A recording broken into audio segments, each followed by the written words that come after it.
And live pictures of the room where this hearing is just about to get underway. Committee members slowly making their way into the room. Eric Tucker and Matthew Daly of the Associated Press are covering this today, and their story says Director Comey will be fielding questions today from the House Oversight and Government Reform Committee about an FBI announcement that dispersed the threat of criminal charges, but also revived public scrutiny of Hillary Clinton's handling of classified information. Attorney General Loretta Lynch said yesterday that she accepted the recommendations and the findings of the FBI director and of her career prosecutors and would not file charges against Hillary Clinton. Attorney General Lynch likely to face questions of her own next week at a separate oversight hearing of the House Judiciary Committee. Director Comey's decision and the way he delivered it infuriated Republicans who felt that the FBI director, in his unusually detailed and critical televised statement on Tuesday, had laid out a sufficient basis for prosecution. Quote, "There seems to be a double standard," said the committee chair, Congressman Jason Chaffetz. He said on NBC's Today Show, "If the average Joe had gone through that, they'd probably have handcuffs on him, and probably he would be in jail." Again, this committee hearing just about to get underway. This is live coverage on C-SPAN 3.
Committee on Oversight and Government Reform will come to order.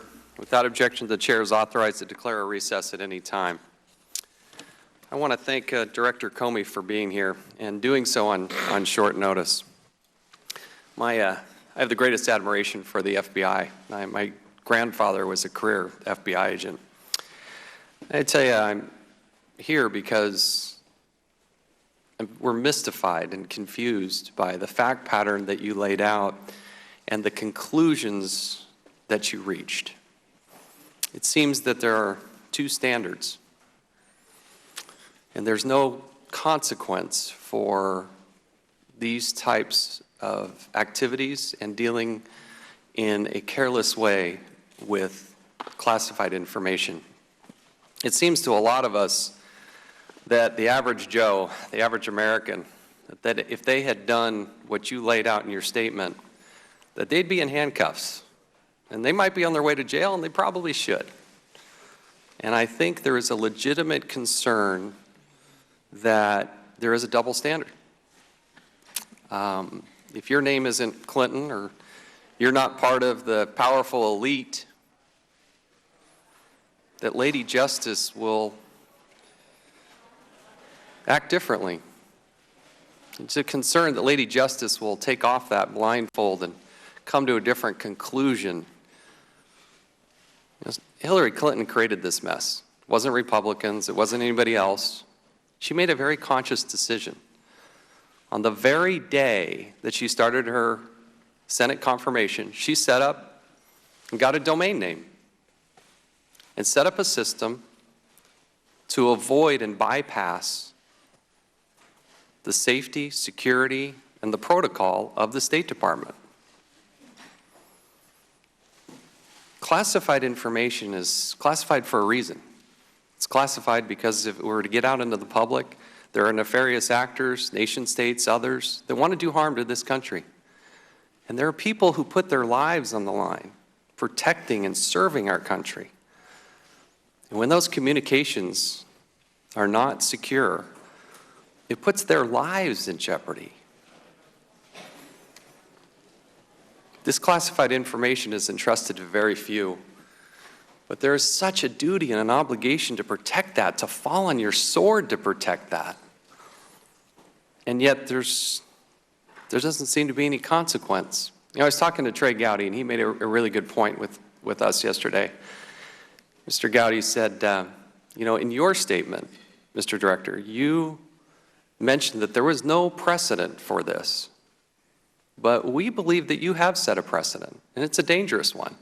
The precedent is if you sloppily deal with classified information, if you're cavalier about it, and it wasn't just an innocent mistake, this went on for years, that there's going to be no consequence.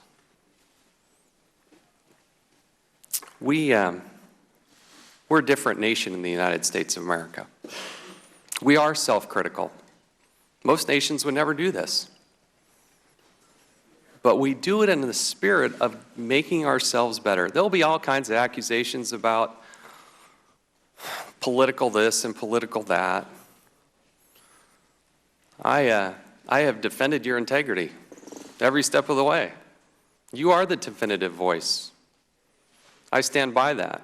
But I am mystified, and I am confused, because you listen to your fact pattern and come to the conclusion that there is no consequence. I don't know how to explain that. We'll have constituents ask us. They'll get mad. They'll pound it. You know, they're frustrated. They've seen this happen time and time again. I don't know how to explain it. And I hope that through this hearing, we can stick to the facts and understand this, because there does seem to be two standards. There does seem to be no consequence. And I want to understand that. And I want to be able to explain it to the person that's sitting at home. And that's why we're here. And so I yield back. Now I recognize the ranking member, Mr. Cummings. Director Comey, thank you for being here today. I want to begin by commending you and the public servants at the FBI for the independent investigation you conducted. You had a thankless task. No matter what recommendation you made, you were sure to be criticized. There's no question that you were extremely thorough. In fact, some may even say you went too far in your investigation. But of course, that was your job. That is your job. Secretary Clinton has acknowledged that she made a mistake in using a personal email account. And you explained on Tuesday that she and her colleagues at the State Department were extremely careless with their emails. But after conducting this exhaustive review, you determined that no reasonable prosecutor would bring a case based on this evidence. And you and the career staff recommended against prosecution. Based on the previous cases you examined, if prosecutors had gone forward, they would have been holding the Secretary to a different standard from everyone else. Amazingly, some Republicans who were praising you just days ago for your independence, for your integrity, and your honesty instantly turned against you because your recommendation conflicted with the predetermined outcome they wanted. In their eyes, you had one job, and one job only: to prosecute Hillary Clinton. But you refused to do so. So now you are being summoned here to answer for your alleged transgressions. And in a sense, Mr. Director, you're on trial. Contrary to the claims of your critics, there is absolutely no evidence that you made your recommendation for political reasons, no evidence that you were bribed or coerced or influenced, no evidence that you came to your conclusion based upon anything but the facts and the law. I firmly believe that your decision was not based on convenience, but on conviction. Today, House Republicans are doing what they always do, using taxpayers' money to continue investigating claims that have already been debunked just to keep them in the headlines one more day. When they hear a political siren, they rush towards it over and over again, even if the evidence is not there. Exhibit A.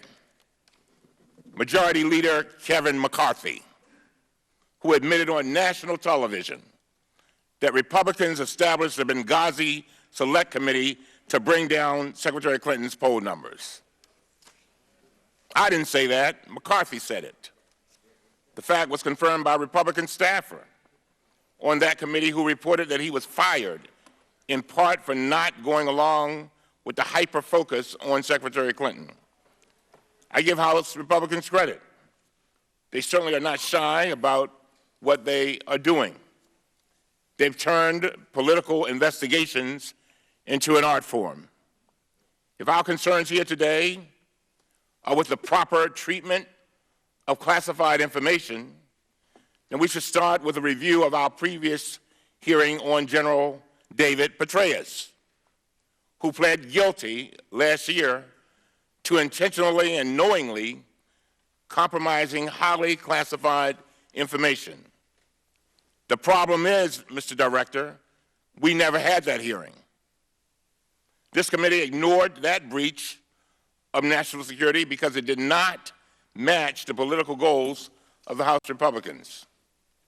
If our concerns today were with finally addressing a broken classification system in which security levels are arbitrarily changed up and down, that would have been a legitimate goal. That would have been a valuable addition to reforming and improving our government. After all, we are the Government Reform Committee. We could have held hearings here on Zika, the Zika virus, preventing gun massacres like the one in Orlando, or a host of other topics that could actually save people's lives. But that's not why we're here. That is not why our chairman called this emergency hearing 48 hours after you made your recommendation. Everyone knows what this committee is doing. Honestly, I would not be surprised, and I say this with all seriousness, I would not be surprised if tomorrow Republicans set up a new committee to spend $7 million plus on why the FBI failed to prosecute Hillary Clinton. Director Comey, let me conclude with this request.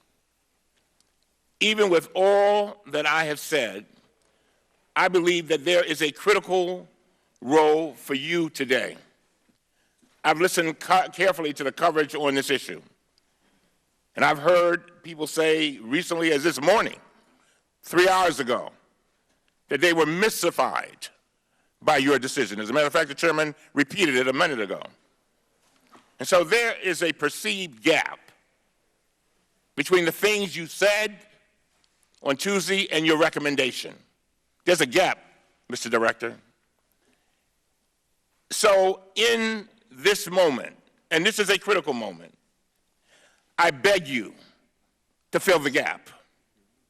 Because when the gap is not filled by you, it will be filled by others. Share with us, the American people, your process and your thinking. Explain how you examine the evidence, the law, and the precedent. Describe in clear terms how you and your team, career professionals, arrived at this decision. If you can do that today, if you can do that, that could go a long way towards people understanding your decision. Finally, I want to make it clear that I condemn these completely unwarranted political attacks against you. They have attacked you personally. They have attacked your integrity. They have impugned your professionalism. And they have even suggested that you were somehow bought and paid for because you made your recommendation based upon the law and the facts. I know you are used to working in a world of politics, but these attacks have been beyond the pale. So you do not deserve this. Your family does not deserve it, and the highly skilled and dedicated agents of the FBI do not deserve it. I honor your professionalism and your service to our country. And again, even if it takes till hell freezes over, I beg you to close the gap. Tell us what happened between what you found and your decision so that not only the members of this panel and this Congress will understand, but so that Americans will understand. And if you do that, then it will be all worth it today. With that, I yield back. Mr. Chairman. I think, hold on one second. With your indulgence, to the ranking member of which I have the greatest respect, you asked for a hearing on General Petraeus and how that was dealt with. You got it. We will have one in this Oversight Committee, and the record will reflect that in the Judiciary Committee, I repeatedly questioned Attorney General Holder. I repeatedly questioned the FBI director about the disposition of that case, probably more than any member in the House or Senate. And if you want a hearing, we'll do that. Mr. Gentleman, you? Yes. Thank you. Number two, you complained that we haven't done a hearing on Zika. The Oversight and Government Reform Committee, I believe, was the very first committee to actually do a hearing on Zika that was chaired by Mr. Mica. And I'm proud of the fact that we did a Zika hearing, and we did it first. Mr. Chairman, yield. Sure. Can we have another one, because the problem is still there? Absolutely. Big time. Thank Absolutely. Mr. Chairman, I just unanimous consent request that we put the date of the hearing in the record at this time that I chaired. Thank you. Absolutely. On Zika. And the ranking member knows that we have held multiple hearings on the criminal justice and criminal justice reform. You asked for it, you're passionate about it, and we did do that as well. So to suggest we haven't addressed some of those issues, I think is inaccurate. I don't think I did that, Mr. Chairman, but again, as late as yesterday with the problem in Minnesota with an African-American man being killed, I'd like to have some hearings still on the criminal justice system. Thank you. Thank you, gentlemen. Without objection, I'm going to work with you on that, as I have every step of the way. Thank you, Mr. Chairman. Appreciate Without objection, the chair is authorized to declare recess at any time. We'll hold the record open for 5 legislative days for any members who would like to submit a written statement. We'll now recognize our distinguished witness for our first panel. Pleased to welcome the Honorable James Comey, the Director of the Federal Bureau of Investigations. We welcome Director Comey and thank you for being here. Pursuant to committee rules, all witnesses are to be sworn before they testify. If you'll please rise and raise your right hand.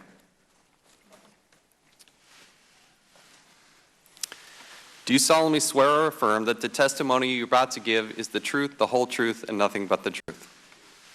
Thank you. Let the record reflect that the witness answered in the affirmative. Mr. Comey, the floor is yours. You can take as long or as short as you'd like. If you have any written statement that you would like to submit afterwards, we're happy to do that as well. It will be made part of the record. The time is now yours. Director Comey, you're recognized. Thank you, Mr. Chairman. Mr. Cummings, members of the committee, I am proud to be here today representing the people of the FBI who did this investigation, as they do all their work, in a competent, honest, and independent way. I believe this investigation was conducted consistent with the highest traditions of the FBI. Our folks did it in an apolitical and professional way, including our recommendation as to the appropriate resolution of this case. As I said in my statement on Tuesday, I expected there would be significant public debate about this recommendation, and I'm a big fan of transparency, so I welcome the conversation we're going to have here today. And I do think a whole lot of folks have questions about, so why did we reach the conclusion we did, and what was our thinking? And I hope very much to get an opportunity to address that and to explain it. And I hope at the end of the day people can disagree, can agree, but they will at least understand that the decision was made and the recommendation was made the way you would want it to be, by people who didn't give a hoot about politics, but who cared about what are the facts, what is the law, and how have similar people, all people, been treated in the past. Maybe I could just say a few words at the beginning that would help frame how we think about this. There are 2 things that matter in a criminal investigation of a subject. What did the person do? And when they did that thing, what were they thinking? When you look at the 100 years plus of the Justice Department's investigation and prosecution of the mishandling of classified information, those 2 questions are obviously present. What did the person do? Did they mishandle classified information? And when they did it, did they know they were doing something that was unlawful? That has been the characteristic of every charged criminal case involving the mishandling of classified information. I'm happy to go through the cases in particular. In our system of law, there's a thing called mens rea. It's important to know what you did, but when you did it, this Latin phrase mens rea means, what were you thinking? And we don't want to put people in jail unless we prove that they knew they were doing something they shouldn't do. That is the characteristic of all the prosecutions involving mishandling of classified information. There is a statute that was passed in 1917 that on its face makes it a crime, a felony, for someone to engage in gross negligence. So that would appear to say, well, maybe in that circumstance, you don't need to prove they knew they were doing something that was unlawful. Maybe it's enough to prove that they were just really, really careless, beyond a reasonable doubt. At the time Congress passed that statute in 1917, there was a lot of concern in the House and the Senate about whether that was going to violate the American tradition of requiring that before you're going to lock somebody up, you prove they knew they were doing something wrong. And so there's a lot of concern about it. The statute was passed. As best I can tell, the Department of Justice has used it once in the 99 years since, reflecting that same concern. I know from 30 years with the Department of Justice, they have grave concerns about whether it's appropriate to prosecute somebody for gross negligence, which is why they've done it once that I know of in a case involving espionage. And so when I look at the facts we gathered here, as I said, I see evidence of great carelessness, but I do not see evidence that is sufficient to establish that Secretary Clinton or those with whom she was corresponding both talked about classified information on email and knew when they did it, they were doing something that was against the law. Right?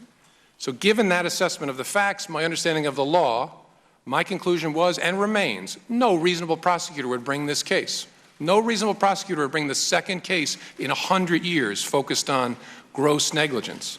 And so I know that's been a source of some confusion for folks. That's just the way it is. I know the Department of Justice. I know no reasonable prosecutor would bring this case. I know a lot of my former friends are out there saying they would.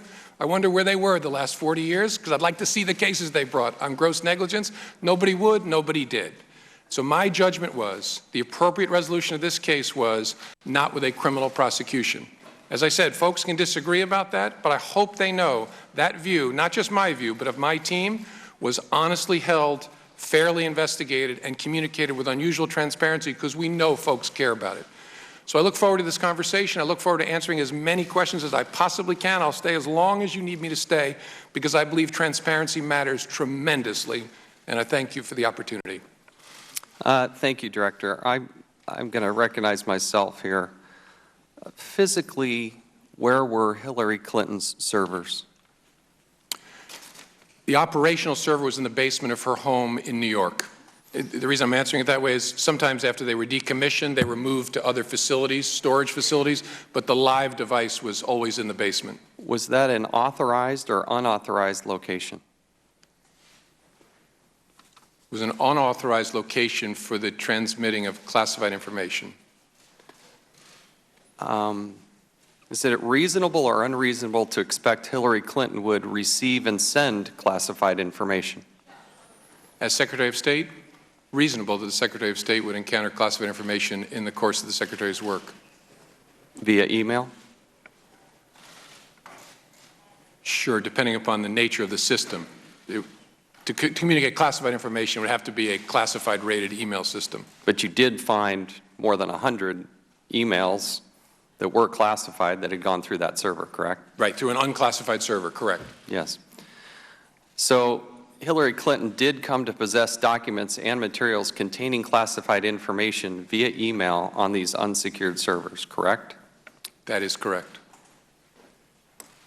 Did Hillary Clinton lie? To the FBI? We have no basis to conclude she lied to the FBI. Did she lie to the public? That's a question I'm not qualified to answer. I can speak about what she said to the FBI. Did Hillary Clinton lie under oath?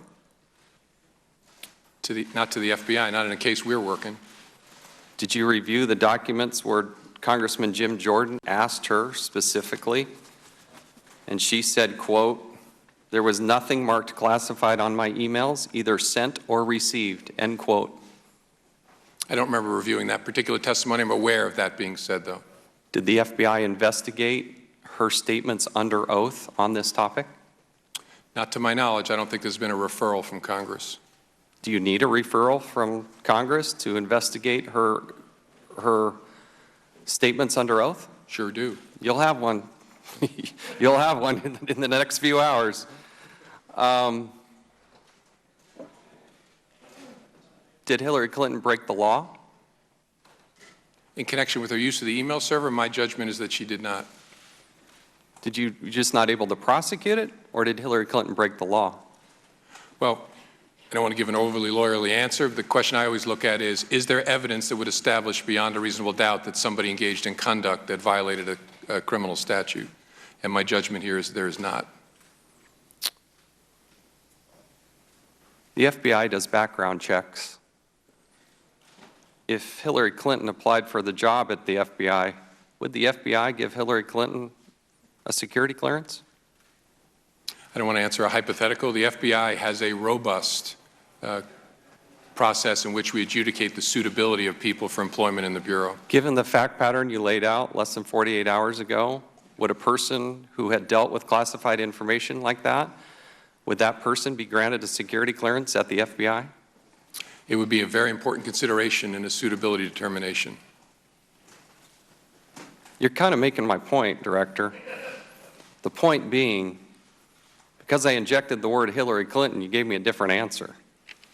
But if I came up to you and said that this person was extremely careless with classified information, the exposure to hostile actors, and used, despite warnings, created unnecessary burdens and exposure, if they said that they had one device and you found out that they had multiple devices, if there had been email chains with somebody like Jake Sullivan asking for classification changes, you're telling me that the FBI would grant a security clearance to that person? I hope I'm giving a consistent answer. I'm not saying what the answer would be. I'm saying that would be an important consideration in a suitability determination for anybody. And it's just, personally, I just think that sounds like a bit of a political answer, because I can't imagine that the FBI would grant a security clearance to somebody with that fact pattern. Do you agree or disagree with that? Just say what I said before. Again, it's very hard to answer in the hypothetical. I'll repeat it. It would be a very important consideration in a suitability determination. Did Hillary Clinton do anything wrong? And what do you mean by wrong? I think it's self-evident. Well, I'm a lawyer, I'm an investigator, and I hope a normal human being. Do you really believe there should be no consequence for Hillary Clinton and how she dealt with this? Well, I didn't say, I hope folks remember what I said on Tuesday. I didn't say there's no consequence for someone who violates the rules regarding the handling of classified information. There are often very severe consequences in the FBI involving their employment, involving their pay, involving their clearances. That's what I said on Tuesday, and I hope folks walk away understanding that just because someone's not prosecuted for mishandling classified information, that doesn't mean if you work in the FBI, there aren't consequences for it. So if Hillary Clinton, or if anybody, had worked at the FBI under this fact pattern, what would you do to that person? There would be a security review and an adjudication of their suitability, and a range of discipline could be imposed from termination to reprimand, and in between suspensions, loss of clearance. So you could be walked out, or you could, depending on the nature of the facts, you could be reprimanded. But there is a robust process to handle that. I've gone past my time. I yield back. Now recognize the ranking member, Mr. Cummings.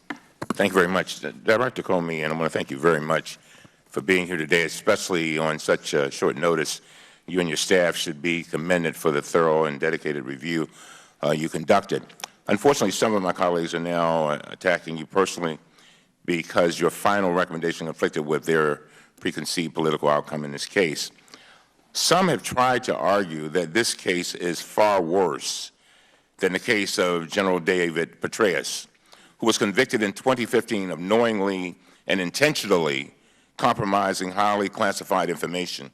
In fact, one very vocal politician we all know said this, and I quote, "If she isn't indicted, the only reason is because the Democrats are protecting her. She is being protected 100%. Because you look at General Petraeus, you look at all the other people that did a fraction of what she did, but she has much worse judgment than he had, and she's getting away with it, and it's unfair to him," end of quote. Director Comey, you were the director of the FBI when General Petraeus pled guilty, is that right? Yes. If I understand that case correctly, General Petraeus kept highly classified information in 8 personal notebooks at his private residence. Is that correct? That is correct. According to the filings in that case, his notebook included the identities of covert officers. They also included war strategy, intelligence capabilities, diplomatic discussions, quotes and deliberative discussions from high-level National Security Council meetings, and discussions with the President. General Petraeus shared his information with his lover and then biographer. He was caught on audio tape telling her, and I quote, "I mean, they are highly classified, some of them. They don't have it on it, but I mean, there's code word stuff in there," end of quote. Director Comey, what did General Petraeus mean when he said he intentionally shared, quote, code word information with her? What does that mean?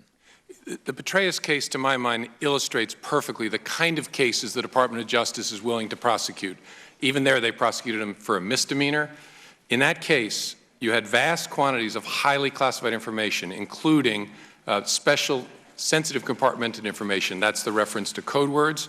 Vast quantity of it, not only shared with someone without authority to have it, but we found it in a search warrant hidden under the insulation in his attic, and then he lied to us about it during the investigation. So you have obstruction of justice, you have intentional misconduct, and a vast quantity of information. He admitted he knew that was the wrong thing to do. That is a perfect illustration of the kind of cases that get prosecuted. In my mind, it illustrates, importantly, the distinction to this case. And General Petraeus did not admit to these facts when the FBI investigators first interviewed him, did he? No, he lied about it. But he did admit to these facts in a plea agreement, is that correct? Yes. Here's what the department filing said about General Petraeus, and I quote, "The acts taken by defendant David Howell Petraeus were in all respects knowing and deliberate, and were not committed by mistake, accident, or other innocent reason," end of quote. Is that an accurate summary in your view, Director Comey? Yes, it actually leaves out an important part of the case, which is the obstruction of justice. Was he charged with obstruction of justice? No. And why not? A decision made by the leadership of the Department of Justice not to insist upon a plea to that felony. So the question is, do you agree with the claim that General Petraeus, and I quote, got in trouble for far less, end of quote? No, do you agree with that statement? No, it's the reverse. And what do you mean by that? His conduct, to me, illustrates the categories of behavior that mark the prosecutions that are actually brought. Clearly intentional conduct, knew what he was doing was a violation of the law. Huge amounts of information that even if you couldn't prove he knew it, it raises the inference that he did it, right? An effort to obstruct justice. That combination of things makes it worthy of a prosecution. A misdemeanor prosecution, but a prosecution nonetheless. Sitting here today, do you stand by the FBI's recommendation to prosecute General Petraeus? Oh, yeah. Do you stand by the FBI's recommendation not to prosecute Hillary Clinton? Oh, yes. Director Comey, how many times have you testified before Congress about the General Petraeus case? Do you know? I don't think I've ever testified. I don't think I've testified about it at all. I don't think so. With that, I'll yield back. I have to check the record, but I believe I asked you a question about it at the time, but maybe not. Well, you could have. That's why I was, that's why I was squinching my face. It could have been at a Judiciary Committee hearing I was asked about it. Yeah. We'll now recognize the gentleman from South Carolina, Mr. Gowdy, for 5 minutes. Good morning, Director Comey. Secretary Clinton said she never sent or received any classified information over her private email. Was that true? Our investigation found that there was classified information sent. So it was not true? Right. That's what I said. Okay. Well, I'm looking for a little shorter answer, so you and I are not here quite as long. Secretary Clinton said there was nothing marked classified on her emails, either sent or received. Was that true? That's not true. There were a small number of portion markings on, I think, 3 of the documents. Secretary Clinton said, I did not email any classified material to anyone on my email. There is no classified material. Was that true? There was classified material emailed. Secretary Clinton said she used just one device. Was that true? She used multiple devices during the 4 years of her term as Secretary of State. Secretary Clinton said all work-related emails were returned to the State Department. Was that true? No, we found work-related emails, thousands, that were not returned. Secretary Clinton said neither she nor anyone else deleted work-related emails from her personal account. Was that true? That's a harder one to answer. We found traces of work-related emails on devices or in Slack space, whether they were deleted or whether when a server was changed out, something happened to them. There's no doubt that there were work-related emails that were removed electronically from the email system. Secretary Clinton said her lawyers read every one of the emails and were overly inclusive. Did her lawyers read the email content individually? No. Well, in the interest of time, and because I have a plane to catch tomorrow afternoon, I'm not going to go through any more of the false statements, but I am going to ask you to put on your old hat false exculpatory statements, they are used for what? Well, either for a substantive prosecution or for evidence of intent in a criminal prosecution. Exactly. Intent and consciousness of guilt, right? Is that right? Right. Consciousness of guilt and intent. In your old job, you would prove intent, as you just referenced, by showing the jury evidence of a complex scheme that was designed for the very purpose of concealing the public record. And you would be arguing, in addition to concealment, the destruction that you and I just talked about, or certainly the failure to preserve. You would argue all of that under the heading of intent. You would also be arguing the pervasiveness of the scheme, when it started, when it ended, and the number of emails, whether they were originally classified or up-classified. You would argue all of that under the heading of intent. You would also probably, under common scheme or plan, argue the burn bags of daily calendar entries or the missing daily calendar entries as a common scheme or plan to conceal. 2 days ago, Director, you said a reasonable person in her position should have known a private email was no place to send and receive classified information. You're right, an average person does know not to do that. This is no average person. This is a former First Lady, a former United States Senator, and a former Secretary of State that the President now contends is the most competent, qualified person to be president since Jefferson. He didn't say that in 2008, but he says it now. She affirmatively rejected efforts to give her a state.gov account. She kept these private emails for almost 2 years and only turned them over to Congress because we found out she had a private email account. So you have a rogue email system set up before she took the oath of office, thousands of what we now know to be classified emails, some of which were classified at the time. One of her more frequent email comrades was in fact hacked, and you don't know whether or not she was. And this scheme took place over a long period of time and resulted in the destruction of public records, and yet you say there is insufficient evidence of intent. You say she was extremely careless, but not intentionally so. You and I both know intent is really difficult to prove. Very rarely do defendants announce, on this date, I intend to break this criminal code section. Just to put everyone on notice, I am going to break the law on this date. It never happens that way. You have to do it with circumstantial evidence. Or if you're Congress and you realize how difficult it is to prove specific intent, you will formulate a statute that allows for gross negligence. My time is out, but this is really important. You mentioned there's no precedent for criminal prosecution. My fear is there still isn't. There's nothing to keep a future Secretary of State or President from this exact same email scheme or their staff.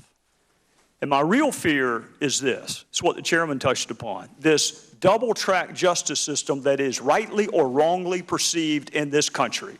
That if you are a private in the Army and you email yourself classified information, you will be kicked out. But if you are Hillary Clinton and you seek a promotion to Commander-in-Chief, you will not be. So what I hope you can do today is help the average person, the reasonable person you made reference to, the reasonable person understand why she appears to be treated differently than the rest of us would be. With that, I would yield back. We'll now recognize the gentlewoman from New York, Ms. Maloney. Director, thank you for your years of public service. You have distinguished yourself as the Assistant U.S. Attorney for both the Southern District of New York and the Eastern District of Virginia. That's why you were appointed by President Bush to be the Deputy Attorney General at the Department of Justice, and why President Obama appointed you as the Director of the FBI in 2013. Despite your impeccable reputation for independence and integrity, Republicans have turned on you with a vengeance immediately after you announced your recommendation not to pursue criminal charges against Secretary Clinton. Let me give you some examples. Representative Turner said, and I quote, "The investigation by the FBI is steeped in political bias," end quote. Was your investigation steeped in political bias, yes or no? No, it was steeped in no kind of bias. Thank you. The Speaker of the House, Paul Ryan, was even more critical. He accused you of not applying the law equally. He said your recommendation shows, and I quote, "The Clintons are living above the law. They're being held to a different set of standards. That is clearly what this looks like," end quote. How do you respond to his accusations that you held the Clintons to a different set of standards than anyone else? Did you hold them to a different standard or the same standard? It's just not accurate. We try very hard to apply the same standard, whether you're rich or poor, white or black, old or young, famous or not known at all. I just hope folks will take the time to understand the other cases, because there's a lot of confusion out there about what the facts were of the other cases that I understand lead good people, reasonable people to have questions. Senator Cruz also criticized you. He said that there are, and I quote, "serious concerns about the integrity of Director Comey's decision." He stated that you, quote, "you had rewritten a clearly worded federal criminal statute." Did you rewrite the law in any way or rewrite any statute? No. Now, I truly hesitate to mention the next one. But Donald Trump took these conspiracy theories to a totally new level. He said, and I quote, "It was no accident that charges were recommended against Hillary the exact same day as President Obama campaigned with her for the first time." So did you plan the timing of your announcement to help Secretary Clinton's campaign event on Tuesday? No. Timing was entirely my own. Nobody knew I was going to do it, including the press. I'm very proud of the way the FBI, nobody leaked that. We didn't coordinate it, didn't tell, just not a consideration. Thank you. Mr. Trump also claimed that Secretary Clinton bribed the Attorney General with an extension of her job. And I guess this somehow affected your decision. I know it's a ridiculous question, but I have to ask it. Did you make your decision because of some kind of bribe to the Attorney General? No. I tell you, are you surprised, as I am, by the intensity of the attacks from the GOP on you after having made a decision, a thoughtful decision, an independent decision with the professional staff of the FBI? I'm not surprised by the intense interest and debate. I predicted it. I think it's important that we talk about these things. They inevitably become focused on individual people. That's okay. We'll just continue to have the conversation. I believe that what we're seeing today is that if the GOP does not like the results of an investigation or how it turns out, and we saw they originally were lauding you, the minute you made your announcement, they're now attacking you, the same people. And now I predict they'll be calling for more hearings, more investigations, all at the expense of the taxpayer. And they do this instead of working on what the American people really care about. They want Congress to focus on jobs, the environment, homeland security, the security of our nation, affordable child care, affordable college educations, and an economy that works and helps all people. I thank you for performing your job with distinction and the long history of your whole profession of integrity and independence. And thank you very much. My time has expired. Thank the gentlewoman. We'll now recognize the gentleman from Ohio, Mr. Jordan, for 5 minutes. Thank you, Mr. Chairman. Director, thank you for being with us. On Tuesday, you said any reasonable person in Secretary Clinton's position should have known that an unclassified system was no place for these conversations. You said on Tuesday some of her emails bore classified markings, and you also said on Tuesday there were potential violations of the appropriate statutes. Now, I know a bunch of prosecutors back home would look at that fact pattern, look at that evidence. You even referenced it in your opening statement. Some of your friends in the prosecution business have been on TV saying they'd have looked at that same evidence and they would have taken it to a grand jury. But on Tuesday you said, and today in your opening statement you said, No reasonable prosecutor would bring such a case. And then in your statement, Tuesday, you cite factors that helped you make that decision and make that statement. And one of the factors you said was consider the context of a person's actions. Now, typically when I hear context in the course of a criminal investigation, it's from the defense side, not the prosecution side. It's at the end of the case after there's been a trial and a guilty verdict, and it's during the sentencing phase, mitigating circumstances. That's the context we typically think about, but you said it on the front end. You said consider the context of the person's actions, and so I'm curious, what does consider the context mean? Because a lot of Americans are thinking just what the chairman talked about in his opening statement, that there are two standards, one for we the people and one for the politically connected. A lot of folks I get the privilege of representing back in Ohio think that when you said consider the context, they think that's what Mr. Gowdy just talked about, the fact that she's former First Lady, former Secretary of State, former Senator, major party's nominee for the highest office in the land, and oh, by the way, her husband just met with the individual you work with at an airport in Arizona 5 days ago. So you said none of that influenced your decision, but tell us what consider the context means. Yeah, thank you, Mr. Jordan. What I was trying to capture is the fact that the exercise of prosecutorial discretion is always a judgment call. It is in every single case. And among the things you consider are, what was this person's background? What was the circumstances of the offense? Were they drunk? Were they inflamed by passion? Was it somebody who had a sufficient level of education and training and experience that we can infer certain things from that, to consider the entire circumstances of the person's offense conduct and background? I did not mean to consider political context or things like that. The entire circumstances, and Mr. Gowdy just talked about this scheme. Remember what she did, right? She sets up this unique server arrangement. She alone controls it. On that server, on that email system are her personal emails, her work-related emails, Clinton Foundation information, and now we know classified information. This gets discovered. We find out this arrangement exists. Then what happens? Her lawyers, her legal team decides which ones we get and which ones they get to keep. They made the sort on the front end. And then we find out the ones that they kept and didn't give to us, didn't give to the American people, didn't give to Congress, the ones they kept, they destroyed them. And you don't have to take my word, I'll take what you said on Tuesday. They deleted all emails that they did not return to the State Department, and the lawyers cleaned their devices in such a way as to preclude complete forensic recovery.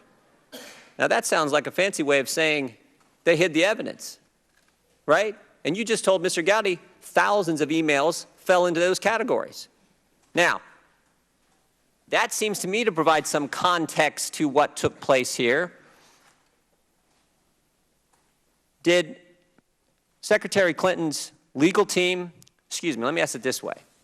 Did Secretary Clinton know her legal team deleted those emails that they kept from us?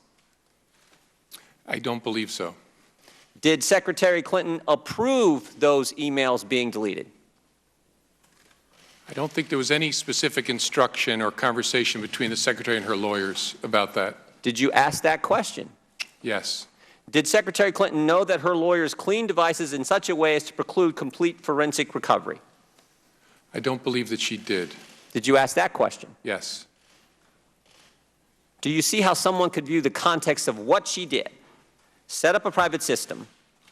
She alone controlled it. She kept everything on it. We now know from Ms. Abedin's deposition that they did it for that very reason, so no one could see what was there, based on the deposition Ms. Abedin gave. And then when they got caught, they deleted what they had, and they scrubbed their devices. Is that part of the context in evaluating this decision? Sure, sure. And understand what inferences can be drawn from that collection of facts, of course. All right. Mr. Chairman, I yield back. Thank the gentleman. Now recognize the gentlewoman from the District of Columbia, Ms. Norton, for 5 minutes. Thank you, Mr. Chairman. Director Comey, I appreciate your conduct of this investigation in a nonpartisan way, in keeping with the sterling reputation which has led presidents of both parties to appoint you to highly placed law enforcement positions in our federal government. I want to say for the record that this hearing, where you call the prosecutor and Mr. Comey stands in the place of the prosecutor, because the Attorney General has accepted entirely the FBI's recommendations, where you call the prosecutor to give account for the decision to prosecute or not a particular individual raises serious questions of separation of powers, and particularly when you're questioning the prosecutor's decision with respect to the decision to prosecute or not a particular individual, it raises serious bill of attainder constitutional questions.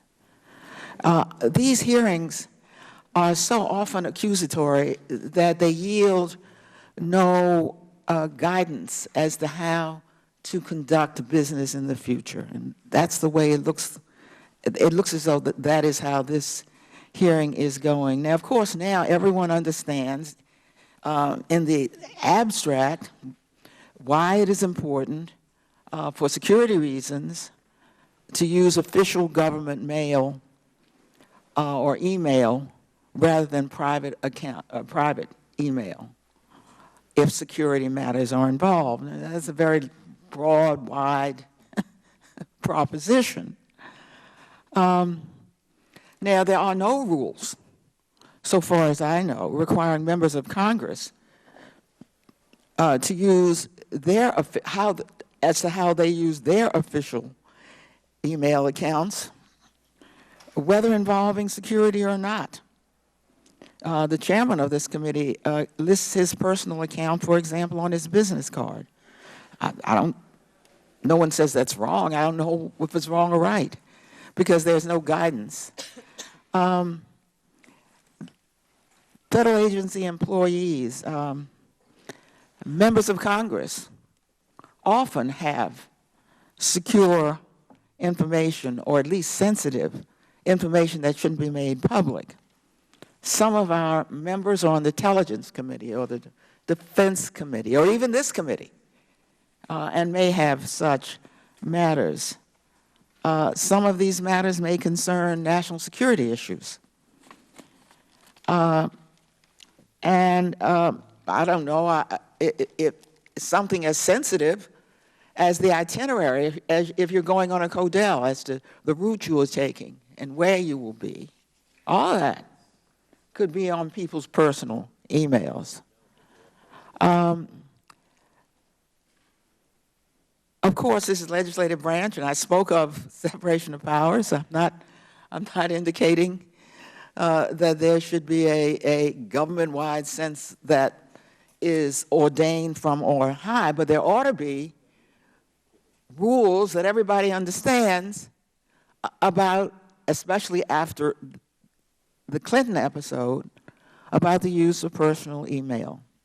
So I'd like your insight for guidance as far as other federal employees are concerned, or even members of Congress and their staff, because I think we could learn from this episode.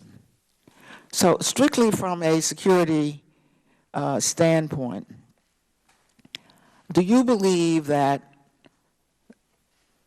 federal employees, staff, even members of Congress should attempt guidance on the issue of the use of personal emails versus some official form of communication? What should we learn from the process the Secretary has gone through? I'm sure there will be questions about how there was even confusion, for example, in the State Department. But what should we learn when it comes to our own use of email or the use of federal employees on this question? May I answer, Mr. Chairman? The most important thing to learn is that an unclassified email system is no case for an email conversation about classified matters. And by that I mean either sending a document as an attachment over unclassified email that is classified, or having a conversation about something that is a classified subject on an unclassified email system. That's the focus of the concern. That's the focus of this investigation. That it was also a personal email adds to the concern about the case because of the security vulnerabilities associated with a personal system. But the root of the problem is people using unclassified systems to conduct business that is classified.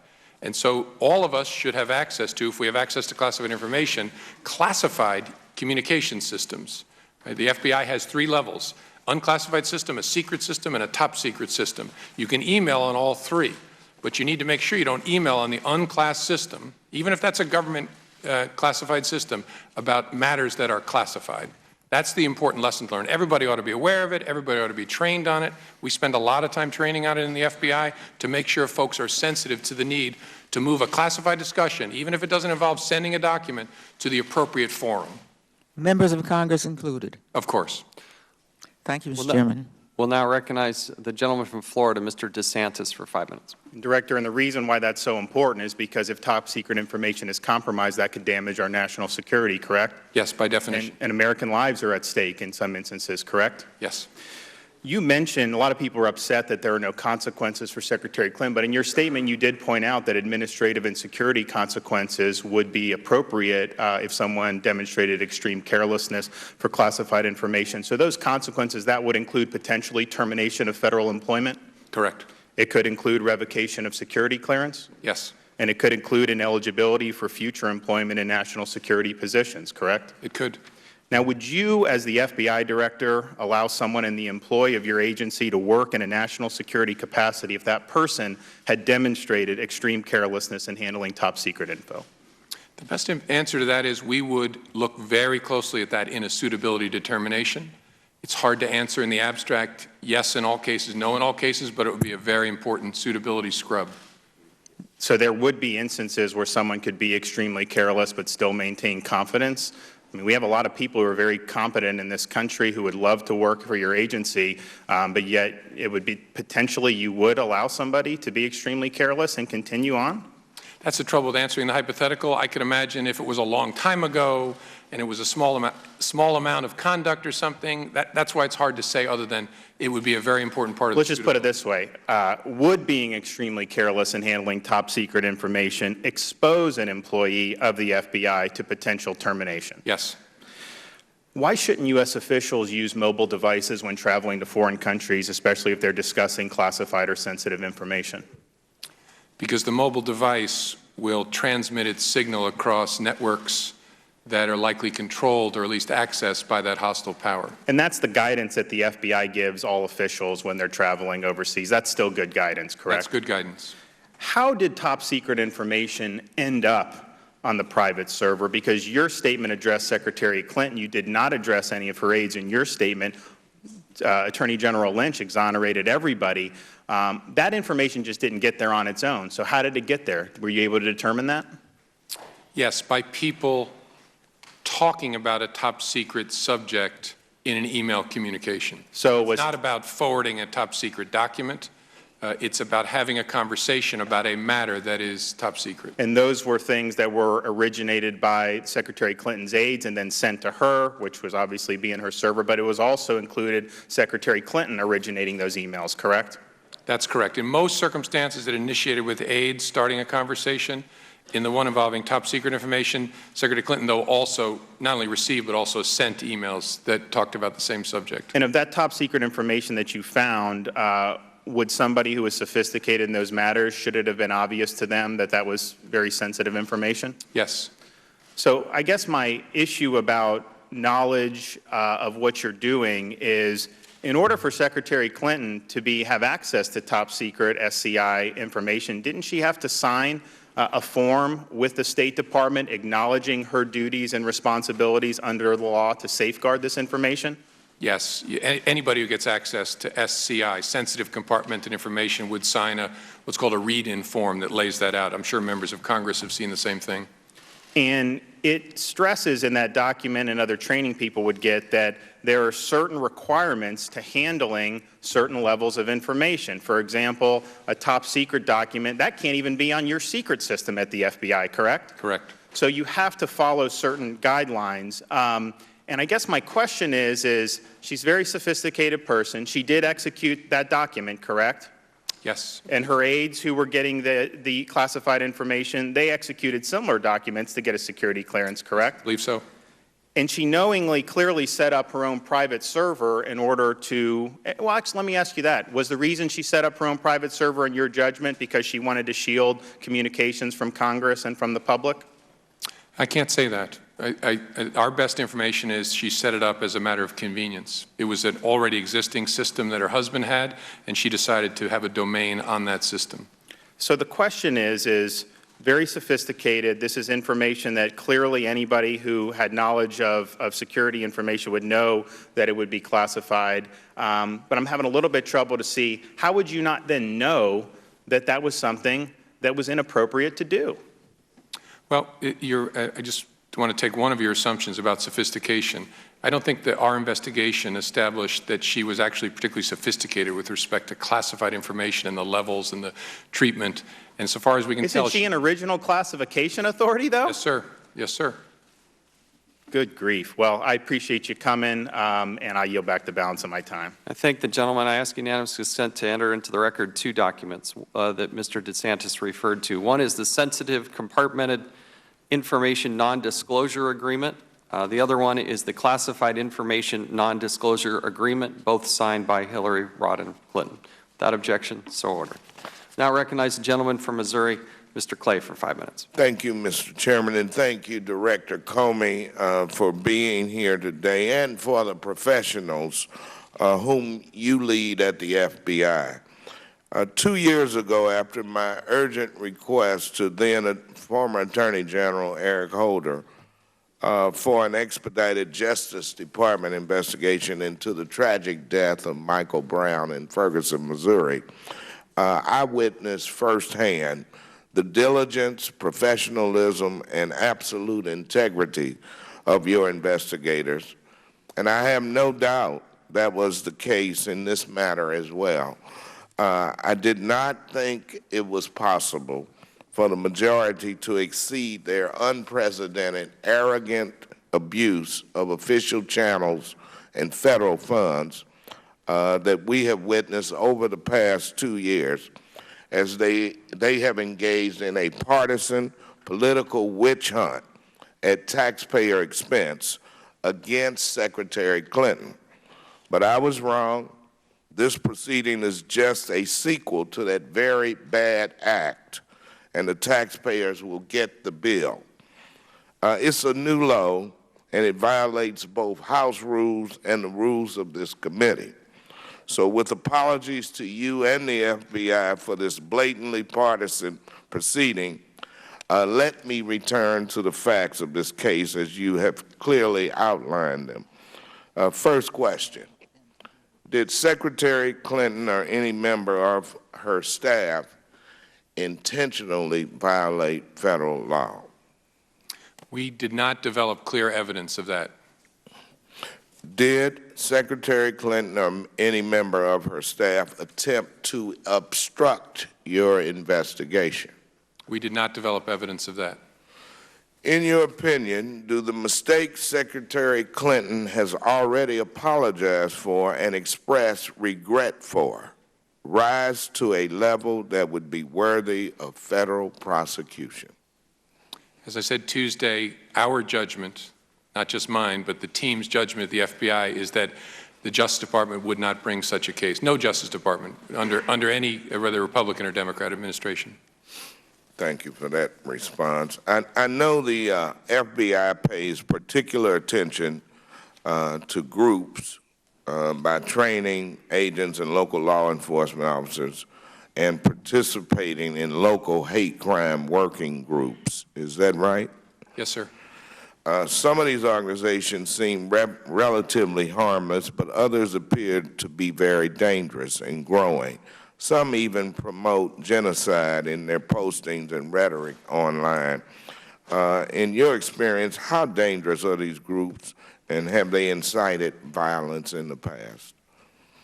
I think too hard to answer, Congressman, in the abstract. There are some groups that are dangerous. There are some groups that are exercising important protected speech under the First Amendment. Okay, let me ask about a more direct question. A gentleman named Andrew Anglin is the editor of a website called The Daily Stormer that is dedicated to the supremacy of the white race as well as attacking Jews, Muslims, and others. The website features numerous posts with the hashtag white genocide to protest what they contend is an effort to eliminate the white race. Are you familiar with this movement? I'm not. Okay. Well, this hashtag has been promoted all over social media by a growing number of white supremacists. For example, one Nazi sympathizer tweeted repeatedly using the handle @WhiteGenocideTM. Are you concerned that some groups are increasing their followers in this way, particularly if some of those followers could become violent? I don't know the particular enough to comment, Congressman. We are always concerned when people go beyond protected speech, which we do not investigate, to moving towards acts of violence. And so our duty is to figure out when have people walked outside the First Amendment protection and are looking to kill folks or hurt folks. But I don't know enough to comment on the particular. I see. Well, one of my biggest concerns is that certain public figures are actually promoting these dangerous groups even further. And as you may know, one of our most vocal candidates for president retweeted @WhiteGenocideTM. 3 weeks later, he did it again. 2 days after that, he retweeted a different user whose image also included the term white genocide, and that's not even all of them. Director Comey, don't these actions make it easier for these racist groups to recruit even more supporters? I don't think I'm in a position to answer that in an intelligent way sitting here. Well, I appreciate you trying, and thank you, Mr. Director, for your exceptional and principled service to our country. I yield back. Thank you. We'll now recognize the gentlewoman from Wyoming, Ms. Lummis, for 5 minutes. Welcome, Director, and thank you so much for being here. My phone has been ringing off the hook in my Washington office, in my Wyoming office, from constituents who don't understand how this conclusion was reached. So I appreciate your being here to help walk us through it. And here's the issue that the people that are calling me from Wyoming are having. They have access to this statute. It's Title 18, U.S. Code 1924, and I'm going to read you this statute. It says, whoever being an officer, employee, contractor, or consultant to the United States, and by virtue of his office, employment, position, or contract, becomes possessed of documents or materials containing classified information of the United States, knowingly removes such documents or materials without authority and with the intent to retain such documents or materials at an unauthorized location, shall be fined under this title or imprisoned for not more than 1 year or both. Armed with that information, they're wondering how Hillary Clinton, who is also an attorney, and attorneys are frequently held to a higher standard of knowledge of the law, how this could not have come to her attention. She was the Secretary of State. Of course the Secretary of State is going to become possessed of classified materials. Of course she was attorney. She practiced with a prominent Arkansas law firm, the Rose Law Firm. She knew from her White House days with her husband, the president, the classified materials can be very dangerous if they get into the wrong hands. She had to have known about this statute because she had to have been briefed when she took over the job as the Secretary of State. So how, given that body of knowledge and experience, could this have happened in a way that could have potentially provided access by hackers to confidential information? No, it's a good question, a reasonable question. The protection we have as Americans is that the government, in general and in that statute in particular, has to prove before they can prosecute any of us that we did this thing that's forbidden by the law, and that when we did it, we knew we were doing something that was unlawful. We don't have to know the code number, but that we knew we were doing something that was unlawful. That's the protection we have, and it's one I've worked for very hard. When I was in the private sector, I did a lot of work with the Chamber of Commerce to stop the criminalization of negligence in the United States. You know, though, may I interrupt and suggest that this statute says knowingly remove such documents or materials without authority and with the intent to retain such documents or materials at an unauthorized location. The intent here in the statute is to retain the documents at an unauthorized location. It's not intent to pass them on to a terrorist or to someone out in internet land. It's just the intent to retain the documents or materials at an unauthorized location. Yeah, it's more than that, though. You'd have to show that and prove criminal intent, both by law, that's the way the judge would instruct a jury, and practice of the Department of Justice. They have reserved that statute, even though it's just a misdemeanor, for people who clearly knew they were breaking the law, and that's the challenge. So should have known, must have known, had to know, does not get you there. You must prove beyond a reasonable doubt that they knew they were engaged in something that was unlawful. Okay, that's the challenge. May I turn to her attorneys? Did all of Secretary Clinton's attorneys have the requisite clearances at the time they received all of her emails, especially those that were classified at the time they were sent? No. They destroyed, as has been noted, 30,000 emails of Secretary Clinton's. Do you have 100% confidence that none of the 30,000 emails destroyed by Secretary Clinton's attorneys was marked as classified? I don't have 100% confidence. I'm reasonably confident some of them were classified. There were only 3 in the entire batch we found that bore any markings that indicated they were classified, so that's less likely. But surely it's a reasonable assumption that some of the ones they deleted contain classified information. Thank you, Director. Thank you, Mr. Chairman. I yield back. Now I recognize the gentleman from Massachusetts, Mr. Lynch, for 5 minutes. Thank you, Mr. Chairman. Thank you, Director Comey, for appearing here to help the committee with this work. Director Comey, Secretary Clinton is certainly not the only Secretary of State to use a personal email account with information later identified as being classified. I just want to show you, this is a book that was written by former Secretary of State Colin Powell, and in his book he says, to complement the official State Department computer in my office, I installed a laptop computer and on a private line. My personal email account on the laptop allowed me to direct access to anyone online. So I started shooting emails to my principal assistants, to individual ambassadors, and increasingly to my foreign minister colleagues who, like me, were trying to bring their ministries into the 186,000 miles per second world. Were you aware of this, that Secretary Colin Powell actually had a private server as well? Not a private server. I think he used a commercial email account for State Department business. Private line, unprotected. Correct. Not a State Department email system. Right, right.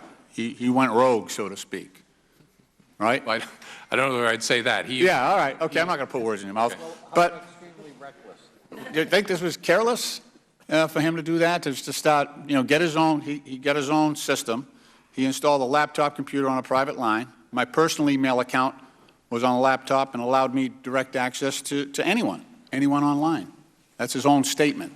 I'm just trying to compare secretaries of state, because Secretary Powell's never been here.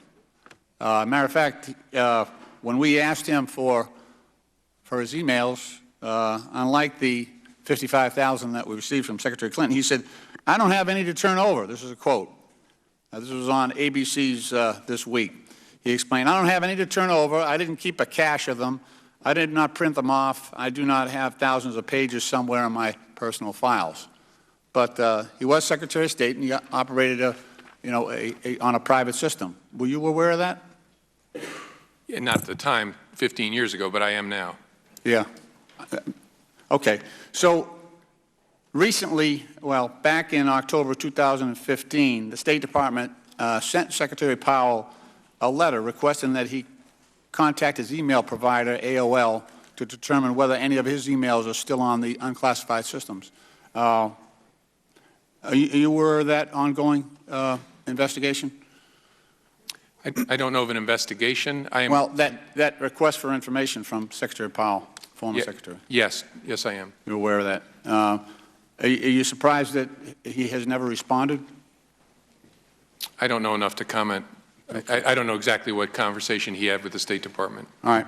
I'm trying to look at the, where we have a lot of comparisons in other cases, and it seems like all the cases where prosecutions have gone forward, the subject of the investigation has demonstrated a clear intent to deliver classified information to a person or persons who were unauthorized to receive that. So if you look at the, PFC Bradley Manning, now Chelsea Manning, that was a court-martial, but he demonstrated a clear intent to publish that information, which was classified. Julian Assange, the WikiLeaks editor, I guess, and publisher, again, a wide and deliberate attempt to publish classified information. General Petraeus, which we talked about earlier today, shared information with his biographer. Jeffrey Sterling, sending stuff to the New York Times. Former CIA officer Kiriakou, who was interested in writing a book, so he hung on to his information. And even former director of the CIA, John Deutsch, who retained classified information on a couple of servers, one in Belmont, Massachusetts, and one in Bethesda, Maryland. And that was after he became a private citizen. So in all those cases, there's a clear intent. As you said before, you look at what people did and what they were thinking when they did that. And I would just ask you, is there a clear distinction between what those people did and what Secretary Clinton did in her case? In my view, yes. The Deutsch case illustrates it perfectly. And he took huge amount of documents, almost all at the TSSCI level, had them in hard copy at his house, had them on an unclassed system connected to the internet, attempted to destroy some of them when he got caught, admitted, I knew I wasn't supposed to be doing this. So you have clear intent, huge amounts of documents, obstruction of justice. Those are the kind of cases that get prosecuted. That's what I said when I meant it when I said it. In my experience, which is 3 decades, no reasonable prosecutor would bring this case. I know that frustrates people, but that's the way the law is, and that's the way the practice is of the Department of Justice. All right. Thank you for your testimony and for your service. I yield back. Thank the gentleman. We'll now go to the gentleman from North Carolina, Mr. Meadows, for 5 minutes. Thank you, Mr. Chairman. Director Comey, thank you. There's been much said today about criticizing you and your service, and I want to go on record that even though many of my constituents would love for me to criticize your service because of the conclusion you reach, never have I, nor will I, criticize your service, and we appreciate your service to this country and the integrity. So I'm going to focus on the things that you said, not the conclusion that you drew. And Congressman Trey Gowdy and I talked a little bit about this, but on February 4th, 2016, Secretary Clinton, during a presidential debate, said, I never sent or received any classified material. They are retroactively classifying it, close quote. And so in your statement on July 5th, you said that there were indeed 110 emails, 52 email chains, which there was classified information on it at the time it was sent or received. So those two statements, both of them cannot be true. Is that correct? Your statement and her statement. Yeah, it's not accurate to say that she did not send or receive classified. So she did not tell the truth during that presidential debate that she never sent or received classified information and it was retroactively classified. I don't think that's a question I should be answering, what was in Well, her head during. either your statement's not true or hers is not true. Both of them cannot be true. So is your statement true? That I can speak to. My Okay, statement, your statement is true, so the American people will have to judge with her statement not being true. So let me go on to another one. On October 22nd, she said there was nothing marked classified on emails either sent or received. And in your statement, you said a very small number of emails contain classified information, bore markings indicating the presence of classified information at the time. So she makes a statement that says there was no markings. You make a statement that there was, so her statement was not true. well, that one actually I have a little bit of insight into her statement because we asked her about that. There were 3 documents that bore portion markings where you're obligated when something is classified to put a marking on that paragraph. Right. And there were 3 that bore C in parens, which means that's confidential classified information. So a reasonable person who has been a senator, a secretary of state, a first lady, wouldn't a reasonable person know that that was a classified marking as a secretary of state? Yeah. A reasonable person. That's all I'm asking. Yeah, before this investigation, I probably would have said, yes, I'm not so sure. I don't find it incredible. Director Comey, come on. I mean, I've only been here a few years, and I understand the importance of those markings. So you're suggesting that a long length of time that she had no idea what a classified marking would be? That's your sworn testimony today? No, not that she would have no idea what a classified marking would be, but it's an interesting question as to whether this question about sophistication came up earlier, whether she was actually sophisticated enough to understand what a C in parens means. So you're saying this former Secretary of State is not sophisticated enough to understand a classified marking? No, that's not what I'm saying. That's a huge statement. I know what I'm saying. You asked me, did I assume that someone would know? Probably before this investigation I would have. I'm not so sure of that answer any longer. I think it's possible that she didn't understand what a C meant when she saw it in the body of an email like that. It's possible. After years in the Senate and Secretary of State, I mean, that's hard for me and the American people to believe, Director Comey, and I'm not questioning your analysis of it, but wouldn't a reasonable person think that someone who has the highest job of handling classified information understand that? I think that's a conclusion a reasonable person would draw. It may not be accurate, but that's what so in folks that, say. let me go a little bit further, because that last quote actually came on October 22nd, 2015, under sworn testimony before the Benghazi Committee. So if she gave sworn testimony that a reasonable person would suggest was not truthful, isn't it a logical assumption that she may have misled Congress, and we need to look at that further? Well, the reasonable person test is not what you look at for perjury or false statements. But like I said, I can understand why people would ask that question.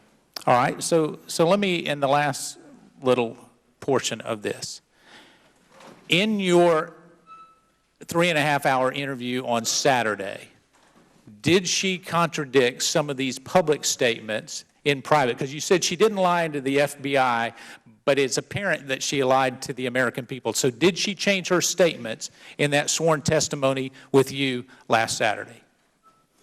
I haven't gone through that to parse that. Can you do that and get back to this committee? Because it's important, I think, to the American people and to transparency. Oh, I'm sure. And as the chairman and I have talked about, I'm sure the committee is going to want to see the documents in our investigation and whatnot, and we'll work to give you whatever we can possibly give you under our law. But I haven't done that analysis at this point. Will you get that back to us? Gentleman's time has expired. And we'll now recognize the gentleman from Tennessee, Mr. Cooper, for 5 minutes. Thank you, Mr. Chairman, and thank you, Director Comey. I hate to see one of America's most distinguished public servants pilloried before this committee. We're all highly partisan here. We're good backseat drivers. We're all today, apparently, armchair prosecutors.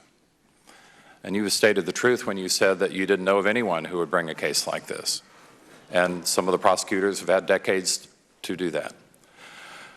I hope that this committee's effort is not intended to intimidate you or the FBI or law enforcement in general or government employees. And I'm thankful at this moment that you have such a lifetime record of speaking truth to power, because that's very important. It's also very important that apparently you're a lifelong Republican. You're just here to do your job, to state the facts. I think the key issue here is whether, in fact, there's a double standard, whether some Americans are being treated differently than others. And I think I can rely on my Republican colleagues to make sure that Hillary Clinton's treated no better than anybody else. There should be some attention given to make sure that she's not treated any worse than anybody else. I think we all know that we wouldn't be having this hearing, especially on an emergency basis, unless she were running for president. My colleague from Massachusetts has just pointed out that previous secretaries of state are not being called on the carpet, whether that be Condoleezza Rice or Colin Powell or others. But I think the grossest double standard here today is the fact that all the members of this committee, every member of Congress, is not subject to the same law that Secretary Clinton was subject to. And as lawmakers, that means that we have exempted ourselves from the standard of other federal employees. My colleague from D.C., Ms. Norton, referred to this. Why did we exempt ourselves from the same rules? Apparently, our chairman lists his private email account on his business card. We all have access to classified information. So I would like to challenge my Republican colleagues here today. Let's work together and introduce legislation to make the same laws apply to us as apply to the executive branch and to Secretary Clinton. I would be happy to join in such legislation to make sure that we're not being hypocritical on this panel, that we're holding ourselves to the same standards as Secretary Clinton, and not trying to accuse her of things that we may be guilty of ourselves. I bet my colleagues would be the first to complain if, for example, emails were retroactively classified. That's a situation that most people in public service would object to pretty strongly. How did you know at the time if you had no idea? So I think it's very important, if we want, as Congress, to have the trust of the American people, to not be hypocritical, to uphold the same standards that we want to see upheld by others.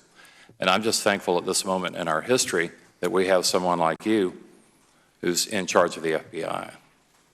Because too many things are highly politicized. The last thing we should do is criminalize our political system. I didn't see any of my Republican colleagues complain when former Governor Bob McDonnell was exonerated by an 8-0 vote of the Supreme Court for having done certain things that I think most Americans would find highly objectionable. But our court, on a bipartisan, unanimous basis, exonerated him just a week or two ago. So I think this is a moment for committee members to reflect, to take a deep breath, to calm down, and realize exactly what you said, that no reasonable prosecutor would have brought this case. And thank you for stating that so clearly and publicly. I yield back the balance. I yield to the ranking member. Mr. Director, let me ask you this. First of all, I associate myself with everything the gentleman just said. You were talking about some markings a little bit earlier, is that right? Can you describe what those markings are like? Markings on documents. I think you said there were 3 documents with certain markings on them that indicated classified. Go ahead. There were three emails that down in the body of the email, in the 3 different emails, there were paragraphs that at the beginning of the paragraph had a parenthesis, a capital C, and then a parenthesis. Mm-hmm. And that is a portion marking to indicate that that paragraph is classified at the confidential level, which is the lowest level of classification. And so out of the 30,000 documents, you found these 3 markings? Is that what you're saying? 3 emails bore C markings down in the body. None of the emails had headers, which is at the top of a document that says it's classified. 3 had within the body the portion marking for C. Thank you. Thank the gentleman. I now recognize the gentleman from Tennessee, Mr. Duncan, for 5 minutes. Thank you, Mr. Chairman. Mr. Meadows mentioned one instance in which Secretary Clinton said that she did not mail any classified material to anyone. Actually, she said that several other times. But it is accurate, Director Comey, that you found at least 110 instances of when she had emailed classified material. 110 that she either received or sent. Right.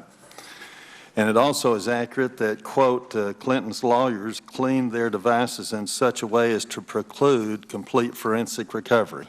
Correct.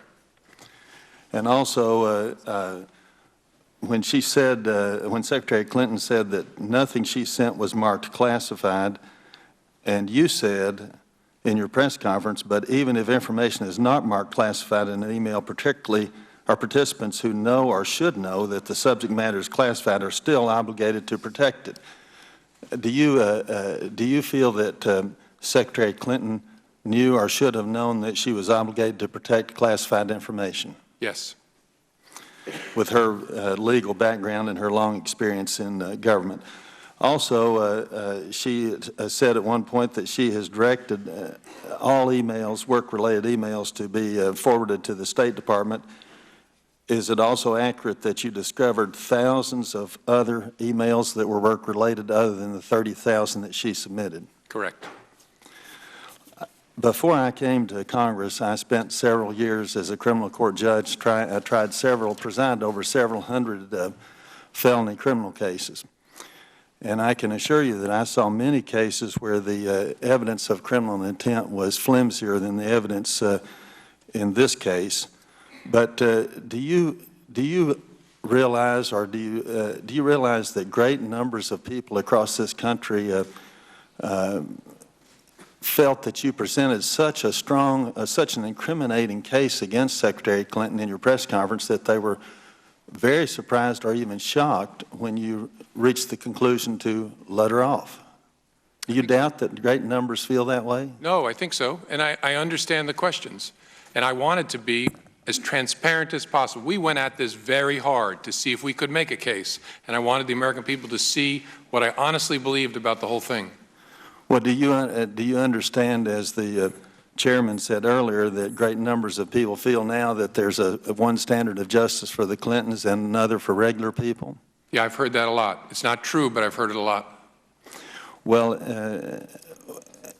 even the ranking member who was here, who of course, as we understand, had to defend Secretary Clinton as strongly as possible, he almost begged you to explain the gap between the incriminating case that you presented and the conclusion that was reached. Did that surprise you, that he felt so strongly that there was this big gap? No, not at all. No, it's a complicated matter. It involves understanding how the Department of Justice works across decades, how prosecutorial discretion is exercised. I get that folks see disconnection, especially when they see a statute that says gross negligence. Well, the director just said she was extremely careless, so how is that not prosecutable? So it takes an understanding of what's gone on over the last 99 years. What's the precedent? How do we treat these cases? I totally get people's questions, and I think they're in good faith. Do we talk about gross negligence here, and you said that Secretary Clinton was extremely careless with this classified material and how dangerous it could be, how threatening to even to people's lives that it could be to disclose classified material. Do you agree that there is a very thin line between gross negligence and extreme carelessness? And would you explain to me what you consider to be that difference? Sure, Judge.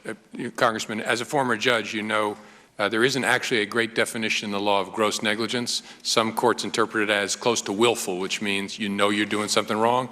Others drop it lower. My term, extremely careless, is, I'm trying to be kind of an ordinary person. That's a common sense way of describing it. Sure looks real careless to me. The question of whether that amounts to gross negligence, frankly, is really not at the center of this, because when I look at the history of the prosecutions and see there's been one case brought on a gross negligence theory, I know from 30 years there's no way anybody at the Department of Justice is bringing a case against John Doe or Hillary Clinton for the second time in 100 years based on those facts. You ended your statement to Congressman Cooper a while ago saying once again that no reasonable prosecutor could have brought this case, yet you also mentioned earlier today that you had seen several of your friends and other prosecutors who've said publicly many across this country, that they would have base. I smile because they're friends, and I haven't talked to them. I want to say, guys, so where were you over the last 40 years? Where were these cases? They just have not been brought. For reasons that I said earlier, it's a good thing that the Department of Justice worries about prosecuting people for being careless. I don't like it. As a citizen, I want people to show they knew they were breaking the law, and then we'll put you in jail. Of course, you know many people have been prosecuted for gross negligence by the federal government, by the FBI. Gentleman's time has expired. Thank you. We'll now recognize the gentleman from Virginia, Mr. Conley, for 5 minutes. Thank you, and welcome, Director Comey. And although our politics are different, I gather you're a Republican. Is that correct? I have been registered Republican for most of my adult life. All right. I'm not registered any longer. We don't register by party in Virginia, but many have suspected my politics as being Democratic. And I thank you for your integrity. As my colleague said, and I said in my opening statement, your career has been characterized as speaking truth to power. And you're doing it again today. Just to set the context, Director Comey, not that you're unaware of this, today's hearing is political theater. There's not even the pretense of trying to get at the truth. This is a desperate attempt under an extraordinary set of circumstances, an emergency hearing. I don't know what the emergency is other than one side is about to nominate somebody who is a pathological narcissist who, is talking about banning Muslims and Mexicans crossing the border who are all rapists and women who are pigs, and terrified at the prospect of the consequences of that in the election. So let's grab onto whatever we can to discredit or try to discredit the other nominee, putative nominee. And you took away their only hope. And so the theater today is actually trying to discredit you. Subtly, in some cases. My friend from South Carolina uses big words like exculpatory and kind of goes through what a prosecutor would do. The insinuation being, you didn't do your job. My friend from Wyoming is apparently flooded with citizens in her home state who are reading the statute that governs classification. A lot of time on the hands back there, I guess, but yeah, this is all designed to discredit your finding. Now, the FBI interviewed Secretary Clinton, is that correct? Yes. Did she lie to the FBI in that interview? I have no basis for concluding that she was untruthful with us. And is it a crime to lie to the FBI? Yes, it is. David Petraeus did lie to the FBI. Yes. Yes. And he was prosecuted for that. Oh, well, could have been. Could have been, was not for that. Right. That's always a judgment call. Correct. Was she evasive? I don't think the agents assessed she was evasive.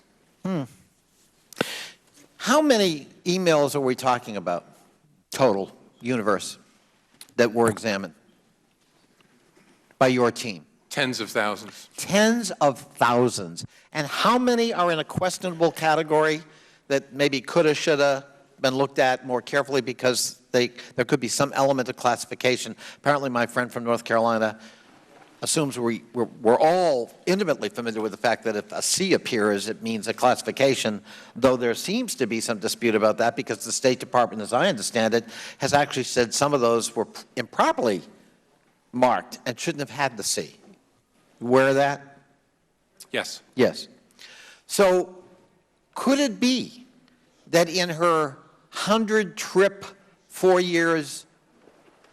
overseas trips to 100 countries, as Secretary of State trying to restore U.S. credibility that had been destroyed in the previous 8 years overseas, and tens of thousands of email communications, not including phone calls and classified conversation and SCIFs and the like, that maybe the small percentage of emails, she didn't pay as much attention to them as maybe, in retrospect, one would hope she would have. Is that a fair conclusion? Could that be a fair conclusion? I don't usually deal in maybes. It's possible. Well, you do deal in distinguishing between willful and inadvertent. Sure. And in this case, you concluded it has to be in the latter category. It wasn't willful. We concluded there was not adequate evidence of willful conduct. Right. So there's no obfuscation here, unlike the Petraeus case. And there's no evasion, there's no lying, there's no willful intent to compromise classified material, despite the insinuations of my friends on the other side of the aisle. And the only hope left in this political theater is to discredit you and your team in the hopes that, therefore, you won't have credibility and we can revisit this monstrous crime of using a private server, that server being the server of the former President of the United States that maybe Mrs. Clinton thought would be more secure than the leaky system at the State Department. I yield back. Now I recognize the gentleman from Texas, Mr. Hurd, for 5 minutes. Thank you, Mr. Chairman. Mr. Chairman, I'm offended. I'm offended by my friends on the other side of the political aisle saying this is political theater. This is not political theater. For me, this is serious. I spent 9.5 years as an undercover officer in the CIA. I was the guy in the back alleys collecting intelligence, passing it to lawmakers. I've seen my friends killed. I've seen assets put themselves in harm's way. And this is about protecting information, the most sensitive information the American government has. And I wish my colleagues would take this a little bit more seriously. Mr. Comey, Director Comey, excuse me. SAP, Special Access Program, you alluded to earlier, that includes SCI information. Does SCI information include HUMINT and SIGINT? Yes. HUMINT and SIGINT, human intelligence information collected from people that are putting themselves in harm's way to give us information to drive foreign policy. Signals intelligence, some of the most sensitive things to understand what Al-Qaeda is doing, what ISIS is doing. So, the former Secretary of State had an unauthorized server, and those are your words, in her basement, correct?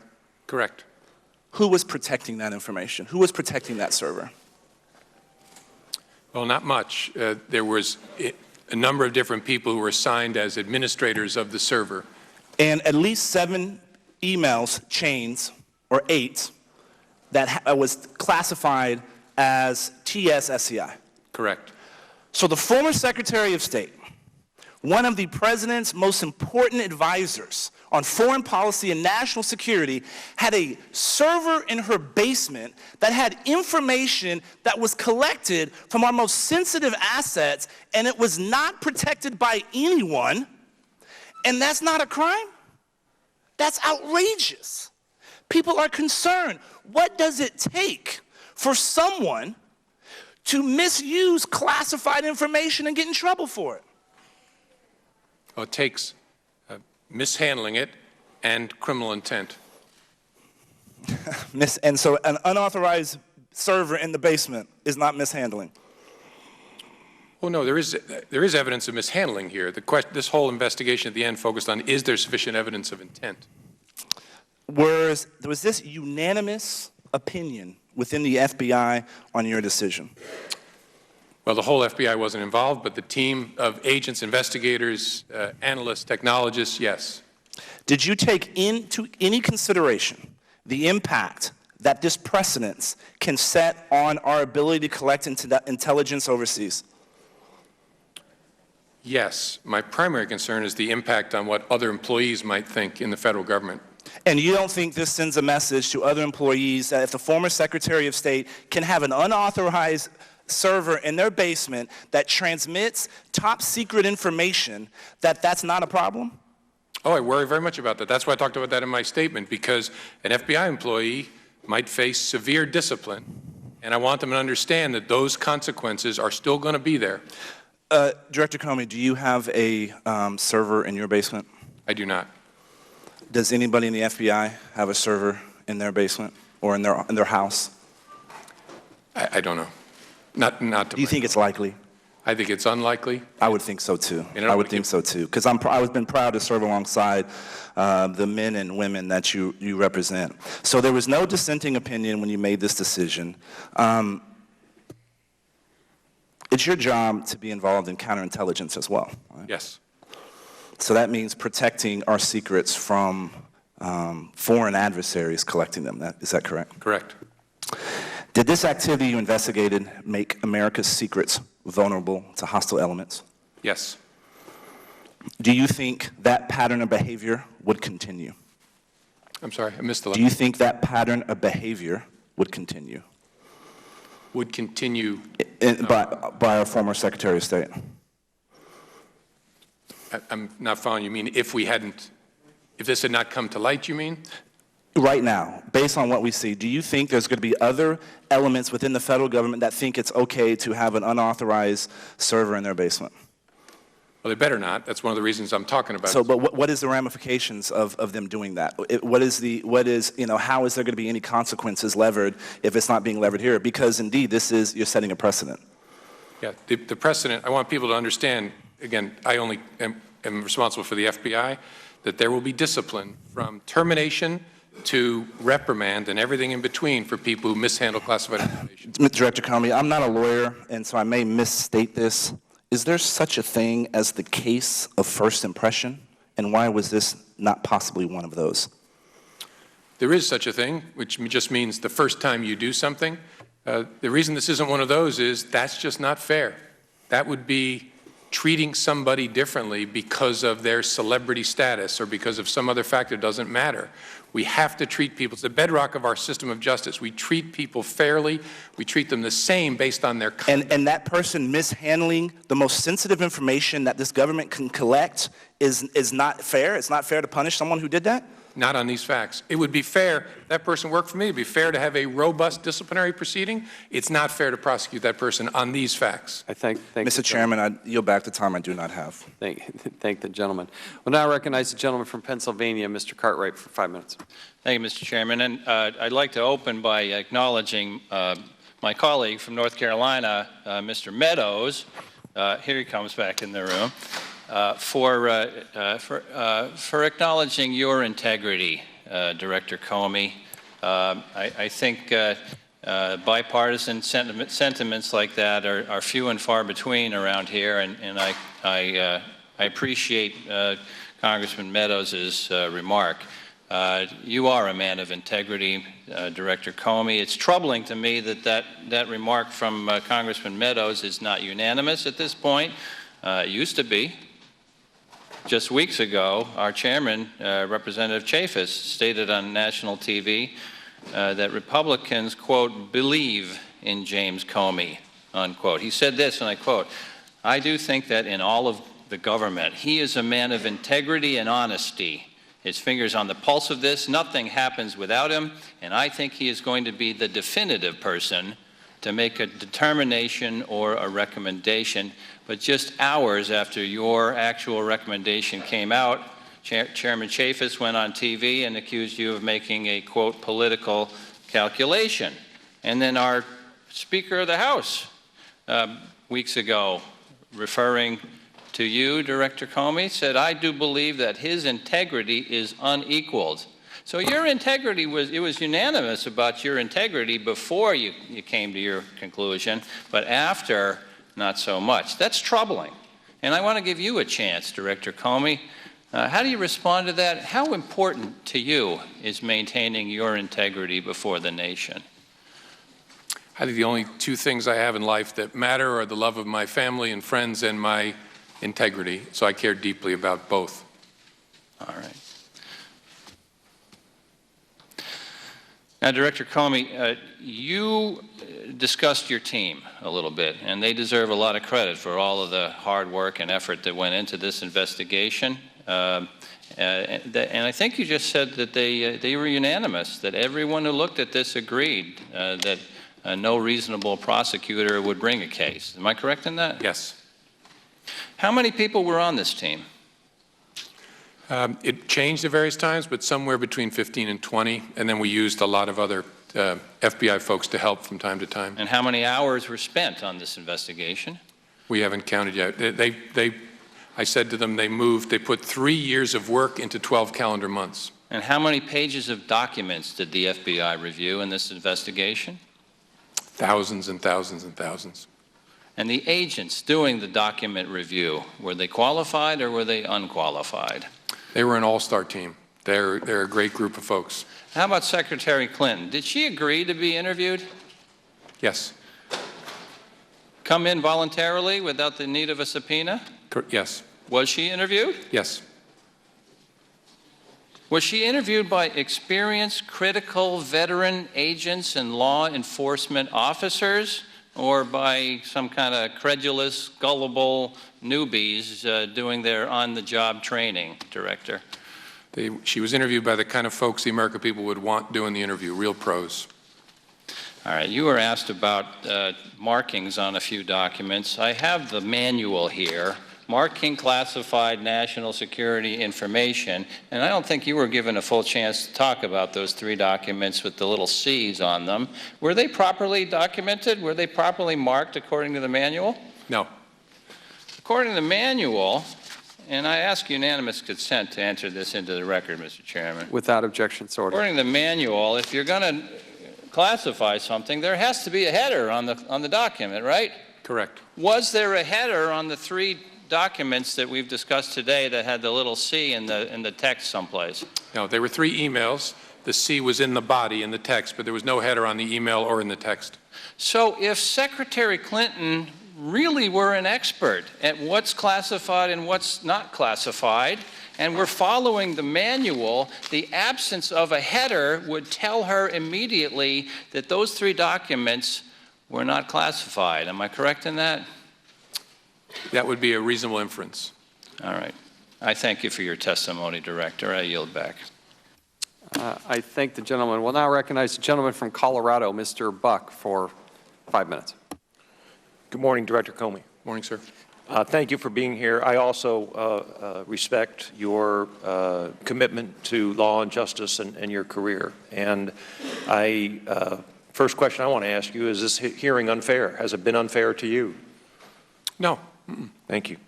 One purpose of security procedures for classified information is to prevent hostile nations from obtaining classified information. Is that fair? Yes. And did hostile nations obtain classified information from Secretary Clinton's servers?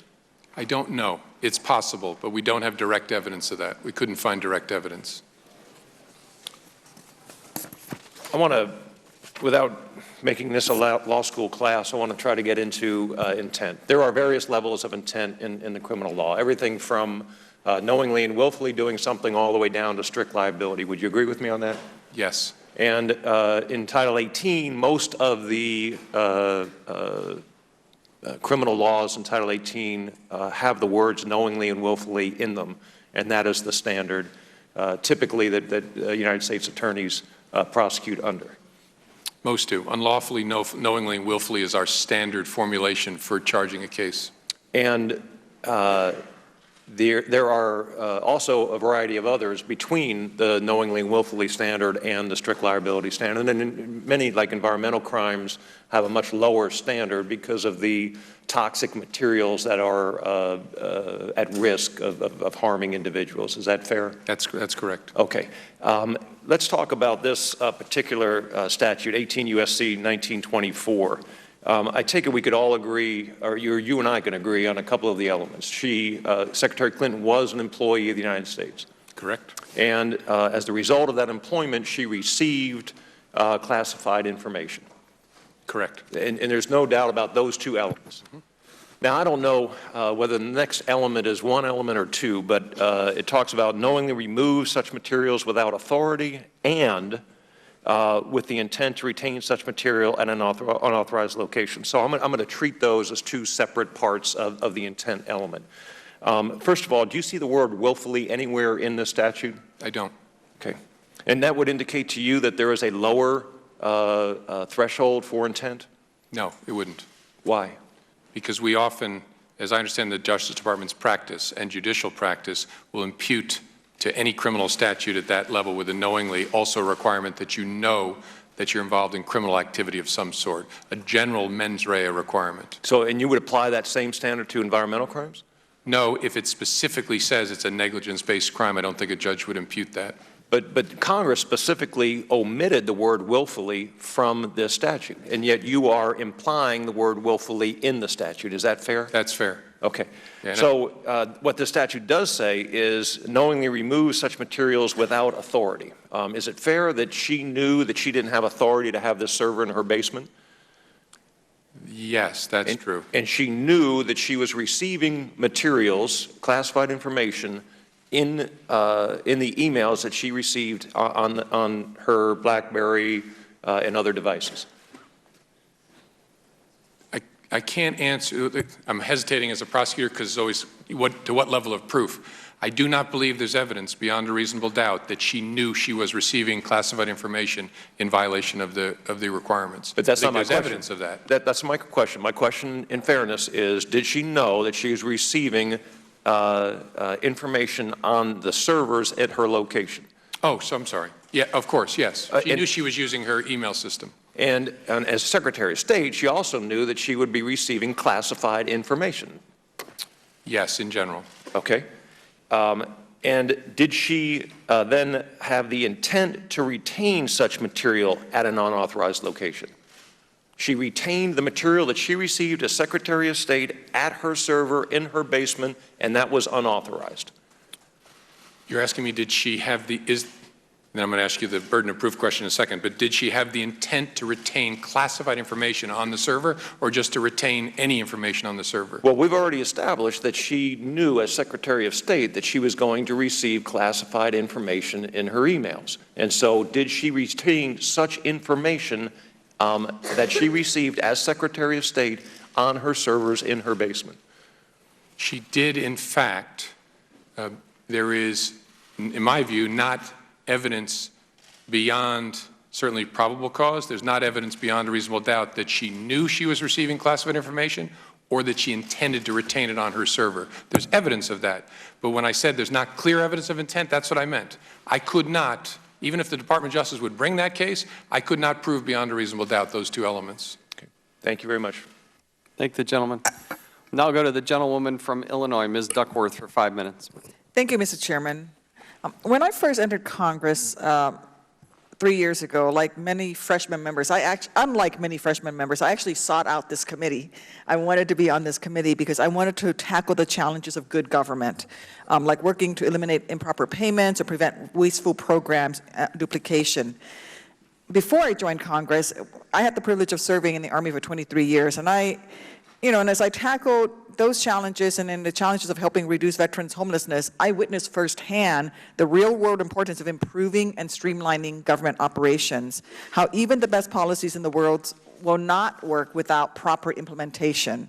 And so when it comes to implementing true and lasting reforms that will make sure the electronic records and other records and the history of our great nation are preserved for future generations, I've done my best to approach this goal seriously.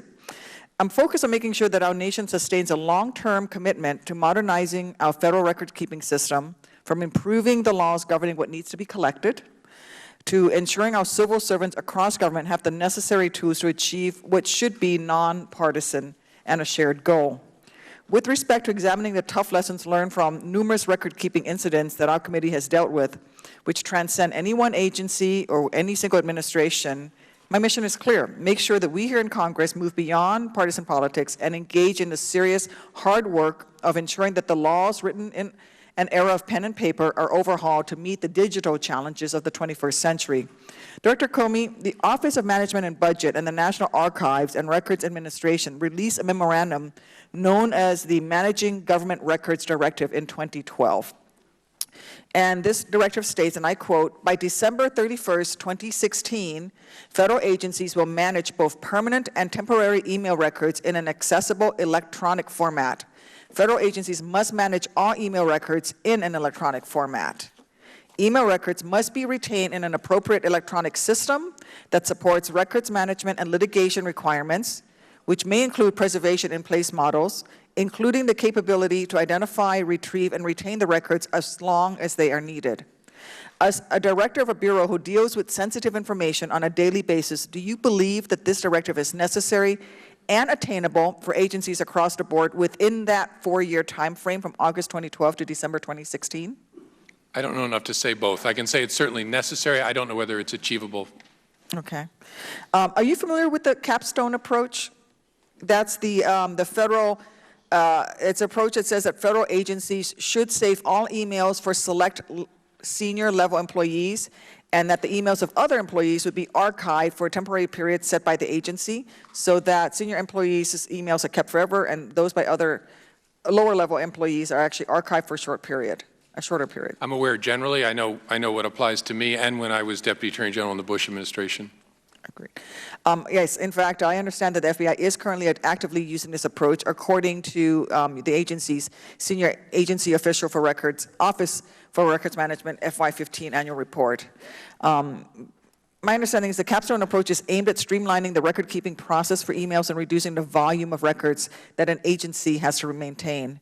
Nearly all agencies will be required to comprehensively modernize their approach to managing federal records in the near future.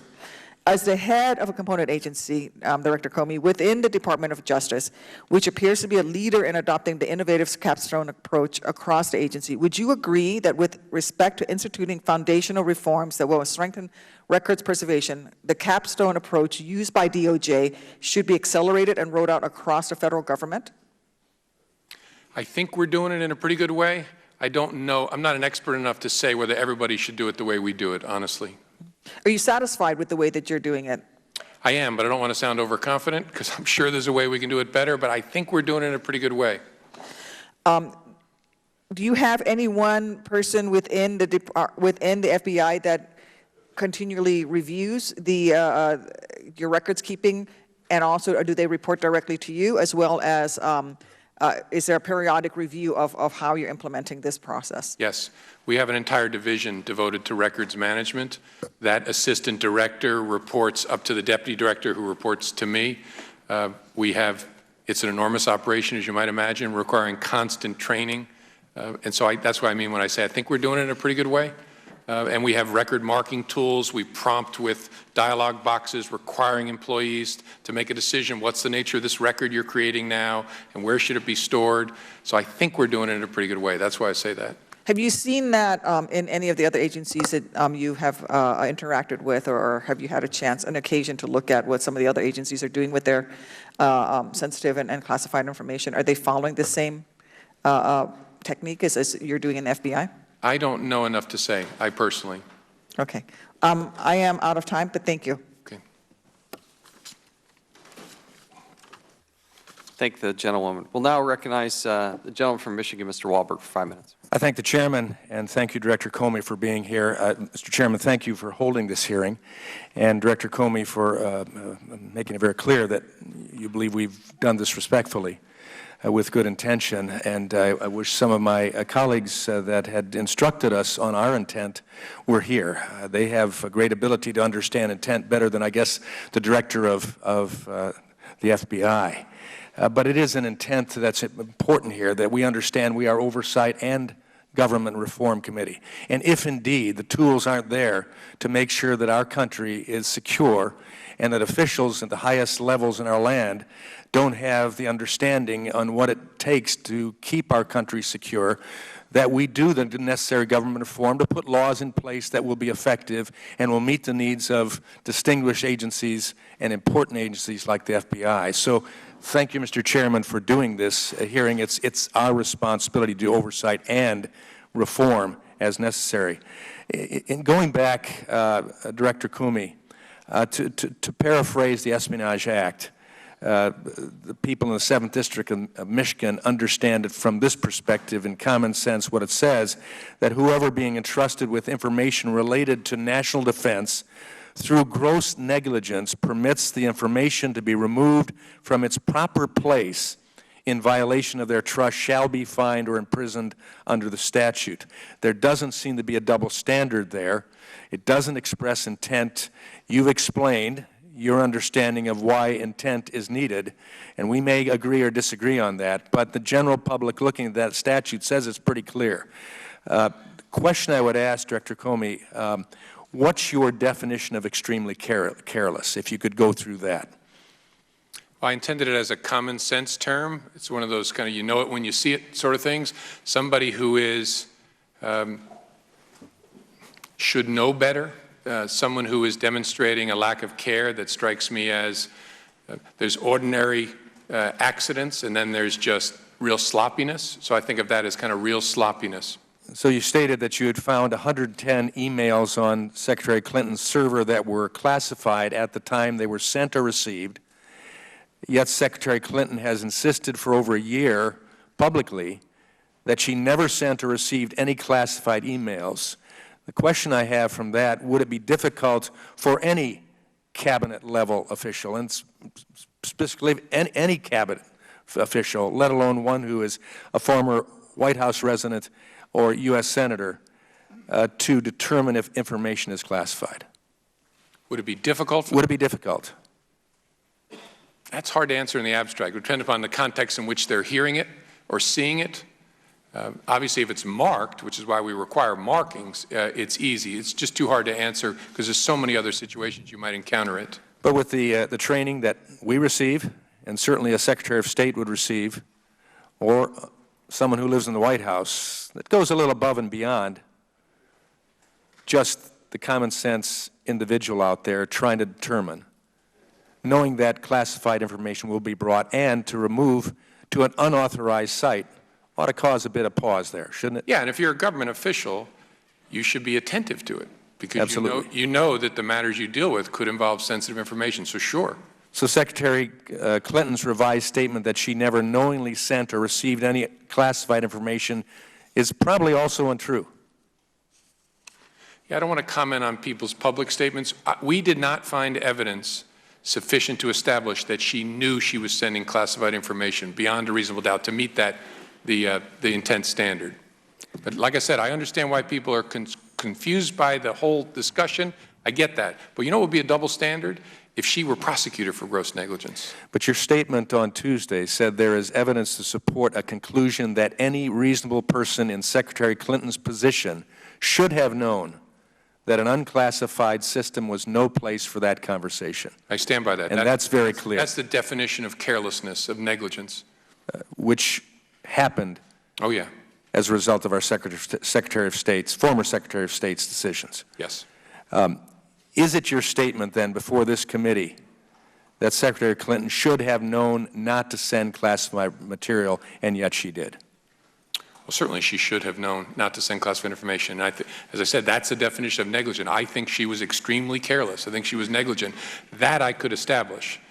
What we can't establish is that she acted with the necessary criminal intent.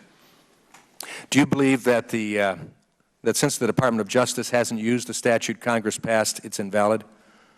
No, I think they're worried that it's invalid, that it will be challenged on constitutional grounds, which is why they've used it extraordinarily sparingly in the decades. Thank you. I yield back. Thank the gentleman. We'll now go to, I'll recognize Mr. Liu of California for 5 minutes. Thank you, Mr. Chair. As I read some of my Republican colleagues' press statements, and as I sit here today, I am reminded of that quote from Macbeth, full of sound and fury, signifying nothing.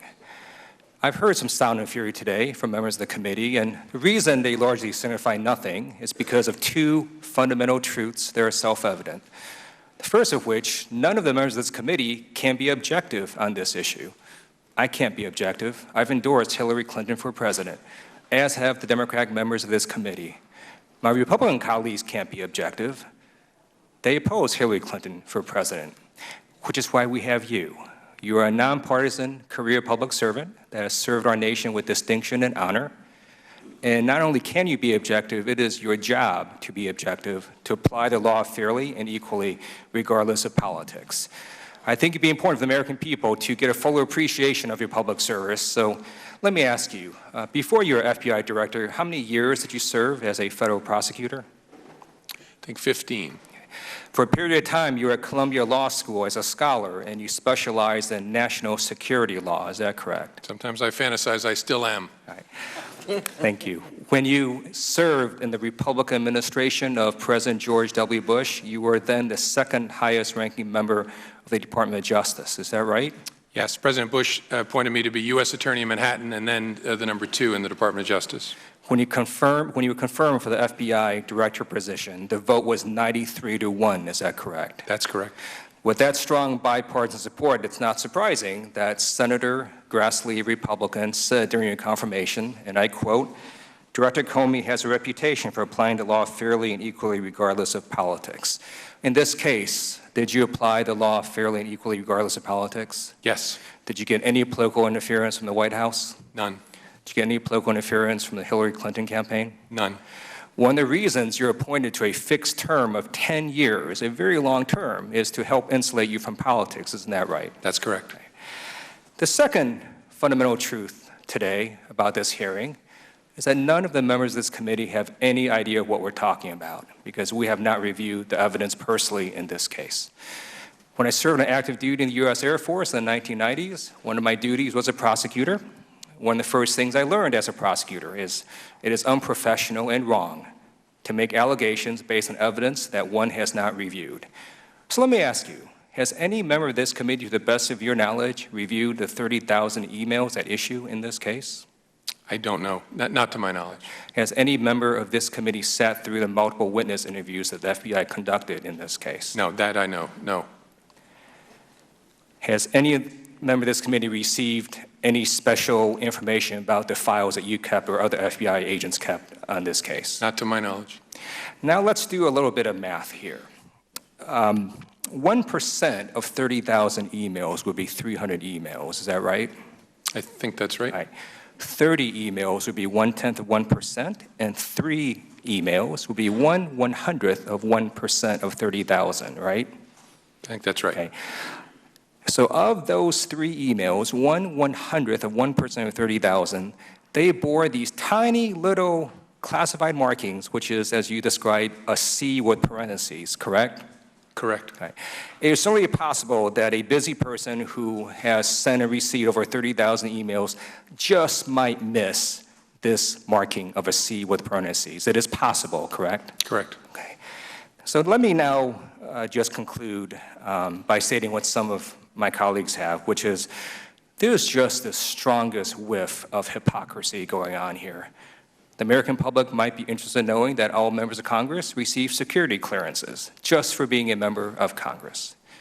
We get to have private email servers. We get to have private email accounts. We can use multiple devices. We can take devices overseas. And really, at the end of the day, when the American people look at this hearing, they need to ask themselves this question: do they trust the biased, partisan politicians on this committee who are making statements based on evidence we have not reviewed, or do they trust the distinguished FBI director? I would trust the FBI director. I yield back. Thank you. We'll now recognize the gentleman from Florida, Mr. Micah, for 5 minutes. Thank you, Mr. Chairman. Director, how long did you investigate this matter? Just about a year. A year. And do you believe you conducted a legitimate investigation? Yes, sir.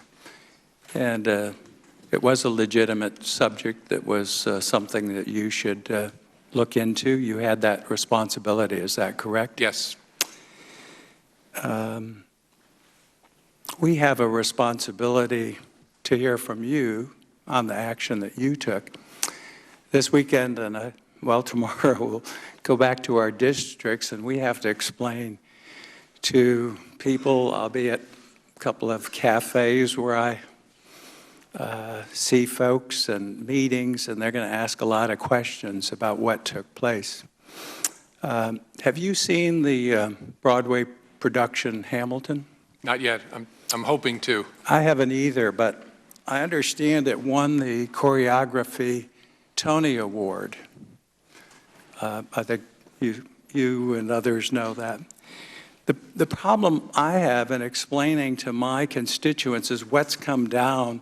It almost looks like a choreography. Let me just go over it real quickly with you.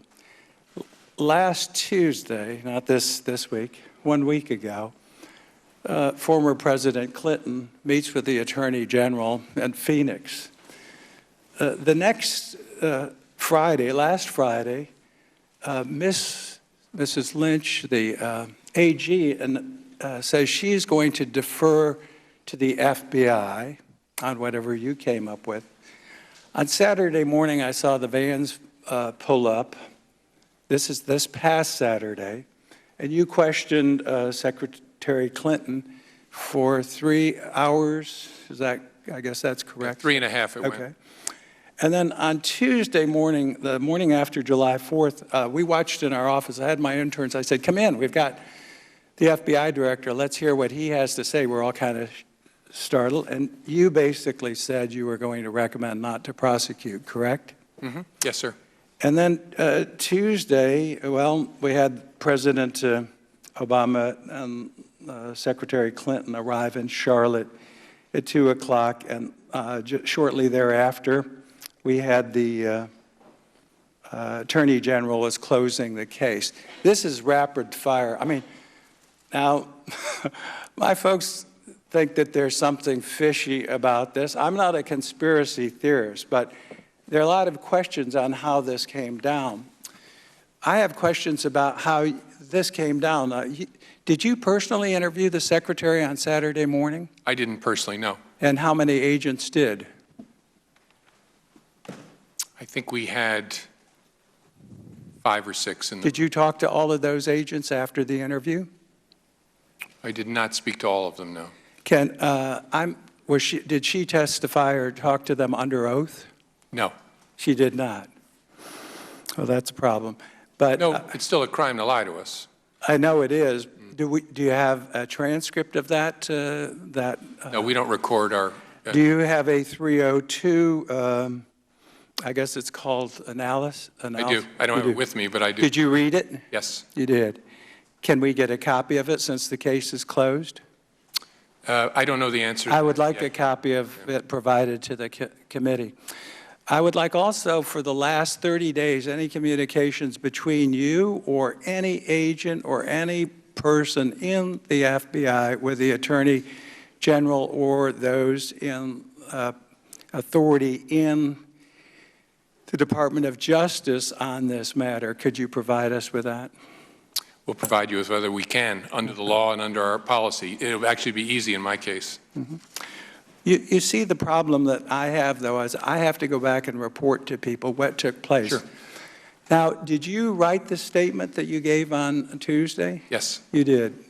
And did you write, and you said you didn't talk to all of the agents, but all of the agents, did they meet with you? And then, is that the group that said that we all vote to not recommend prosecution? Well, yeah, I did not meet with all of the agents. I've met with, well, I guess I've met with all of them. We're getting the word that it was like unanimous out of FBI that we don't prosecute. Or what's your question, Congressman? Well, again, I want to know who counseled you. You read their summary. Okay, she was not under oath. And it appears, I mean, members have cited here where she lied or misled to Congress, which will lead now to the next step of our possibly giving you a referral on this matter. You're aware of that? Yes, someone mentioned that earlier. And that probably will happen. Thank you for shedding some light on what took place. Can I, Mr. Chairman, can I go ahead. Respond Absolutely. Just very briefly? I hope what you'll tell the folks in the cafe is, look me in the eye and listen to what I'm about to say. I did not coordinate that with anyone. The White House, the Department of Justice, nobody outside the FBI family had any idea what I was about to say. I say that under oath. I stand by that. There was no coordination. There was an insinuation of what you were saying that I don't mean to get strong in responding, but I want to make sure I was definitive about that. Thank you, sir. Thank you. We'll now recognize the gentlewoman from the Virgin Islands, Ms. Plaskett, for 5 minutes. Thank you, Mr. Chairman, and thank you all for being here. Director Comey, I would rather be here talking with you about the FBI's investigation and their resources to those individuals who are acting under color of law, who have apparently committed egregious violations in the killings that we've seen in the recent days. But instead, Mr. Chairman, I'm sitting here and I've listened patiently as a number of individuals have gone on national TV and made accusations against Director Comey, both directly and indirectly, because he recommended against prosecution based upon the facts. I've listened just very recently here in this hearing as my esteemed colleague from Florida tries to insinuate the condensation of an investigation into 1 week that actually occurred over a much, much longer period of time. And using that condensation and conspiracy theory to say that there's some orchestration. And that they have accused Mr. Director Comey of basing his decision on political considerations rather than the facts. I've heard chuckles and laughter here in this hearing, and I don't think there's anything to be smiling or laughing about.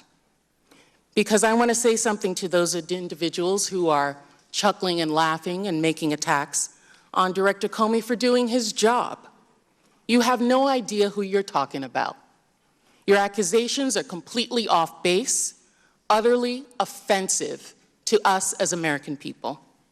I know this because I've had the honor of working for Director Comey during my own service at the Department of Justice.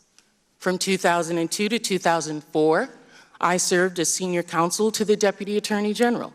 I worked with both the Deputy Attorney General, Larry Thompson, and Deputy Attorney General Jim Comey when he became deputy as a staff attorney. And I know from my own experiences that Director Comey is a man of impeccable integrity. There are very few times when you as an attorney or as an individual can work with individuals or a gentleman who is completely that, someone who is above the fray. Anyone who suggests or implies that he made his recommendations on anything but the facts simply does not know James Comey. We've used the term no reasonable prosecutor. Well, I know that James Comey doesn't act as what a reasonable prosecutor was due, because he is the unyielding prosecutor. He is the prosecutor who does what is politically not expedient for himself, his staff, but for the law. And I'm not the only person in this hearing, in this committee, who's worked with Director Comey or for him. Representative Gowdy himself also commended Director Comey, and he said this, and I quote, "I used to work with him. I think Comey is doing exactly what you want. He's doing a serious investigation behind closed doors, away from the media's attention, and I'm going to trust him until I see a reason not to." Representative Gowdy referred to Director Comey as honorable and apolitical. He said, "This is exactly what you want in law enforcement." Well, it's exactly what you want in law enforcement until the decision is not the decision that you want. Director Comey, Chairman Chaffetz, as it was said by one of my colleagues, went on television and accused you of making, quote, a political calculation. He said that your recommendation was nothing more than, quote, a political determination in the end. I'm going to ask you, how do you respond to that? Were your actions in any way, shape, or form governed by political consideration? No, not in any way. And did anyone with Secretary Clinton's campaign or the administration influence your recommendation for political reasons? No, they didn't influence it in any way. I'm going to take you at your word, because I know, and those who will go through the record of your long tenure as a career prosecutor, and they look at examples, will see that you have taken decisions that have not been that which your supervisors, which the president, which others have wanted you to take. As a fellow prosecutor who believed that the facts must come above politics, I'm thankful that we have you. And Director Comey, I want to thank you for your service to our country, and you have our support. We would like to see as much documents, and I'm grateful that you want to keep the transparency so that the American public can understand the difference between what they hear in the media and the elements of a crime necessary for criminal prosecution. Thank you. Thank the gentlewoman. We'll now recognize the gentleman from Texas, Mr. Farenthold, for 5 minutes. Thank you very much, Director Comey. I want to talk a little bit about cybersecurity. State Department's Inspector General report detailed instances of multiple attacks on Secretary Clinton's computer, as well as her replying to suspicious email from the personal account of the Undersecretary of State.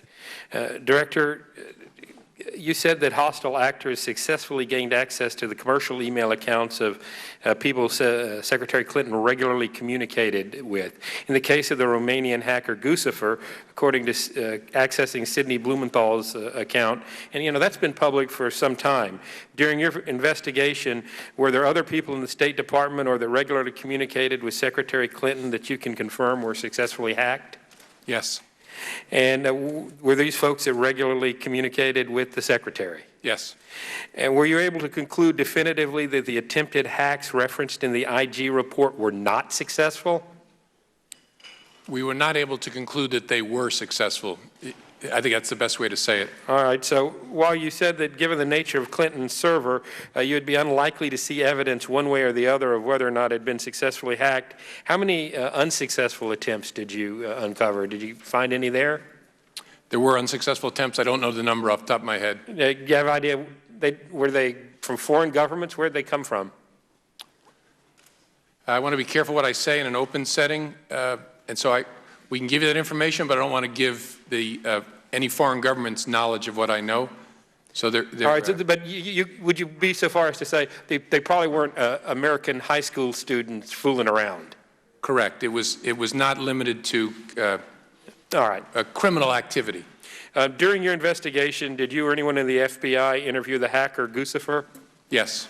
And he claimed he gained access to Sid Blumenthal's email account and traced him back to Clinton's private server. Can you confirm that Guccifer never gained access to her server? Yeah, he did not. He admitted that was a lie.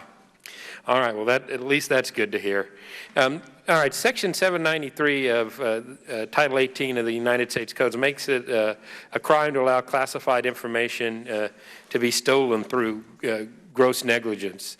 Were you to discover that hostile actors had actually gotten into Secretary Clinton's email, would that have changed your recommendation with respect to prosecuting her? Unlikely, although we didn't consider that question because we didn't have those facts. All right, I want to go back to the question of intent real quick for just a second. I'm a recovering attorney. It's been decades since I actually practiced law.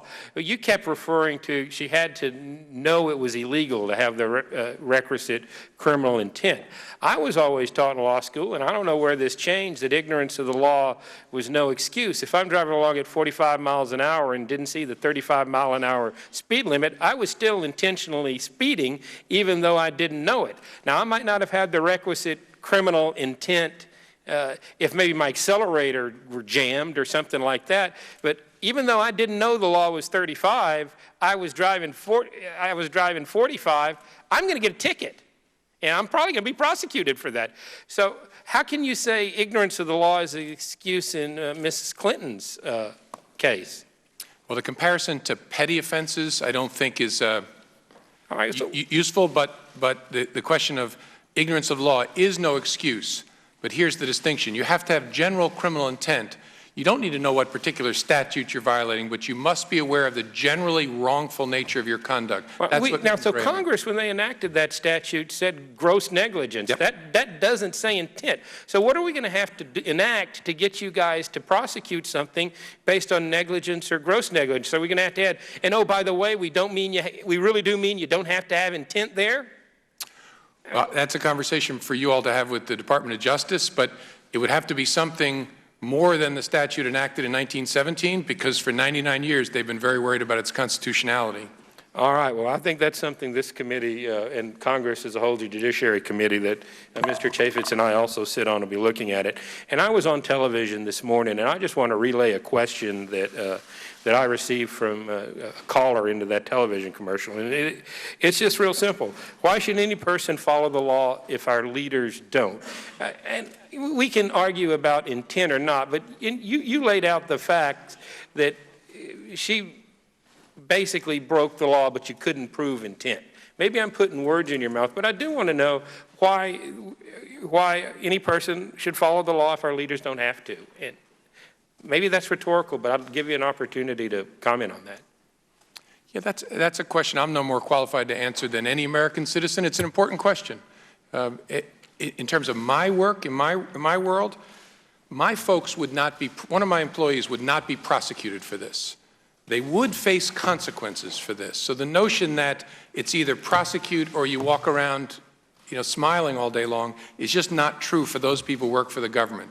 The broader question is one for a democracy to answer. It's not for me. And I guess the ultimate decision as to whether or not Ms. Clinton works in government or not is in everybody's hands. I thank the gentleman. Yield back.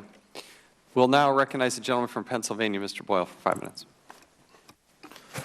Thank you, Mr. Chairman, and thank you, Director Comey, for appearing, especially on such short notice.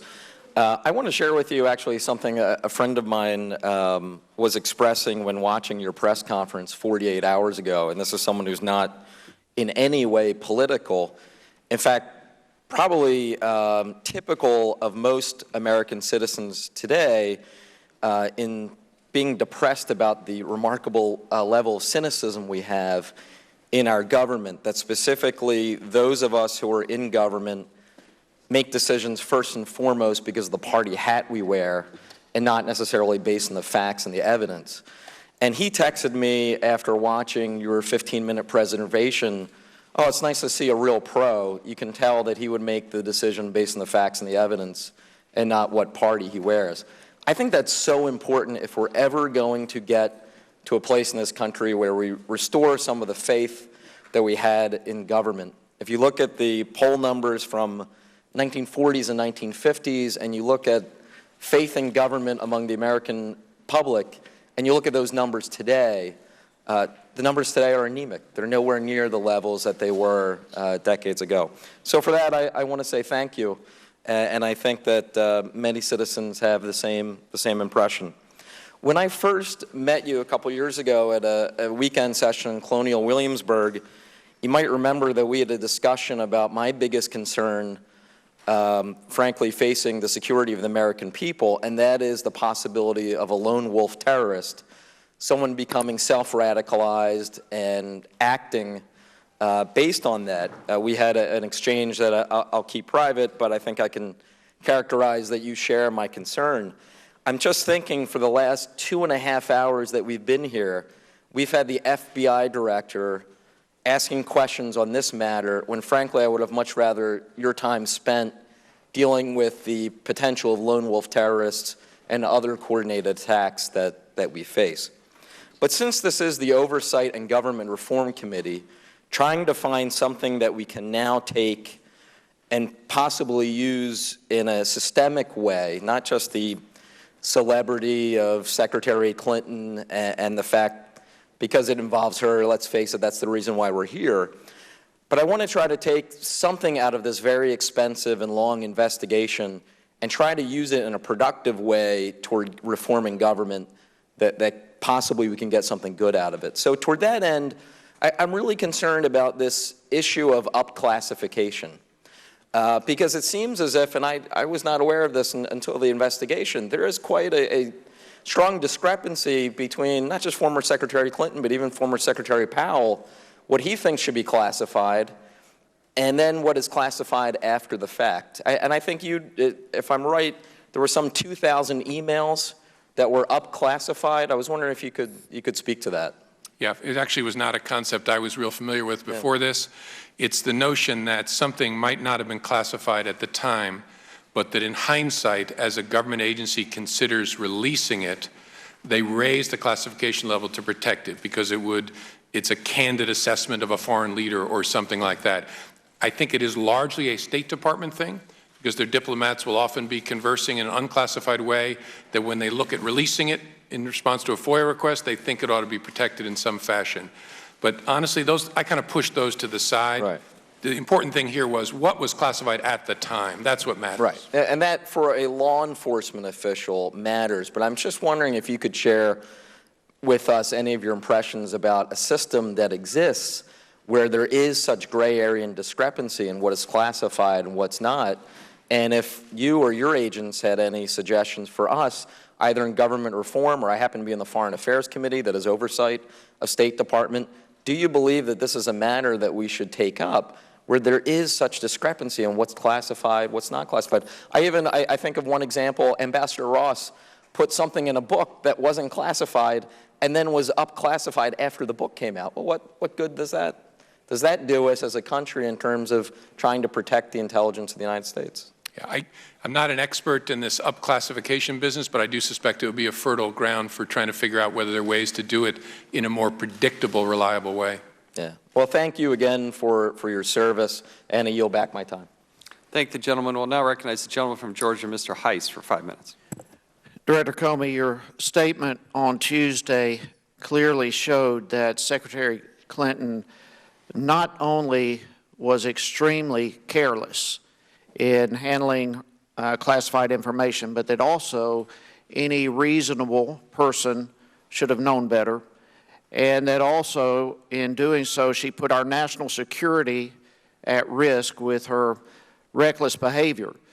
So it seems to me that the American people are only left, based on your assessment, with just a few options. Either Secretary Clinton herself is not a reasonable person, or she is someone who purposefully, willfully exhibited disregard for the law, or she is someone who sees herself as above the law.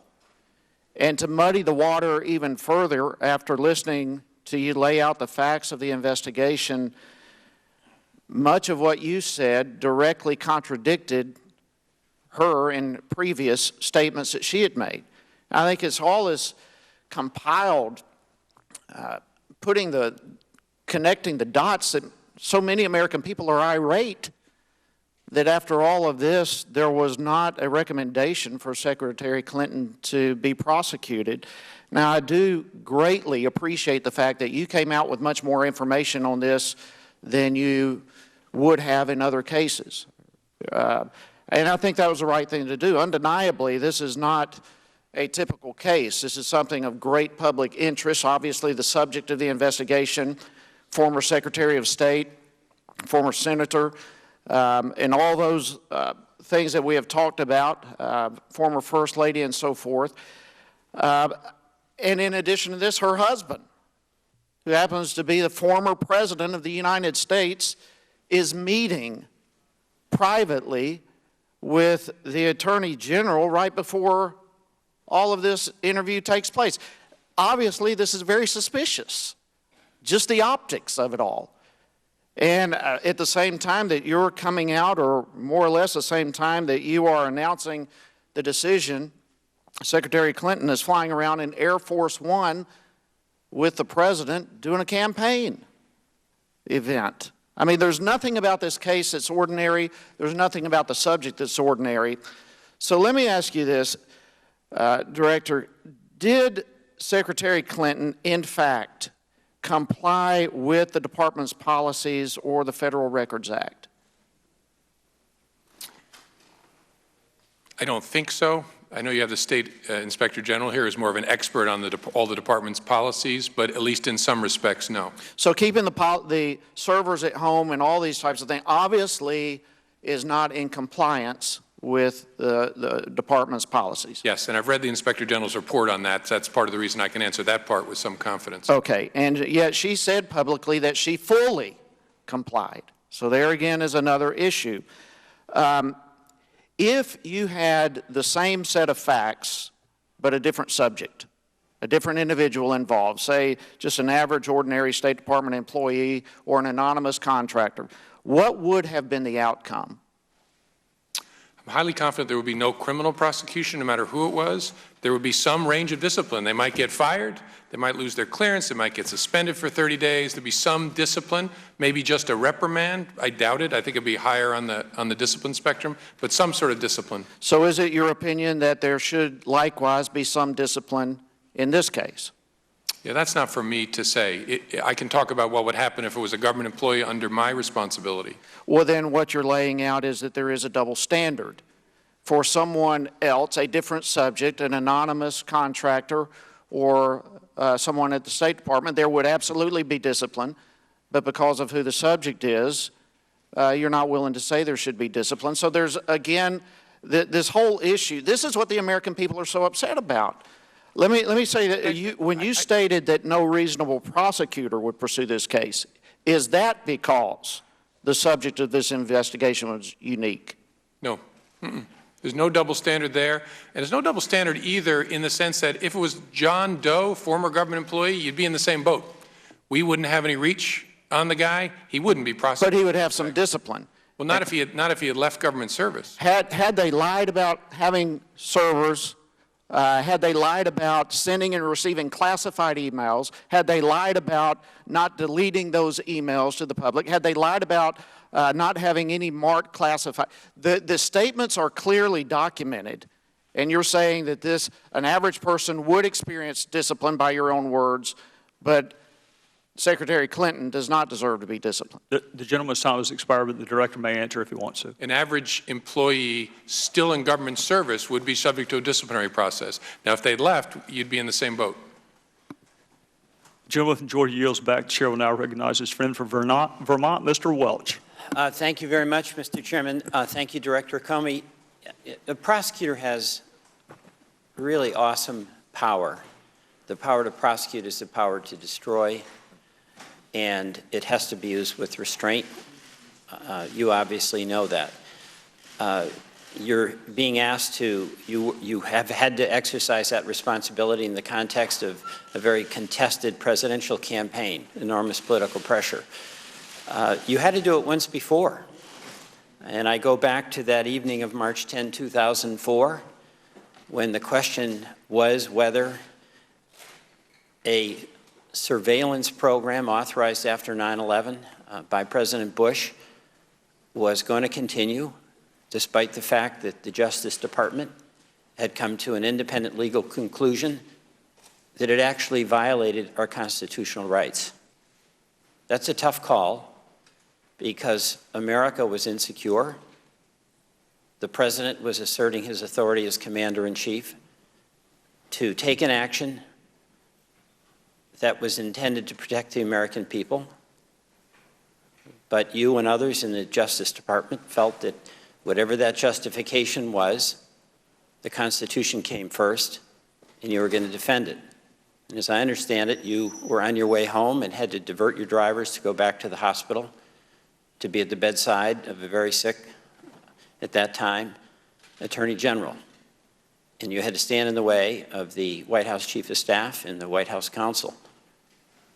I'm not sure that was a popular decision or one that you could have confidently thought would be a career booster. But I want to thank you for that. Fast forward, we've got this situation of a highly contested political campaign. And there is substantive concern that's legitimate by Democrats and Republicans for independent political reasons. But you had to make a call that was based upon your view of the law, not your view of how it would affect the outcome of who would be the next commander-in-chief. Others have asked this for you, but I think I'm close to the end. I want to give you a chance to just answer, I think, the bottom line questions here. Had you, after your thorough investigation, found evidence that suggested that criminal conduct occurred, is there anything, or anyone that could have held you back from deciding to prosecute? No. I don't have the power to decide prosecution, but I'd have worked very hard to make sure that a righteous case was prosecuted. And you would have made that recommendation to the Attorney General? Yes. Was there any interference, implicit or explicit, from the President of the United States or anyone acting on his behalf to influence the outcome of your investigation in the recommendation that you made? No. Was there anyone in the Hillary Clinton campaign or Hillary Clinton herself who did anything directly or indirectly to attempt to influence the conclusion that you made to recommend no prosecution? No. At this moment, after having been through several hours of questioning, is there anything in the questions you've heard that would cause you to change the decision that you made? No. I don't love this, but it's really important to do. and I understand the questions and concerns. I just want the American people to know we really did this the right way. You can disagree with us, but you cannot fairly say we did it in any kind of political way. We don't carry water for anybody. We're trying to do what the right thing is. Well, I very much appreciate that, and I very much appreciate that it takes strong people of independent judgment to make certain that we continue to be a nation of laws. Mr. Chairman, just one final thing, and I'll yield to Mr. Cummings. We've got a political debate where a lot of these issues that are going to be, that have been raised, are going to be fought in the campaign. And we've got Secretary Clinton who's going to have to defend what she did. She's acknowledged it's a mistake. We've got that great constitutional scholar, Mr. Trump, who's going to be making his case about why this was wrong. But that's politics. That's not really having anything to do with the independence of prosecutorial discretion. Thank you, Director Comey. And I yield whatever additional time I have to Mr. Cummings. I think the gentleman's going to yield back. I spoke with Mr. Cummings, so. We'll now recognize the gentleman from Kentucky, Mr. Massey, for 5 minutes. Thank you, Mr. Chairman. And thank you, Director Comey, for showing up and your willingness to be transparent and answer a lot of unanswered questions. A few hours before this hearing started, I went onto social media and asked people to submit questions, and I've got over 500 questions, and I don't think I'll get to ask them all in these 5 minutes, but I'm sure you'll be willing to answer them. One of the common themes that I came in here to ask, but I realize it's not the right question now, is what's the difference between extremely careless and gross negligence? But in the process of this hearing, what I'm hearing you say is that's not what your reluctance is based on. It's not based on a reluctance to prosecute, by the way. Your reluctance to recommend a prosecution or an indictment is not based on parsing those words. It's based on your concern for this statute, with this statute. Is that correct from your opening statement? It's broader than that, actually, the statute, and it fits within a framework of fairness, and also my understanding of what the Department of Justice has prosecuted over the last 50 years. So when you say a reasonable prosecutor wouldn't take this case, it's not because you don't think she made, that she lied in public or that maybe she was negligent. It's because you have concern with the prosecutorial history of this statute. And not just that statute, but also 1924, which is the misdemeanor. I also don't see cases that were prosecuted on facts like these. So both 793 and 1924. But you did find one prosecution, and has it been overturned by the Supreme Court? No, there was one time it was charged in an espionage case, and the guy ended up pleading guilty to a different offense, so it was never adjudicated. So, your concern is with the negligence threshold, that you think it requires mens rea or knowing the crime. But in all 50 states, isn't there a negligent homicide statute, and aren't people prosecuted for that all the time? And doesn't the Supreme Court and all the courts below that uphold those prosecutions just on the basis of negligence? I don't know whether all 50 states. I think negligent homicide and manslaughter statutes are relatively common. Okay, so but don't all 50 states have something like that, and aren't those sustained in the upper courts, those convictions? I don't know whether all 50 states have something like that, but again, I think it's very common, and I think those are sustained.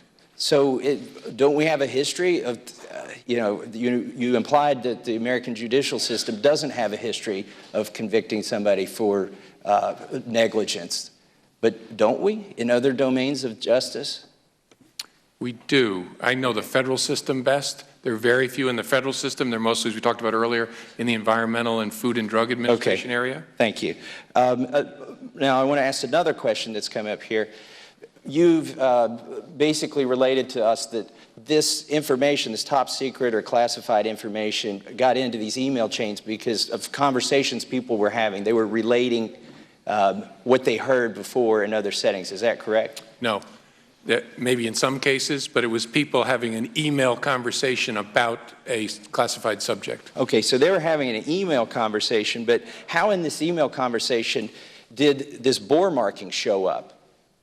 Like, if they're not sophisticated enough, as you said before, even Hillary Clinton wasn't sophisticated enough to recognize a bore marking to see with the parentheses for confidential or classified, if they weren't that sophisticated, how did they recreate that bore marking in their emails when they're having these discussions? Yes, a lot of what ended up on Secretary Clinton's server were stuff that had been forwarded up a chain, gets to her from her staff, a lot of that forwarding, and then she comments sometimes on it. Someone down in the chain, in typing a paragraph that summarized something, put a portion marking C, paren, on that paragraph. Can you, doesn't it take a lot of intent to take a classified document from a setting that's authorized and secure to one that's not?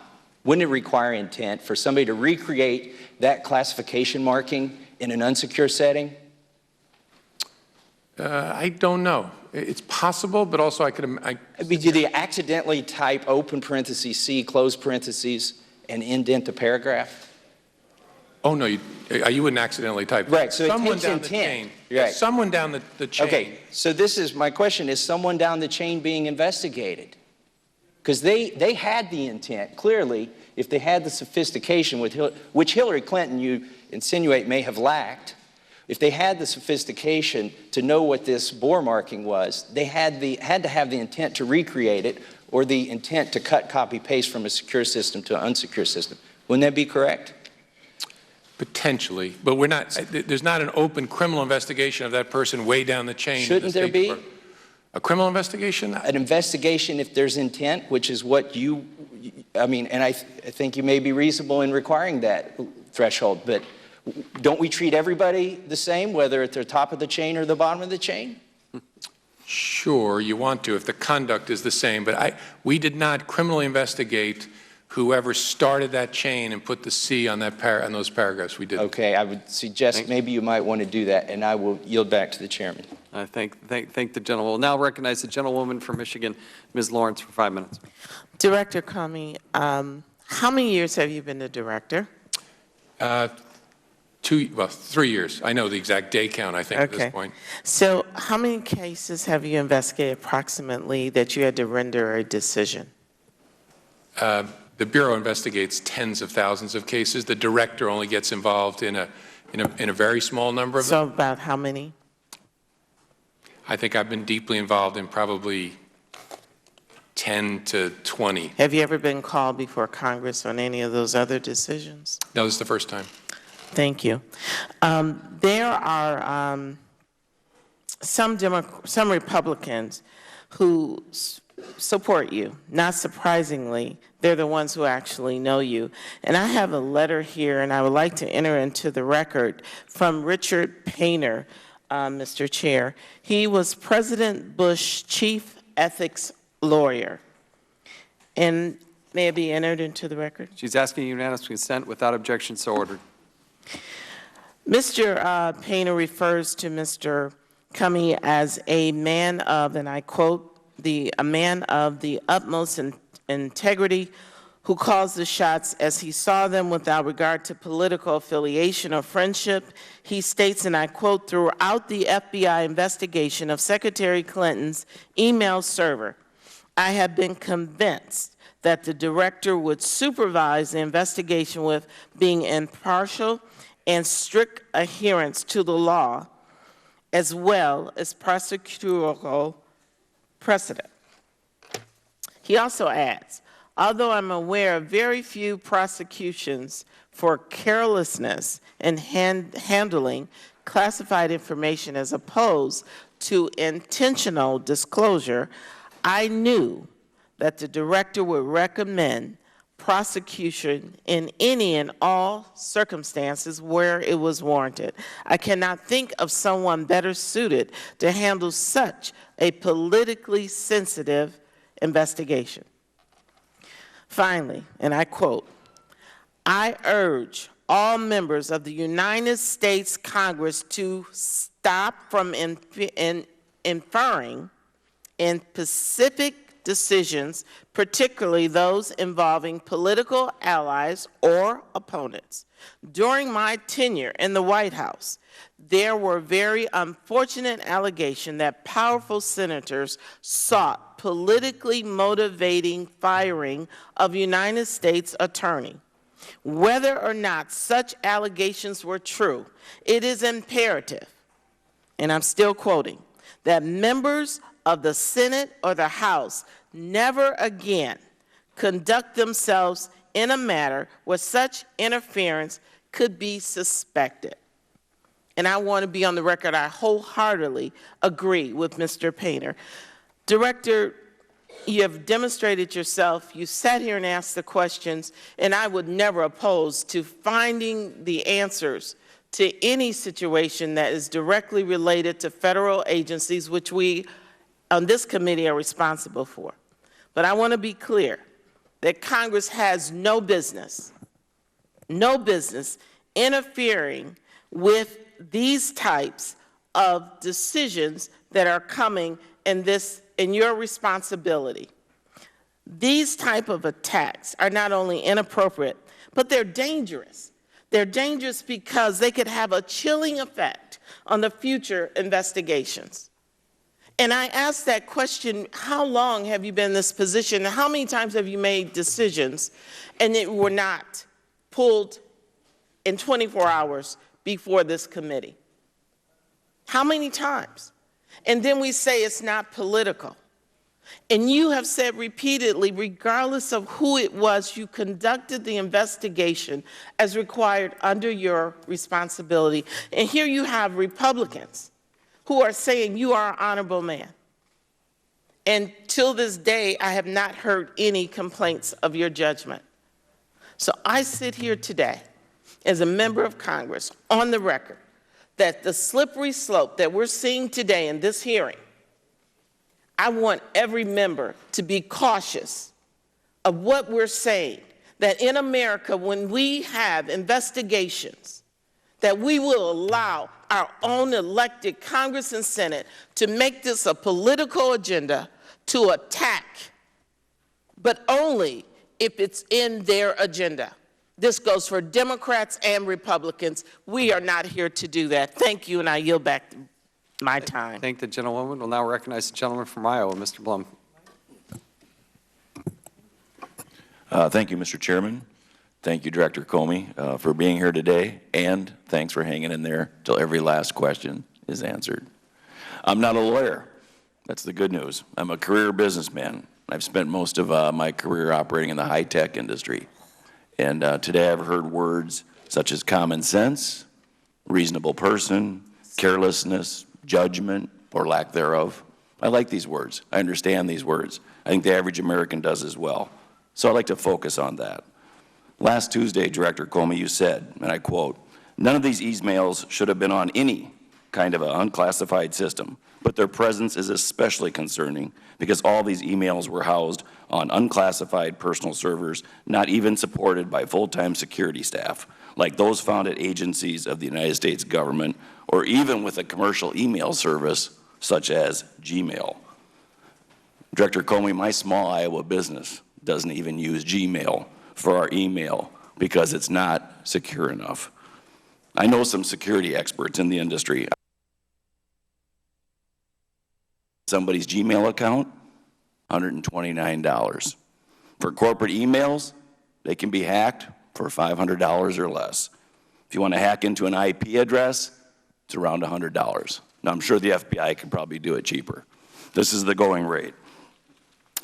Director Comey, are you implying in that statement that the private email servers of Secretary Clinton's were perhaps less secure than a Gmail account that is used for free by 1 billion people around this planet?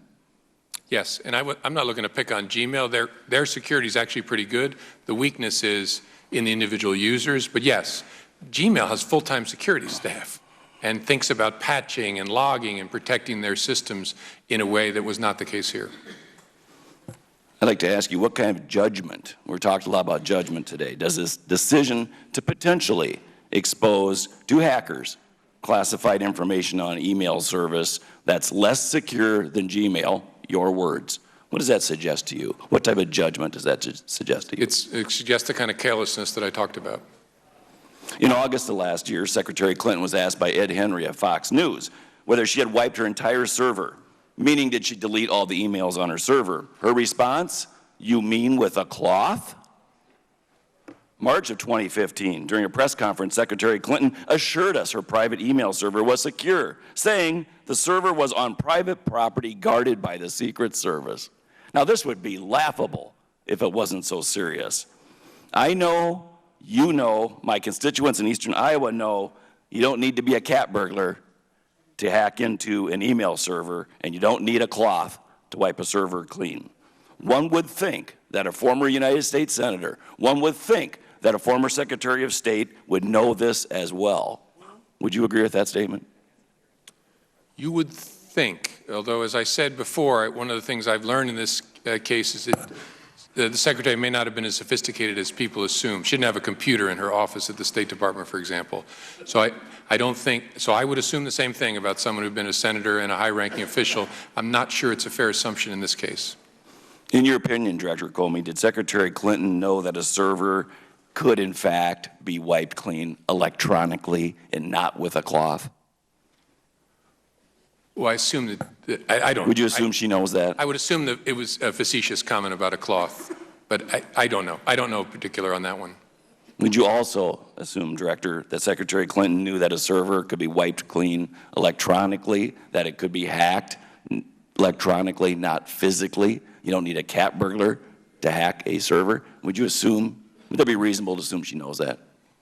To some level, it would be reasonable, to some level of understanding. Then once again, for someone who knew these things, or we assume to some level she knew these things, what kind of judgment does a decision to expose classified material on personal servers suggest to you? What type of judgment?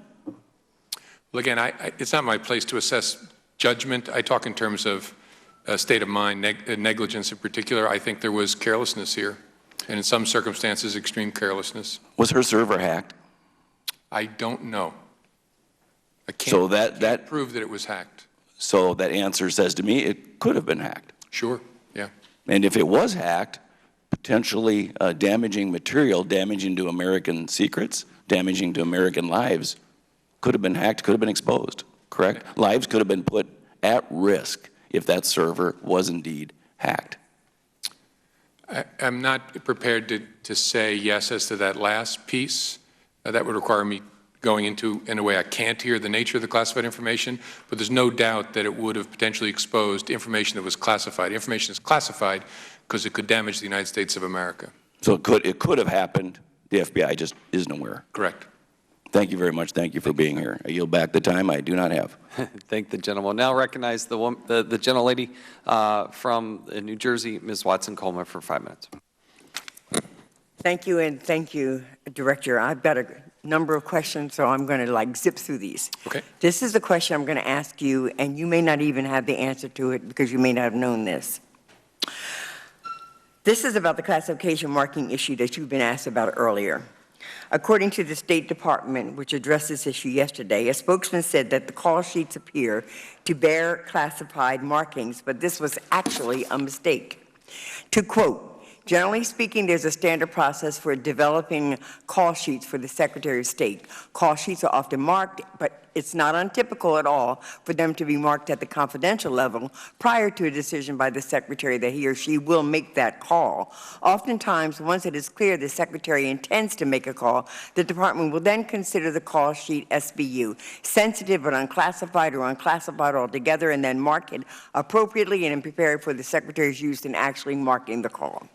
The classifications of a call sheet, therefore, is not necessarily fixed in time, and staffers in the Secretary's office who are involved in preparing and finalizing these call sheets, they understand that. Given this context, it appears that markings in the documents raised in the media reports were no longer necessary or appropriate at the time they were sent as an actual email. Those markings were a human error. They didn't need to be there. Did you know this? No. Thank you, Mr. Director. Can you tell me, based upon your information, has there been, and is there any evidence that our national security has been breached or at risk as a result of these emails and their being on this server? Is there any evidence? There's no direct evidence of an intrusion. Thank you very much. I have to tell you that while I think that this should conclude this discussion, I know we're going to hear this issue ad nauseum. But I am concerned about another issue that I think really is resonating with the people in this country. And that issue has to do with experiences that we had just the last 2 days. Mr. Director, I want to bring this up for your consideration because I want to ask you, what can the FBI do in this issue? This morning we woke up to another graphic and deeply disturbing video that actually brought me to tears when my staff played it for me, wherein a Minnesota woman's boyfriend has been shot as her young child sat in the back seat after apparently telling the officer he was licensed to carry a weapon. He had it on him and was going to reach for his identification. Just the other day, there was an incident in Baton Rouge involving a Mr. Alton Sterling, an African-American man who was shot while pinned to the ground by police officers in Baton Rouge. An interaction tape by 2 bystanders with cell phones captured this. So I think that we've got an issue here, an issue of real national security. And I want to ask you, Mr. Director, do we have an opportunity to direct our time and resources in your department to those issues? Is it not important that we say their names to remind people of the loss of a Tamir Rice, to an Eric Garland, to an Alton Sterling, to a John Crawford III, to a Michael Brown, to a Walter Scott, and even a Sandra Bland? Deaths in the hands of police custody or by police happening? Are these not happening at an alarming rate?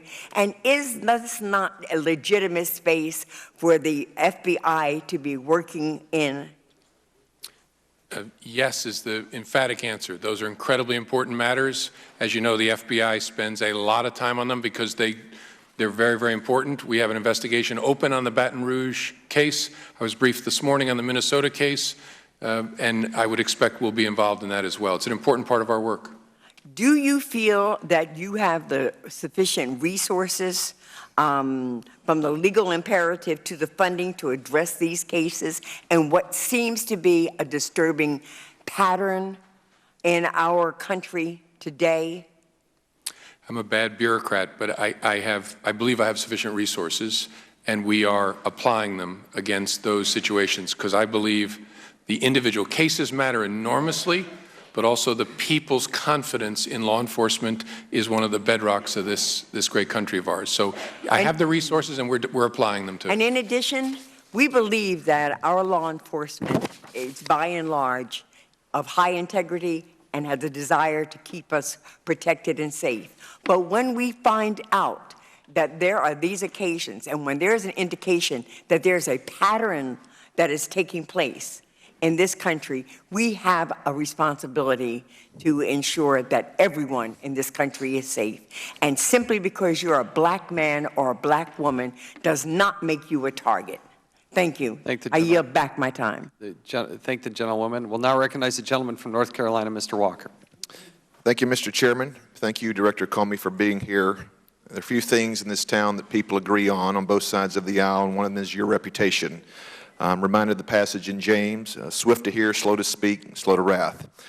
I am a little disappointed in some of the things that I've heard from my colleagues about some of the attacks on your character and your integrity. I haven't heard those, and I hope that that we have you've not experienced that.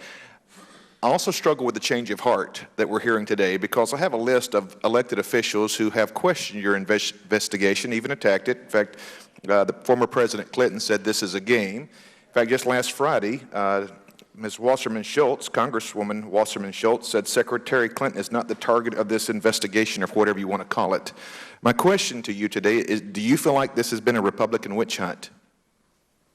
This hearing? No.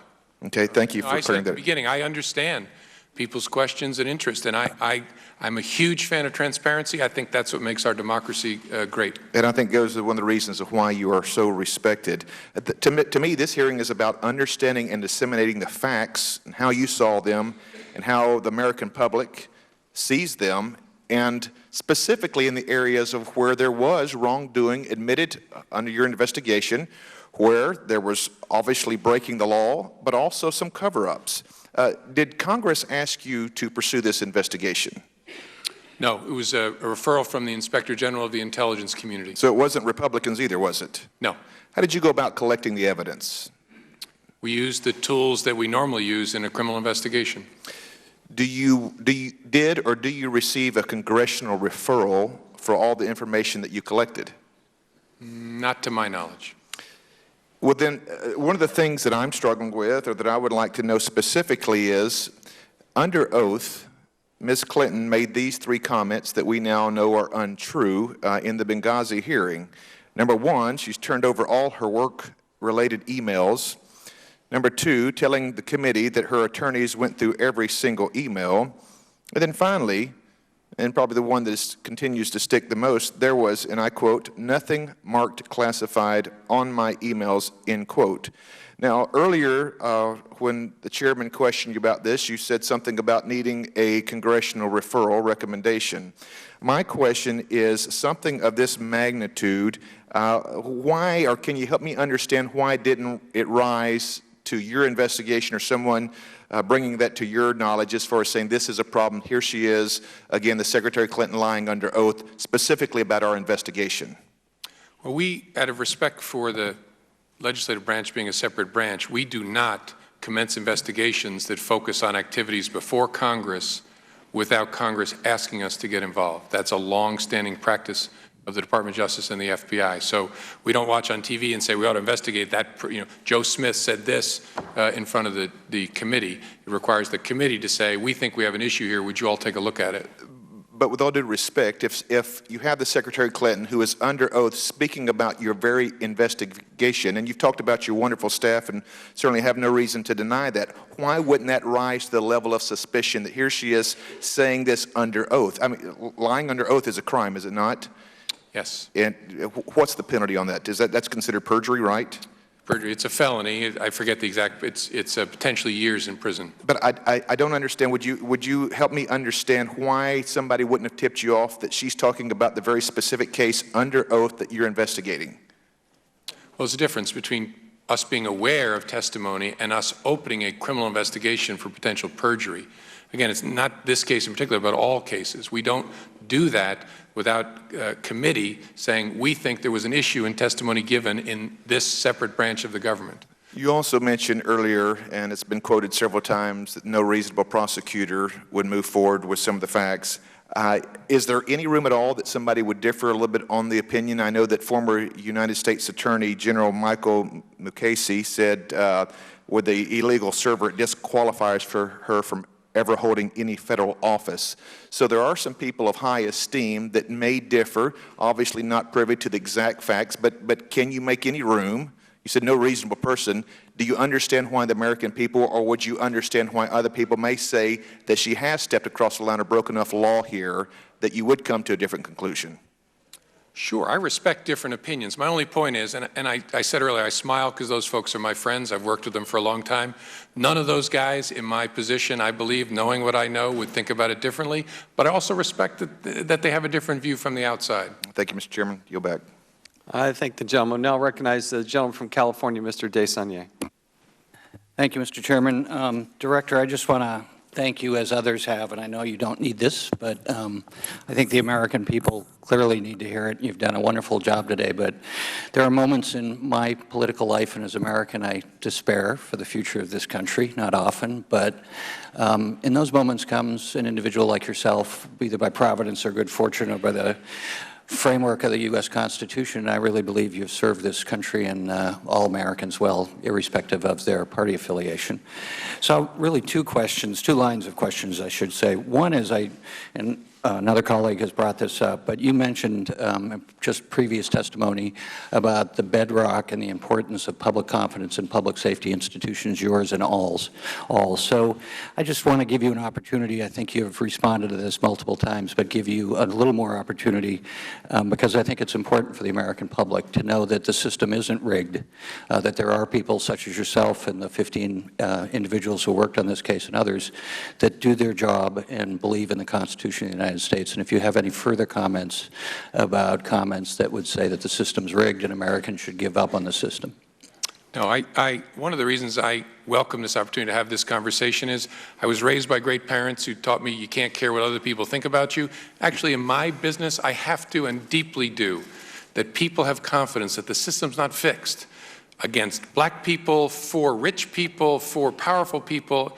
It's very, very important that the American people understand that there really are people that you pay for with your tax dollars who don't give a rip about Democrats or Republicans or this or that, who care about finding out what is true. And I am lucky to lead an organization that is that way to its core.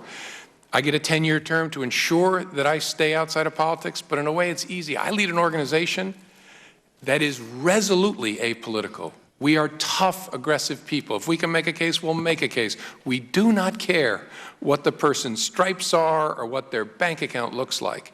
And I worry very much when people doubt that. It's the reason I did the press conference I did 2 days ago. I care about the FBI's reputation. I care about the Justice Department. I care about the whole system deeply. And so I decided I'm going to do something no director's ever done before. I'm not going to tell the Attorney General or anybody else what I'm going to say, or even that I'm going to say it. They didn't know, nor did the media know, until I walked out what I was going to talk about. And then I offered extraordinary transparency, which I'm sure confused and bugged a lot of people. It's essential in this democracy that people see as much as they can so they can make their judgment.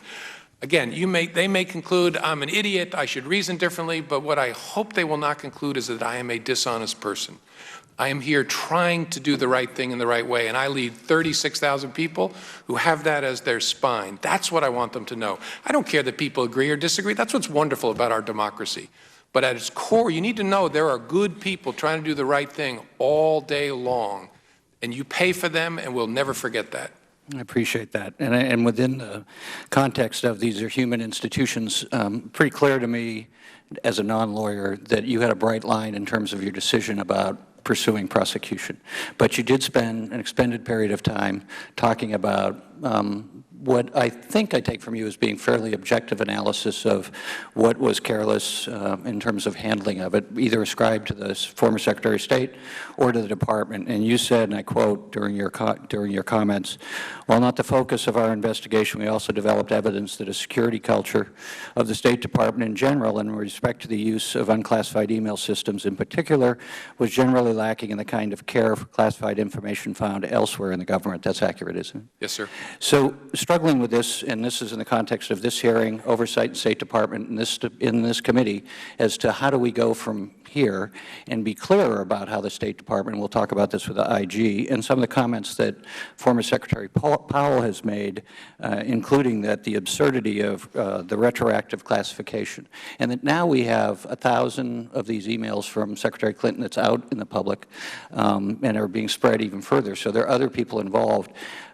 Sitting there, how does this committee go forward to make sure that the State Department can still function in the way it does with human beings and have conversations that are both transparent but also national security? What are the things we need to do to make sure that this doesn't happen again? Well, I think a good start, I think the reason the chairman has the IG from the State Department here is to start that conversation. The IG knows deeply the culture of a department and is far better equipped than I to say you ought to focus here, you ought to focus there to make it better. So I think that's the place to start. Thank you, Mr. Director. Thank you, I yield gentlemen. back. Thank you. We'll now recognize the gentleman from Tennessee, Mr. Desjardins, for 5 minutes. Director Comey, thank you for appearing so quickly on short notice.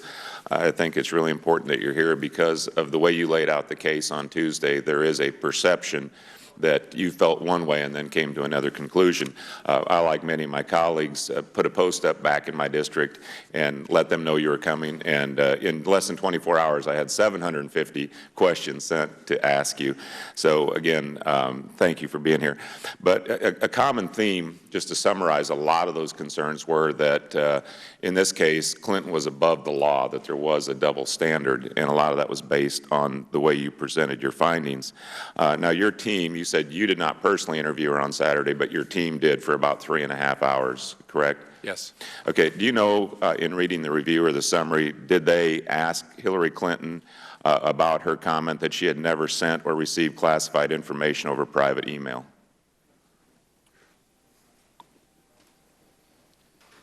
I think so, but I can't remember specifically. Okay. It's a very long 302. Okay. I'd have to check. And we'll get access to that. Do you know if they asked her when she said that there was nothing marked classified on my email sent or received? Same answer. I'm not sure. And so the same answer then when she said, I did not email any classified material to anyone on my email, there is no classified material. You don't know whether they asked her that? I don't know whether they asked her that question. The entire interview was focused on, so what did you know? What did you see? What is this document? That kind of thing. Do you know if they asked her whether she stands by the fact that she said she just used one device and that was for her convenience? I don't know. I know they established from talking to her she used many devices during her 4 years, so I don't know whether they asked her specifically about that statement. Okay, I guess that's easy to check, though. I guess my point is you're trying to get inside the head of Hillary Clinton in this investigation and know whether there was intent. And so we all know what she told the people. That's been well documented. She said that she did not do those things, that she did not send or receive classified emails, that she used one server and one device for her convenience. And since then, I think even in your statement, you recognize that those were not correct. Is that fair? I really don't want to get in the business of trying to parse and judge her public statements, and so I think I've tried to avoid doing that sitting here. Why do you feel that's important? Because what matters to me is what did she say to the FBI?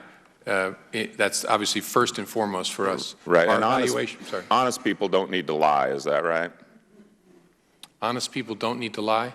I hope not. Okay. Well, in this case, for some reason, she felt the need to misrepresent what she had done with this server all throughout the investigation. You guys, after a year, brought her in on Saturday, and in 3.5 hours came out with the conclusion that she shouldn't be prosecuted because there was no intent. Is that right?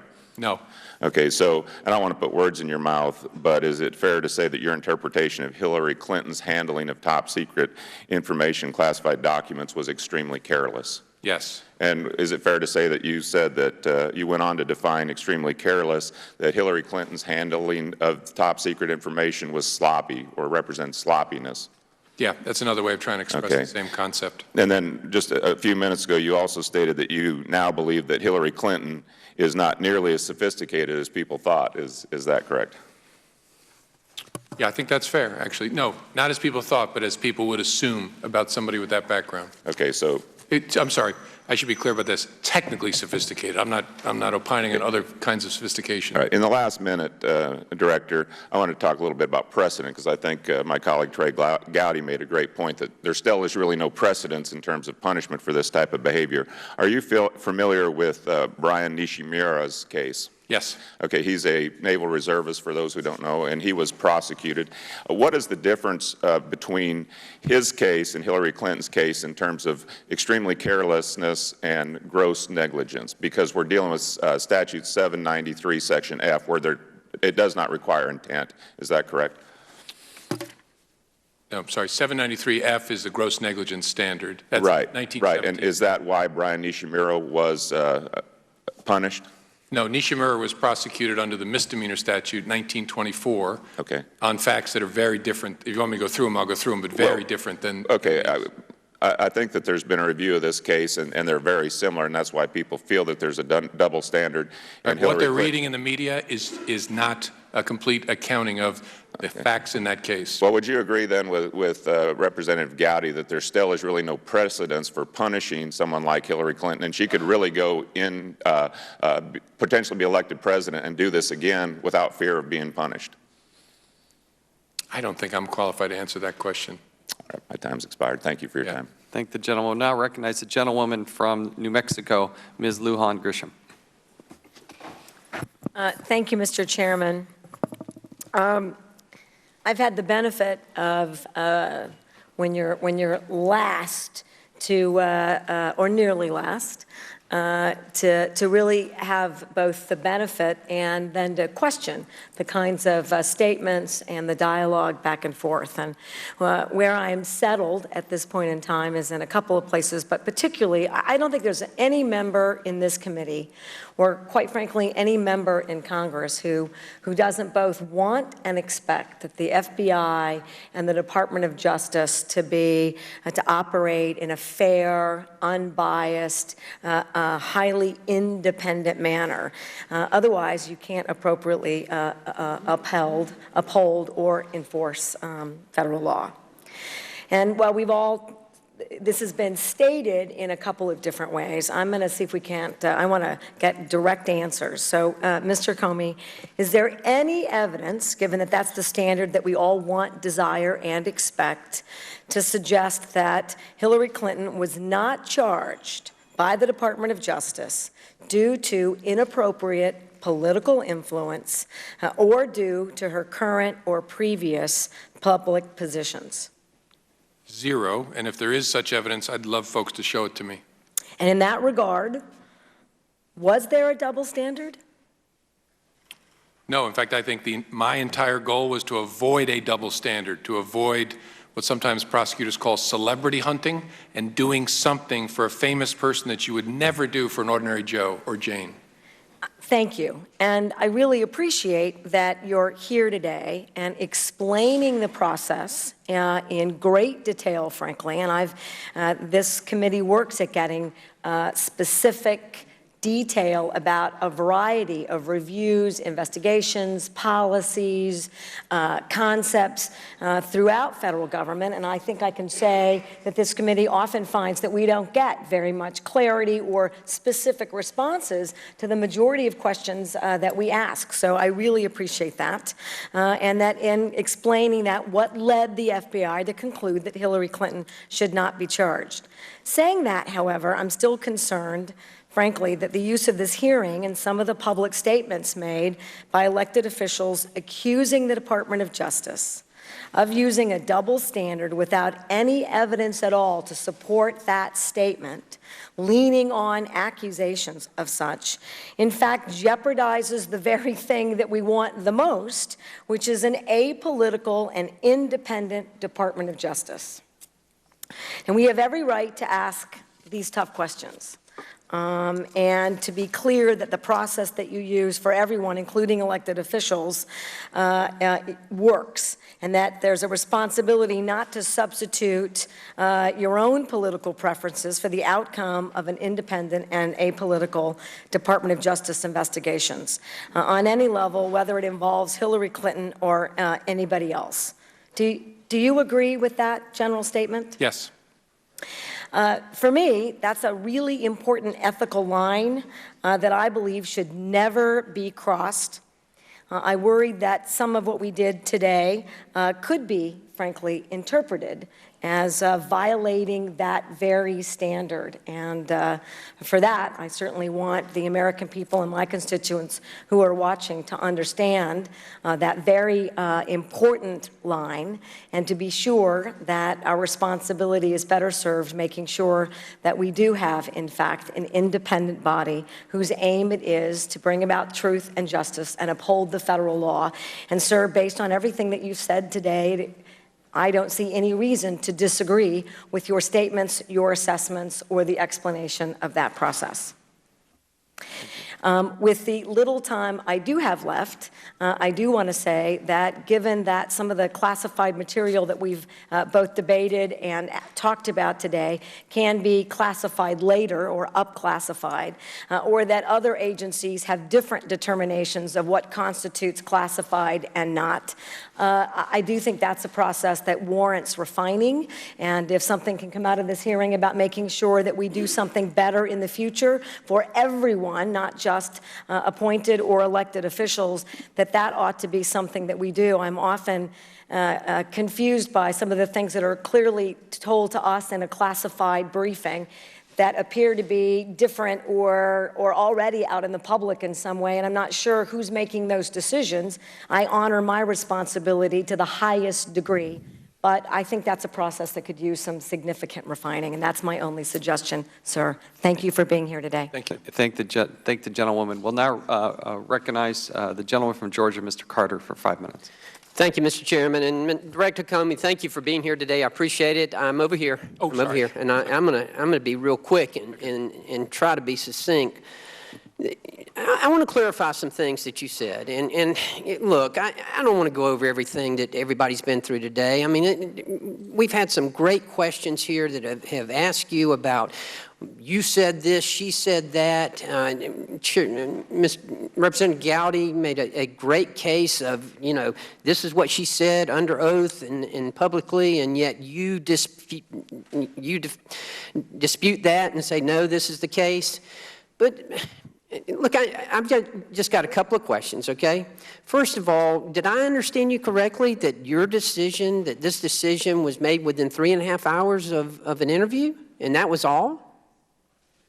No, we investigated for a year. You investigate, but you interviewed her for 3.5 hours last week and then came to the conclusion. Correct. We interviewed her on Saturday for 3.5 hours, the last step in a year-long investigation. Okay. Now, as I understand it, Hillary Clinton has testified that the servers that she used were always safe and secure. Yet you refute that and say, no, that is not the case at all. Were they ever secure?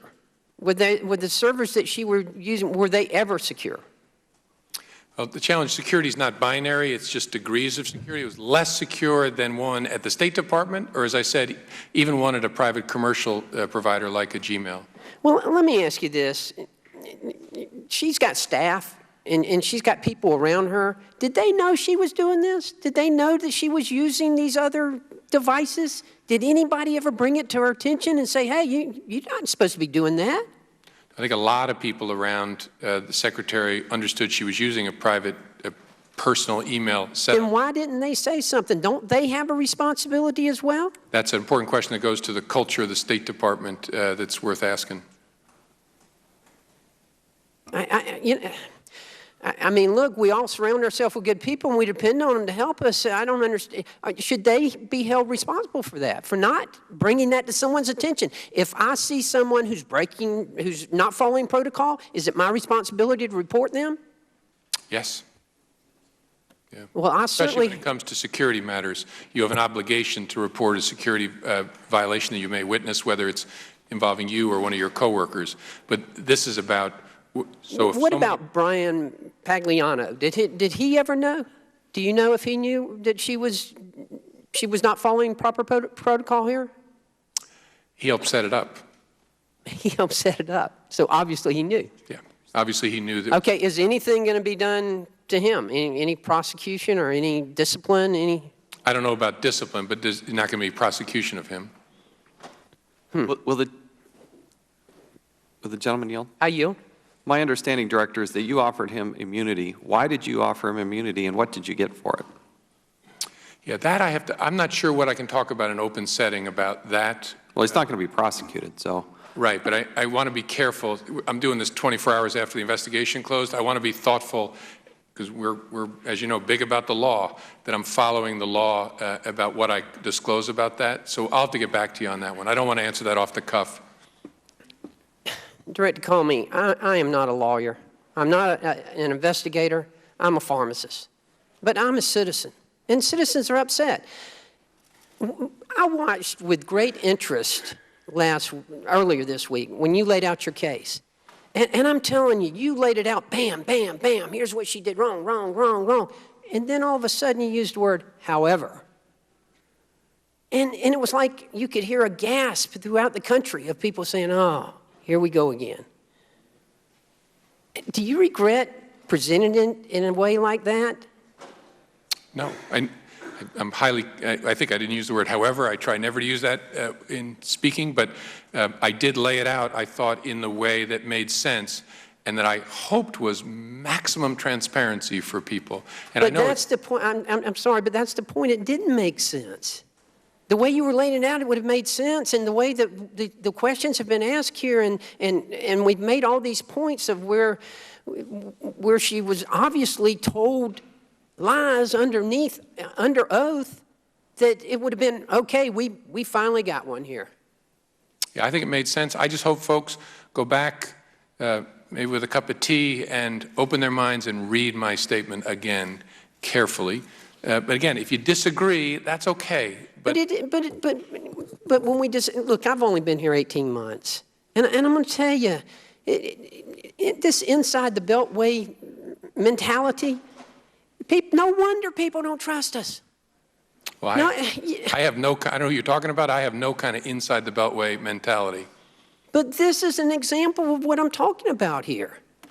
It just was, as a non-lawyer, as a non-investigator, it would appear to me you have got a hell of a case. Yeah, and I'm telling you we don't, and I hope people will take the time to understand why. Mr. Chairman, I yield back. Thank the gentleman. I will now recognize the gentleman from Arizona, Mr. Gosarf. Oh, let's go ahead and go to the gentleman from South Carolina, Mr. Mulvaney first. Thank the gentleman. Director Comey, earlier today you heard a long list of statements that Mrs. Clinton has made previously, both to the public and to Congress, that were not factually accurate. I think he went down the whole long list. When she met with you folks on Saturday last week, I take it she didn't say the same things at that interview? I'm not equipped sitting here without the 302 in front of me to answer in that broad brush But fashion. it's your testimony. But I have no basis. We do not have a basis for concluding she lied to the FBI. Gotcha. Did anybody ask her on Saturday why she told y'all one thing and told us another? I don't know as I sit here. I mean, I'll figure that out. Would that have been of interest to you in helping to establish intent? It could have been, sure. More importantly, I think, did anybody ask her why she set up the email system as she did in the first place? Yes. And the answer was convenience? Yeah, it was already there. It was a system her husband had, and so she just jumped onto it. Were you aware that just earlier this week her assistant actually said it was for an entirely different reason? It was to keep emails from being accessible, and that it was for a concealment purpose? She was, Uma Abedin was asked in her deposition why it was set up, and it was said to keep her personal emails from being accessible. Question to whom? To anybody? Were you aware of that testimony? Generally, yes. Okay, so here's sort of the summary I take from what we've done today, which is that over the course of the entire system, what she did, she intentionally set up a system. According to your testimony, your findings, she was careless regarding its technical security. I think you've said that even a basic free account, a Gmail account, had better security than she had. And she did that according to her own staffer's sworn deposition for the purpose of preventing access to those emails. As a result of this, she exposed top secret information to potential hack by foreign actors. You've seen the emails, we have not. I think you've said earlier that the emails could be of the sort that would put national security at risk, and I think we had testimony earlier that got you to acknowledge that it might even put our agents overseas at risk. Yeah, I don't think I agree with that, but it's still important. Okay, all right. She kept all of that secret until after she left the State Department. She lied about it, or at least made untrue statements about it, after it finally came to light. She thereafter ordered the destruction of evidence that was destroyed so thoroughly that you folks could not do an adequate recovery. Yet she receives no criminal penalty. So I guess this is my question to you. Are we to assume, as we sit here today, that if the next president of the United States does the exact same thing on the day he or she is sworn into office, sets up a private email service for the purpose of concealing information from the public or from anybody, that as a result of that, potentially exposes national security level information to our enemies, lies about it, and then destroys the evidence during an investigation, that there'll be no criminal charges, if you're the FBI director, against that person? Yeah, that's not a question the FBI director should answer. I mean, no, I'm asking you if she does the exact same thing as president as she's done today, your result will be the exact same as it was 48 hours ago. There'll be no criminal findings, right? If the facts were exactly the same? Right. And the law was exactly the same? Right. Yeah, the result would be the same. And I guess under the theory that if the law is to be equally applied to everybody, that if a White House staffer does the exact same thing for the exact same purpose and exposes the exact same risks, that there'll be no criminal action against that person. That could be, as you've mentioned, administrative penalties. There are no administrative penalties, as I understand it, by the way, against the president, correct? I don't think so, but I'm not a I don't think there are either. I don't think you can take away the president's top security clearance, and I'm pretty sure you can't fire the president because we've tried. Not only would a staffer not have any criminal charges brought against them, but I suppose a summer intern could do the exact same thing under the theory that we're going to apply the law equally regardless of who the people are. My question to you is this. And it's not a legal question. I guess it's a common sense, ordinary question that folks are asking me. From a national security standpoint, somebody who used to lecture on that, does that bother you?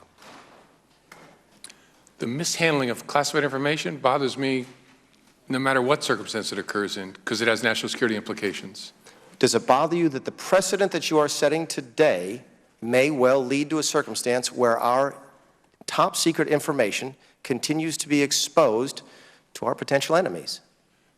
No, in this sense. The precedent that I'm setting today is my absolute best effort to treat people fairly without regard to who they are. If that continues to be the record of the FBI and the Justice Department, that's what it should be. The rest of the implications in your question are beyond that. They're important, but they're not for the FBI to answer. We should aspire to be apolitical, facts and the law, treat Joe the same as Sally, as Secretary so-and-so. That's my goal. If you would come to a different decision, by the way, I tend to agree everything you just said. If you would come to a different decision, do you think that would have a different precedential value that would keep our information more safe? If we decided to recommend criminal charges here? I don't know. That's a good question. I don't know. I could argue it both ways. I guess I'm a lawyer. I can argue everything both ways, but I could argue that both ways. Thank you, Director Comey. Thank you, Mr. Chairman. Thank the gentleman. Now recognize the gentleman from Arizona, Mr. Gosar, for 5 minutes. Thanks, Mr. Chairman. Thank you, Mr. Comey, for being here. My colleague alluded to Brian Pagliano, the IT advisor, and were you made aware of the deal of immunity with him? I am aware. Now that Attorney General Lynch has stated that there will be no charges, there's many that suspect that that he failed to answer questions in his congressional deposition, that he had something to hide. Why did your investigators at the DOJ decide it was necessary to offer Mr. Pagliano immunity? As I said in response to the earlier question, I need to be more thoughtful about what I say about an immunity deal in public. It may be totally fine. I just don't want to screw up because we're doing this so quickly. Okay. In general, I can answer, because I've done it many times as a prosecutor. You make a grant of immunity in order to get information that you don't think you could get otherwise. But you know that there may be something there in hindsight, right? You're looking ahead because of the pertinent information this person possesses. Right. You believe they have relevant information to the investigation. So did the investigators draft an interview report known as a 302 with Mr. Pagliano? Yes. Given the importance of this case, will you commit to voluntarily disclosing the 302s for review of Brian Pagliano and other witnesses interviewed as part of your investigation? I'll commit to giving you everything I can possibly give you under the law and to doing it as quickly as possible. That said, then that means I got to go back and sort it out. For example, the 302 of Secretary Clinton is classified at the TSSCI level, so we got to sort through all that, but we'll do it. We'll do it quickly. Yeah, I know you've done this because you've done this for Lois Lerner and other cases, so we would expect that.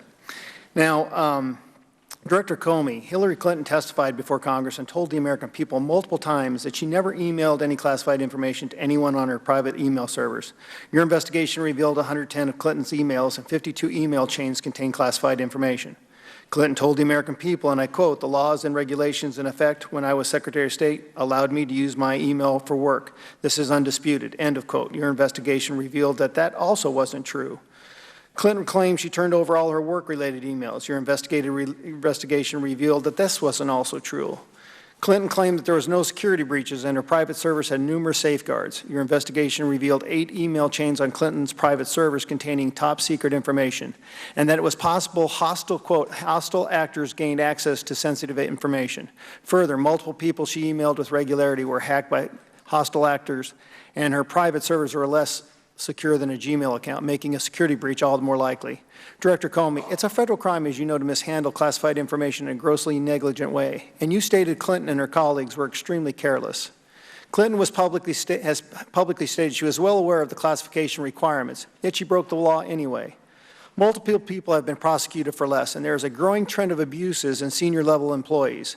The only difference between her and others is her total resistance to acknowledge her irresponsible behavior that jeopardized our national security and the American people. I think you should have recommended Clinton be prosecuted under Section 793 or Section 1024 of Title 18. If not, who? If not now, when? Your recommendation deprived the American people of the opportunity for justice in this matter. There shouldn't be a double standards for the Clintons, and they shouldn't be above the law. With that, I'm going to yield the rest of my time to the gentleman from South Carolina, Mr. Gowdy. Thank you, Dr. Gosar. Director Comey, I want to go back to the issue of intent for just a second. We can disagree on whether or not it's an element of the offense. Let's assume for the sake of argument that you're right and I'm wrong and that it is an element of the offense. Secretary Clinton said that she was, quote, well aware of classification requirements. Those are her words, not mine and not yours. So if she were, quote, well aware of classification requirements, how did that impact your analysis of her intent? Because I've heard you this morning describe her as being less than sophisticated. She disagrees with that. Well, I was talking about technical sophistication. The question is, I would hope everybody who works in the government is aware of classification requirements. The question then is, if you mishandled classified information, when you did that thing, did you know you were doing something that was unlawful? That's the intent question. All right. Well, you and I are going to have to get together some other time and discuss all the people we prosecuted who were unaware that they were breaking the law. There are lots of really dumb defendants out there who don't know that what they're doing is against the law. But let's go with what you say. I disagree. You may have prosecuted a lot of those folks. I did not prosecute a lot of those folks. I was a gutter prosecutor and you were a white-collar prosecutor. Trust me, there are lots of people who don't know you can't kill other people. Let me ask you this. On the issue of intent, you say it was convenience, okay? You're a really smart lawyer. If it were convenience, Director, she wouldn't have waited 2 years to return the documents and she wouldn't have deleted them 4 years after they were created.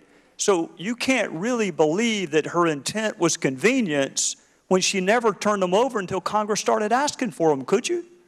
Yeah, my focus, and I hope I made this clear, my focus is on what was the thinking around the classified information. I mean, it's relevant why the system was set up and the thinking there, but she didn't, I don't understand her to be saying, well, I think I've said it already, but that's my focus.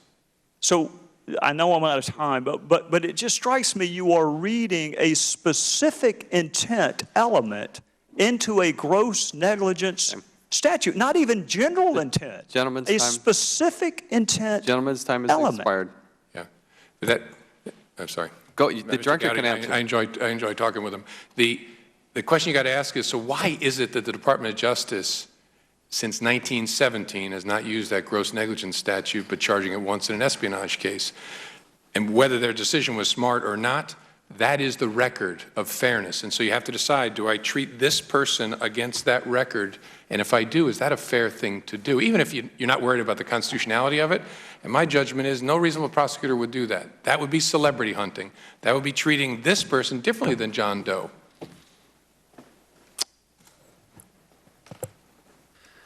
Director, I want to follow up on that. Why did you do what you did? You know, my interpretation of what the FBI is supposed to be doing is come to a determination of the facts and then turn it over to a prosecutor. You were a prosecutor, but you're not a prosecutor now. Right. It is unprecedented that an FBI director gave the type of press conference that he did and took a position that an unreasonable prosecutor would only take this case forward. Why did you do that? Yeah. It's a great question. Everything I did would have been done privately in the normal course. We have great conversations between the FBI and prosecutors. We make recommendations. We argue back and forth. What I decided to do was offer transparency to the American people about the whys of that, what I was going to do, because I thought that was very, very important for their confidence in the system of justice. And within that, their confidence in the FBI. And I was very concerned, if I didn't show that transparency, that in that lack of transparency, people would say, geez, what's going on here? Something seems squirrely here. And so I said, I will do something unprecedented, because I think this is an unprecedented situation. Now, the next director, who is criminally investigating one of the two candidates for president, may find him or herself bound by my precedent. Okay, so if that happens in the next 100 years, they'll have to deal with what I did. So I decided it was worth doing. Mr. Cummings. Director, I have just one question. You know, I've been sitting here listening to this, and I really, this is something that bothered me in the Lois Lerner case, and it bothers me in this case. And I'm just wondering your opinion. Ms. Lawrence talks about this, the chilling effect of your having to come here and justify your decisions. And I know that you've been really nice, and you just explained why you did what you did, and I'm glad you're doing it. But, you know, do you at all, and I mean, taking off, I'm just talking about, here you've got people making decisions and then being pulled here in the Congress to then say, okay, to be questioned about the decisions. At what point, or do you even think about it becoming a chilling effect? Because most people, you know, when their decisions made, don't get this kind of opportunity, as you well know. There are no statements. You know, they either get indicted or they're not. So I know that you see this as a special case, and I wonder whether you agree with Ms. Lawrence that we may be just going down a slippery slope. That's all I want to ask. And my honest answer is I don't think so. When I talked to the chairman, I agreed to come because I think the American people care deeply about this. There's all kinds of folks watching this at home or being told, well, lots of other cases were prosecuted and she wasn't. I want them to know that's not true. And so I want to have this conversation, and I actually welcome the opportunity. Look, it's a pain. I've had to go to the bathroom for about an hour, but it is Don't really worry, important. we're halfway done. So. It is really important to do because this is an unprecedented situation. Transparency is the absolute best thing for me and for democracy. And I realize, Mr. Chairman, my folks told me I screwed up one fact that I should fix. I was misremembering. In the Petraeus case, we didn't find the notebooks in the attic. We found it in his desk. So I wanted to make sure I was fair to him about that. But I really don't think so. I don't think it has a chilling effect. Again, if there's another presidential candidate being investigated by the FBI, maybe they'll be bound by this. Lord willing, it's not going to happen again. Certainly, I have 2,619 days left in this job. It won't happen on my term, but if it does, I won't be chilled. Thank you, John. If we need a humanitarian break, just give me the cue. But no, I feel like we're almost done, though. We're on the right trajectory. Okay. Yes, but we do need to. We'd like to recognize the gentleman from Alabama, Mr. Palmer, for 5 minutes. Thank you, Mr. Chairman. Director Comey, your statement on Tuesday indicated that Secretary Clinton and her colleagues sent and received emails marked classified on an unsecured private email server that may or may not have been hacked by a foreign power. Are you aware that teenage hackers hacked the personal email accounts of CIA Director John Brennan, the Director of U.S. National Intelligence James Clapper, and FBI Deputy Director Mark Giuliano?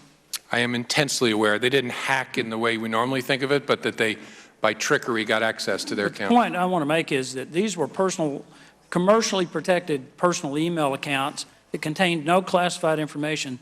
Yet Ms. Clinton used her personal email, not a commercial account, on a server in her basement without even this basic protection and transmitted classified information through that account. If teenagers in England were able to hack the personal email accounts of the Director of the CIA, the Director of U.S. National Intelligence, and the Deputy Director of FBI, does it concern you that sophisticated hackers or hackers working for foreign interests never attempted? I mean, does it seem reasonable that they never attempted or were never successful in hacking Mrs. Clinton's personal email accounts or one of her devices? No, it concerns me a great deal, and that's why we spent so much time to see if we could see fingerprints of that. Well, you said in your statement regarding your recommendation not to prosecute, to be clear, this is not suggest that in similar circumstances a person who engaged in this activity would face no consequences. To the contrary, these individuals are often subject to security or administrative sanctions, but that is not what we're deciding here. Do you stand by that? Yes. Yes. Okay, I thought you would. You also said you could not prove intent. What I want to touch on a couple things here. One, a reasonable person would not have compromised classified information by keeping that information on inadequately secure private devices. In other words, such a person would be viewed as unreasonable and unsuitable for any position in our government that included any responsibility for handling and protecting classified information. Would you agree? I would agree it would be negligent. I can't prejudge a suitability determination, but it would definitely be stared at very hard. Well, let me tell you why I bring this up. I sat here next to Mr. Hurd, who served our country valiantly, put his life on the line. And I don't know if you could sense the passion and intensity of his questions, because he knows people whose lives are on the line right now. And in regard to his questions, if someone, a U.S. intelligence agent, had their mission compromised, or worse, had been killed or injured or captured because of the carelessness of someone responsible for protecting classified information, would intent matter at that point? In deciding whether to prosecute the person, of course. But yeah, that's the answer. Of course it would. The matter would be deadly serious, but the legal standards would be the same. Well, what we're dealing with in this hearing is not the lack of due diligence in handling routine government data or information, but the lack of due diligence by Secretary Clinton and her carelessness in handling classified information that could have compromised American national security and, as Mr. Hurd pointed out, the missions and personal safety of our intelligence agents. That troubles me greatly. And I think the issue here, and I do respect you. I have spoken in your defense many times, at this point to my detriment. But I do believe that your answers are honest and factual. But based on your answers regarding Mrs. Clinton's use of email, and based on what we know, it seems to me that she is stunningly incompetent in her understanding of the basic technology of email and stunningly incompetent in handling classified information. I mean, you should never associate the Secretary of State and classified information with the word careless. It doesn't matter.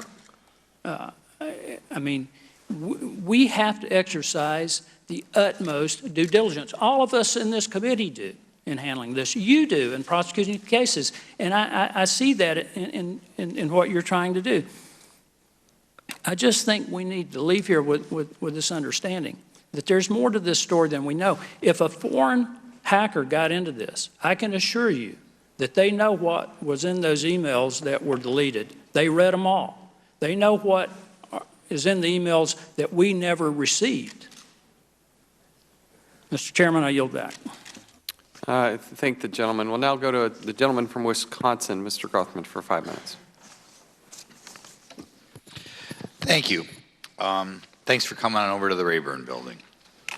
As I understand it, your testimony today is that you have not brought criminal charges against Hillary Clinton, in part because you feel you can't prove guilt beyond a reasonable doubt, and in part because she didn't understand the laws with regard to emails and servers and that sort of thing. Question for you. When she erased these emails, or no, digress for a second. You, however, did say that if somebody did this under you, there would be consequences. If somebody did exactly what Mrs. Clinton did, but was one of your lieutenants, or you think one of the lieutenants under the CIA or some other agency that deals with top secret documents, what would you do to those underlings? I would make sure that they were adjudicated through a security disciplinary proceeding to figure out what are all the circumstances and then what punishment discipline is appropriate. That could range from being terminated to being reprimanded, and then a whole spectrum in between: suspension, loss of clearance. It's a bunch of different options. Okay, but somehow, let's say one of your top 2 or 3 lieutenants, you find out that they've had this separate server there and they're keeping secret documents, you know, flipping them around. Do you think they should be fired? Not criminally charged, but fired? Yeah, I don't think it's appropriate to say. I think it should go through. We have a very robust process. There ought to be a very intense suitability review of that person. Maybe there's something we're missing that would mitigate the punishment we would impose, but it would have to go through our system. Okay, next question, just for the listening audience here. At first, when I hear about erasing emails, I think it's, you know, like on my own phone where I might erase an auto insurance solicitation. The erasures here, however, were not just Mrs. Clinton pressing delete, where there was a much greater effort made to make sure that these emails would never be recovered. Do you want to comment on what was done to erase the emails? I think what you're referring to is after her lawyers Her lawyers say, although I'm not able to verify this, there were 60,000 or so left at the end of 2014. They went through them in a way I described in my statement 2 days ago, and then they produced the ones that were work-related, and then they erased from their system the ones that were not work-related. That was done using technical tools, basically, to remove them from the lawyers, from the servers, to wipe them away. Okay, so in other words, the effort was not just Mrs. Clinton or somebody went delete, delete, delete. They went above and beyond that so that your top technical experts could not get back at these emails, correct?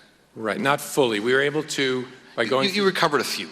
Yeah, we could go through the lawyers' laptops and see some traces, but not fully recover them. Okay, now, the information that I have, and you can correct me if I'm wrong, implies that these erasures were done in December of 2014, after the Benghazi scandal broke, after there were questions about the Clinton Foundation. Did you ever come across why she allowed these emails to sit out there, even for years after she stopped being Secretary of State, but all of a sudden, as these other scandals began to bubble up, she felt, or her lawyers felt, that she had to erase them?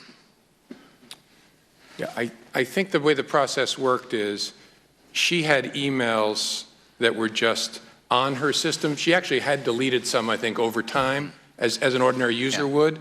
And then the State Department contacted her and other former secretaries and said, we have a gap in our records. We need you to look and see if you have emails and give them back. She then tasked her lawyers to engage in this review process of that 60-some thousand and make that cut, and then was asked by her lawyers at the end, do you want us to keep the personal emails? She said, I have no use for them anymore. It's then that they issued the direction that the technical people delete them. Do you think Mrs. Clinton knew that the technical people were erasing these emails so that even your top technical experts could recover them? Based on my sense now of her technical sophistication, I don't think so. You don't think the lawyers told her that that's what they were doing, erasing all these emails that everybody on this committee wanted to look at? Yeah, and I'm sure we've asked this. The type of lawyer wouldn't tell their client they were doing that, but I don't think they. I think our evidence from our investigations, they did not. That they asked her, "Do you want to keep them?" And they said no, and they said wipe them away. Okay. Now, as I understand it, the goal was just to erase personal emails, but you've recovered emails that wouldn't be considered personal emails at all. Correct. Okay. I don't know that you didn't recover them, but based upon the emails that you recovered, presumably her lawyers or somebody was going well beyond personal emails. Is it possible we'll never be able to recover emails that dealt with the Clinton Foundation or dealt with the Benghazi scandal? Is it possible because of what her lawyers did that they were erasing things that were incriminating, maybe involving items that you yourself were not particularly investigating, but that these have now been destroyed forever?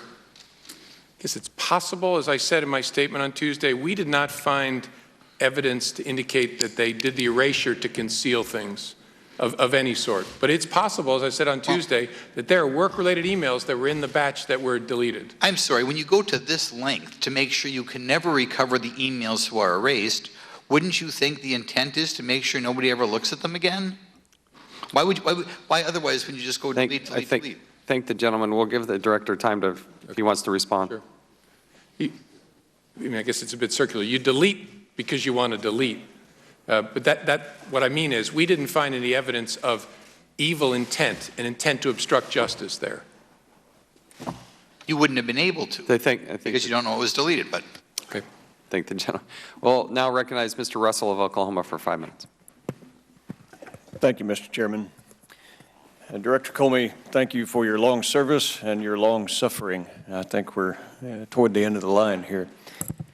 I want to state for the record, with regard to national security, I sleep a little easier at night knowing that you're at the helm of the FBI. And thank you for your dedicated service and your integrity. Thank you. You have stated in your statement and also multiple times here that there should be consequences for the mishandling of state secrets. If I held a top secret SCI in the Bureau, and I did hold one when I was in the United States Army in a career of service, I handle classified information here, but if I held that in the FBI and you discovered that I mishandled state secrets on a private server in my basement, would I be trusted by the Bureau to further handle top secret SCI information? Maybe not. You would go immediately through a security process to review whether you should continue working for us, and if you do, what clearances you should retain. If I violated the handling of state secrets in the FBI, would you consider me the best suitable candidate for promotion and higher responsibility? It would be a serious concern, and we would stare at it very hard in a suitability review. Although you have recommended to the Department of Justice that no criminal charges be brought to bear, are you recommending to the Department of Justice that there be no consequences for the mishandling of state secrets? No, my recommendation was solely with respect to criminal charges. What would you recommend? I don't think it's for me to recommend. But you do. You've been very open and even stated why you felt that these were unique sets of circumstances that called for greater transparency. You do make recommendations routinely, as you've stated here today. We're talking top secret SCI information that's been mishandled. You would take a dim view to that if I were an agent. What consequences? This is what the American people feel exasperated about. There seems to be no consequence. So in a case like this, if it's not going to be criminal charges recommended, what are the American people to do to hold their officials accountable if maybe they shouldn't be trusted for further promotion and higher responsibility? And what I meant earlier is that's not a question that the American people should put to the FBI director. I can answer about the things within my remit, but that I understand the question, but it's not one for me to answer in my role. Well, I hope it's one that the American people answer in the future, because we do have a choice about those that would mishandle information. And while we're all fallible human beings and we all make mistakes, in the case like this, I mean, for decades of my service in the Army Infantry and handling top secret SCI information, and then as a member of Congress, we know those responsibilities. Is it your view and others that have interviewed Mrs. Clinton that she would not have known what those responsibilities were? No, I think in a way you would expect she understood the importance of protecting classified information. Well, I would agree with that, and there's been a breach, and I think that the American people demand a consequence, that they demand an accountability. And I think it's important to uphold the form of our Republican government that we have a consequence. And with that, thank you for your appearance here today, and I would like to yield the remainder of my time to Chairman Chaffetz. Thank you. I think if you yield back, through mutual agreement, Mr. Cummings and I have agreed that I do have about a dozen or so quick follow-up questions. You've been most generous with your time, but I would like to get through these last bit. Okay. And again, we'll do so with equal time. How did the Department of Justice, or how did the FBI view the incident in which Hillary Clinton instructed Jake Sullivan to take the markings off of a document that was to be sent to her? Yeah, we looked at that pretty closely. There was some problem with their secure fax machine, and there's an email in which she says, in substance, take the headers off of it and send it as a non-paper. As we've dug into that more deeply, we've come to learn that at least there's one view of it that is reasonable, that a non-paper in State Department parlance means a document that contains things we could pass to another government. So essentially take out anything that's classified and send it to me. Now, it turned out that didn't happen because we actually found that the classified fax was then sent, but that's our best understanding of what that was about. So this was a classified fax? Correct. So Hillary Clinton sends to Jake Sullivan. Let me go back. Jake Sullivan says, they say they had issues sending secure fax. They're working on it. Hillary Clinton sends to Jake Sullivan, if they can't, turn into non-paper with no identifying heading and send non-secure. So you're telling me it's a classified piece of information. She's taking off the header and she's instructing them to send it in a non-secure format. Is that not intent? Well, it actually caught my attention when I first saw it, and what she explained to us during our interview was, and other witnesses did as well, is what she meant by that is make it into a non-classified document. That's what a non-paper is in their world, and send it to us, because I don't need the classified stuff, I just need the... Then why take off the heading? If it's going to be turned into a non-classified document, why take off the heading?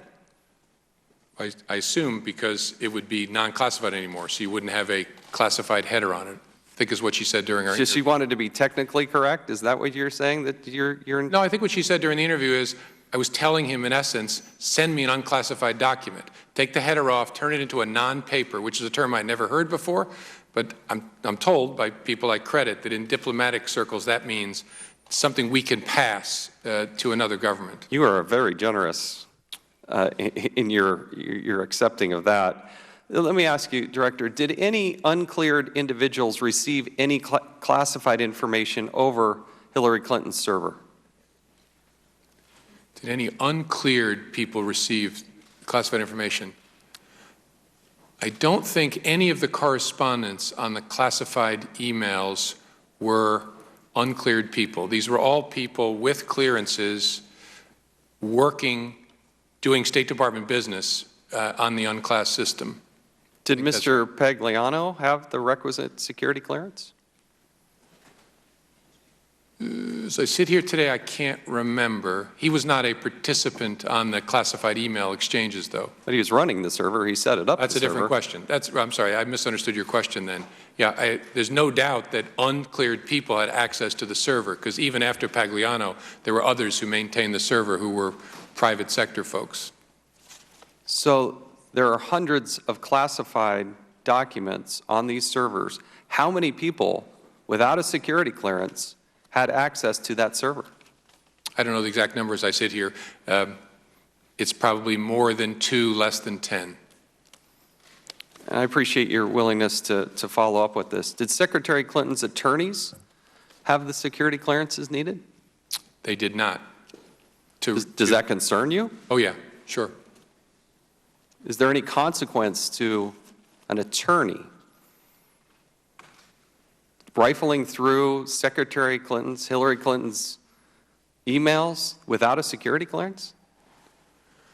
Well, not necessarily criminal consequences, but there's a great deal of concern about an uncleared person not subject to the requirements we talked about in the read-in documents potentially having access. That's why very, very important for us to recover everything we can back from attorneys. So what's the consequence? I mean, here, Hillary Clinton gave direction to her attorneys without a security clearance to go through documents that were classified.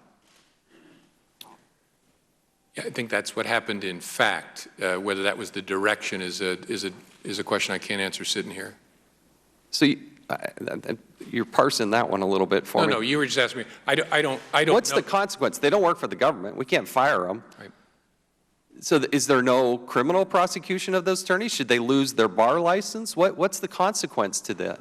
Well, if they acted with criminal intent or acted with some malintent. What you're telling us is it doesn't matter if you have a security clearance or not. Because I may be innocent enough. Hey, I'm just an attorney. I like the secretary. I'm trying to help Hillary Clinton.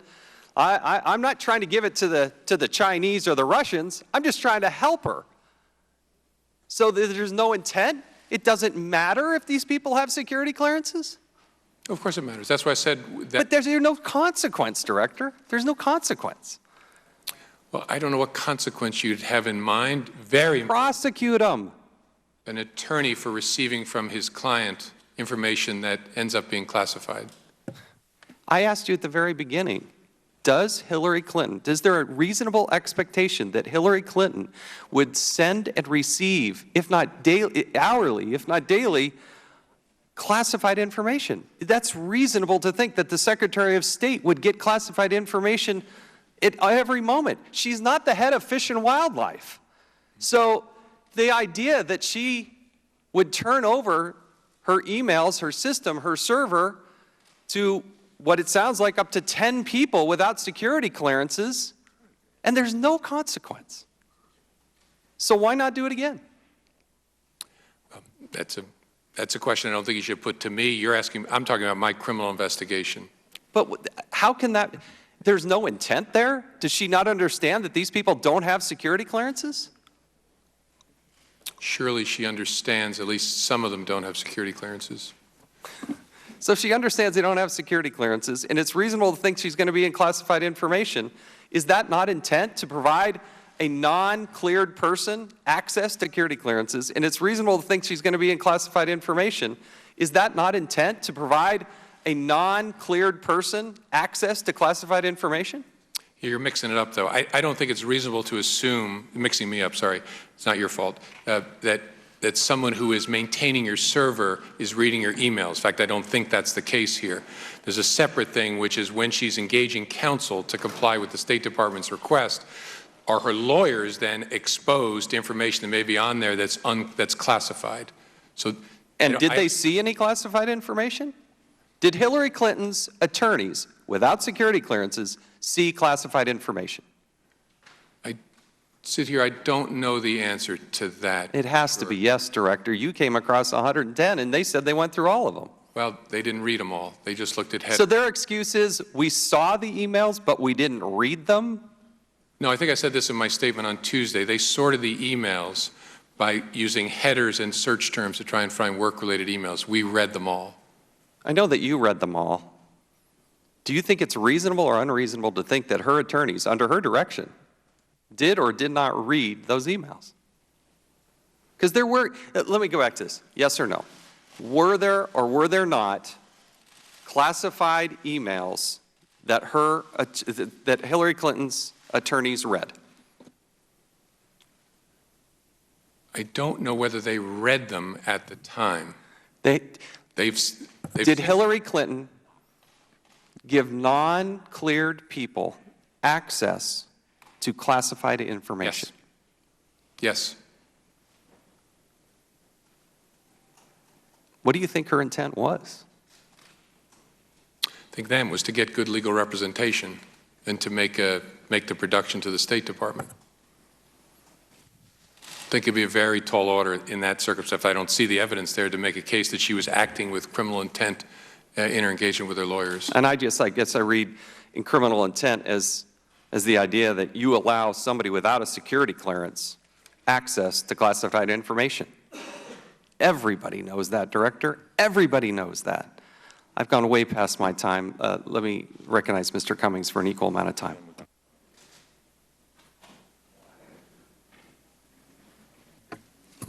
Director, thank you for your patience. I want to clear up some things. I want to make sure I understand exactly what you testified to on the issue of whether Secretary Clinton sent or received emails that were marked as classified.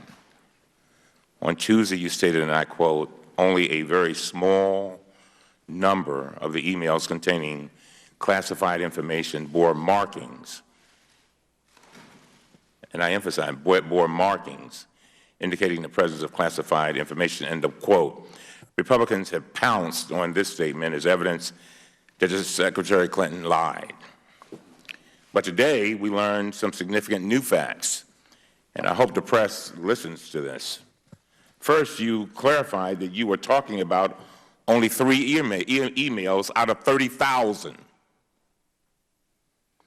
your office reviewed. Is that right? 3, yes. 3 out of 30,000. Is that right? Yes, at least 30,000. At least 30,000. Second, you confirmed that these 3 emails were not properly marked as classified at the time based on federal guidelines and manuals. They did not have a classification header. They did not list the original classifier, the agency, office of origin, reason for classification, or date for declassification.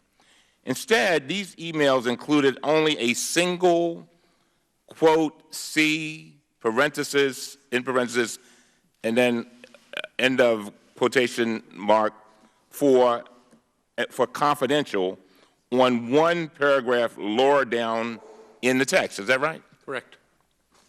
Third, you testified that based on these facts, it would have been a, quote, reasonable inference for Secretary Clinton to, quote, immediately, end of quote, conclude that these emails were not, in fact, classified. So that was also critical new information. But there's one more critical fact, that these emails were not in fact, and that is this, Director, and to the press, these emails were not in fact classified. The State Department explained to us yesterday, they reported that these emails are not classified and that including the little c on these emails was a result of a human error. The bottom line is that those little c's should not have been on those documents because they were not, in fact, classified.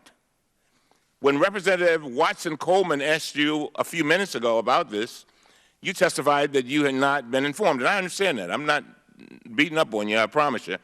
But can you tell us why, Director Comey? Because I want, because the Republicans are pouncing saying that the Secretary lied, and so I want to make sure we're clear on this. Can you tell us why, Director Comey, did you consult, and we're just curious, did you consult with the State Department about these 3 emails out of the more than 30,000? Or did this just not come up? What happened there? Yeah, I'm not remembering for sure while I'm here. I'm highly confident we consulted with them and got their view on it. I don't know about what happened yesterday. It may be that their view has changed or they found things out that we didn't know. But I'm highly confident we consulted with them about it. So this is totally different than what we understood yesterday. Today we learned that these emails were not in fact classified. They should not have been included. They should have not included those stray markings. They were not properly marked as classified, and the director of the FBI believes it was reasonable for Secretary Clinton to assume that these documents were not classified. Chairman, you raised a question about whether Secretary Clinton's attorneys had security clearances. It is my understanding that they did. We can double-check that, but that is my understanding. And we'll double-check that. Going on, let me move to the next topic. You explained on Tuesday that you were providing, quote, an update on the FBI's investigation of Secretary Clinton's use of a personal email system during her time as Secretary of State. You explained that you received a referral on this matter from the Inspector General of Intelligence Community on July 6, 2016. Is that right? Yes. Today, tens of thousands of Secretary Clinton's emails are publicly available on the State Department's website. And our staff have been reviewing the emails that were retroactively determined to include classified information. Based on this review, it appears that these emails included more than 1,000 individuals who sent or received the information that is now redacted as classified. Let me make that clear. About 1,000 people sent or received the same information that was contained in Secretary Clinton's emails and retroactively classified. Were you aware of that? No, the number doesn't surprise me, though. Why not? Because they were doing the business of the State Department on this email system, so I don't know how many thousands of people work at the State Department, but it doesn't surprise me there'd be lots of people on these chains. But you agree that we need to, that something needs to be done with regard to this classification stuff, because things are classified, then they're not classified, then they are retroactively classified. And, I mean, does that go into your consideration when looking at a case like this? Yeah, I don't pay much attention to the up-classified stuff because we're focused on intent. So if someone classifies it later, it's impossible that you formed intent around that because it wasn't classified at the time. I know that's a process. I wasn't familiar with it before this investigation, but I don't spend a lot of time focused on it in the course of a criminal investigation. I understand. We also reviewed who these people are, and they include a host of very experienced career diplomats with many years of experience. So let me ask you this. When you received this referral from the Inspector General about Secretary Clinton's emails, did you also receive any referrals for any of the other 1,000 people who sent and received those emails? Did you? No. I understand that. Well, I should stop there. Within the scope of our investigation was a group of people closer to the Secretary. We looked at their conduct. Probably, I forget what the number is, 4 or 5 of them. But then the hundreds of others who may have been on the chains were not the subjects of the investigation. think I have 30 more seconds. I understand that the Secretary Clinton is the only one running for president, but it does not make sense that she was singled out for a referral to the FBI. Do you agree with that? I don't think I agree with that. Okay, now let's go back to Colin Powell. Do you think you ought to look at his situation? Or Condoleezza Rice? Well, there's been no referral on them. I know only sort of a superficial level their circumstances. This case strikes me as very different from those and not an inappropriate referral from the Inspector General. Very well. I thank the gentleman. Who was Hillary Clinton emailing that was hacked? Yeah, I don't want to say in an open forum. We can get you that information, but I don't want to, again, I don't want to give any hostile adversaries insight into what we figured out. Fair enough. So I know the names. Understood. Yeah. Was there any evidence of Hillary Clinton attempting to avoid compliance with the Freedom of Information Act? That was not the subject of our criminal investigation, so I can't answer that sitting here. It's a violation of law, is it not? Yes, my understanding is there are civil statutes that apply to that. I don't know of a. So let's put the boundaries on this a little bit. What you didn't look at. You didn't look at whether or not there was an intention or the reality of noncompliance with the Freedom of Information Act. Correct. You did not look at testimony that Hillary Clinton gave in the United States Congress, both the House and the Senate. To see whether it was perjurious in some respect? Yes. No, we did not. Did you review and look at those transcripts as to the intent of your recommendation? I'm sure my folks did. I did not. So, okay, and this is an important point, because I think those of us in Congress, knowing that you got a criminal referral from an inspector general, thought that you were also looking at whether or not Hillary Clinton had provided false testimony, which is a crime, to the Congress. But you didn't look at that. Correct. Right. As I said, I'm confident my folks looked at the substance of the statements, trying to understand the circumstances around the entire situation. Can you confirm that? I just want to we'll confirm that. But and also, again, maybe I'm missing this, but I don't think we got a referral from congressional committees, a perjury referral. No, it was the Inspector General that initiated this. Yeah. Did the fact that Hillary Clinton refused to be interviewed by the Inspector General, what did that say to you about intent? Not, at least for our criminal investigation, not particularly germane. Are you familiar? You're familiar. There's a website. I mean, lots of government agencies have websites. The State Department has a website, state.gov, and they have a YouTube site. Videos that are uploaded to a YouTube site, would those be considered federal records? I don't know. So they're paid for by federal dollars.